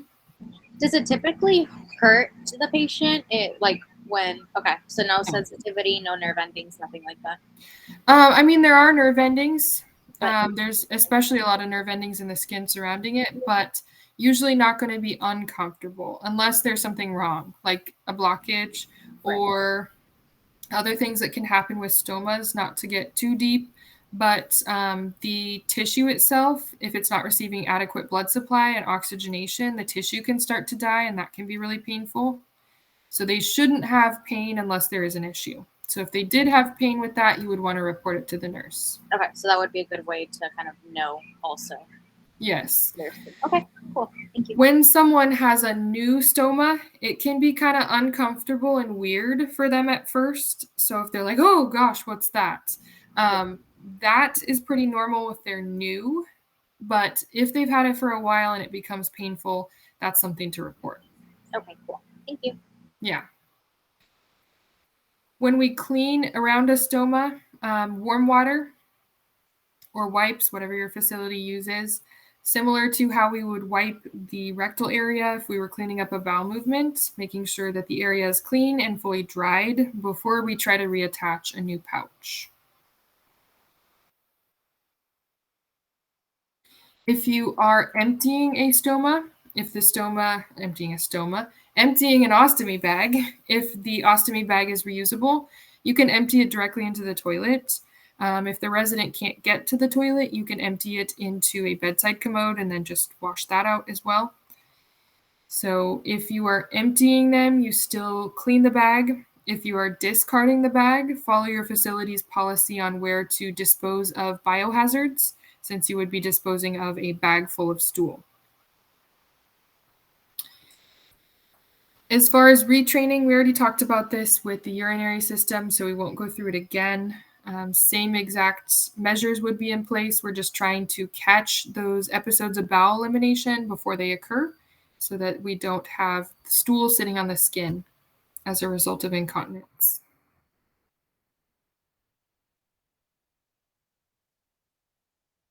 Questions on bowel elimination?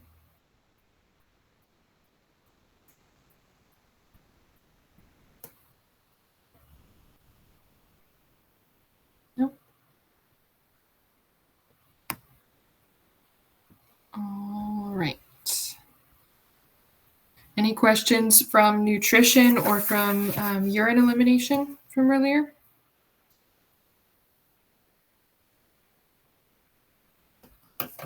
No.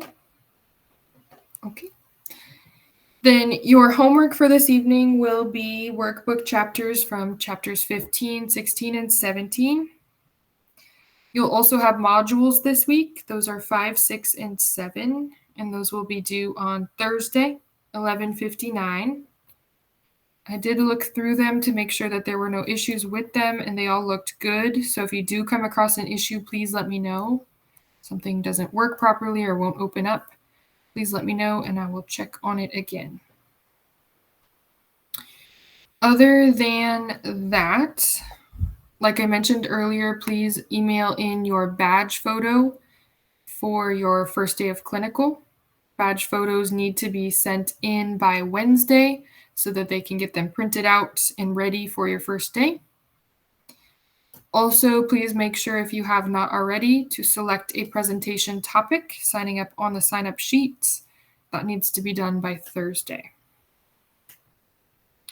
If any of you that signed up to work in groups need to exchange information, you can feel free to do that once I make sure everyone's here and start letting people go. If you need to exchange phone numbers, emails, what have you, you can do that in 1 minute. Any other questions before I make sure everyone's here and let you go? Yeah, Irene? Sorry, I didn't hear what modules are due. If you look at the CNA schedule, it has them all on there, but it's 5 through 7. But the schedule will tell you for each week which modules will be due as well. So you can reference that too. All right. Let me just confirm that you're all here. And Looks like you're all here and I see all of you. So if you don't have any other questions and you don't need to exchange info for your presentations, then you are free to go.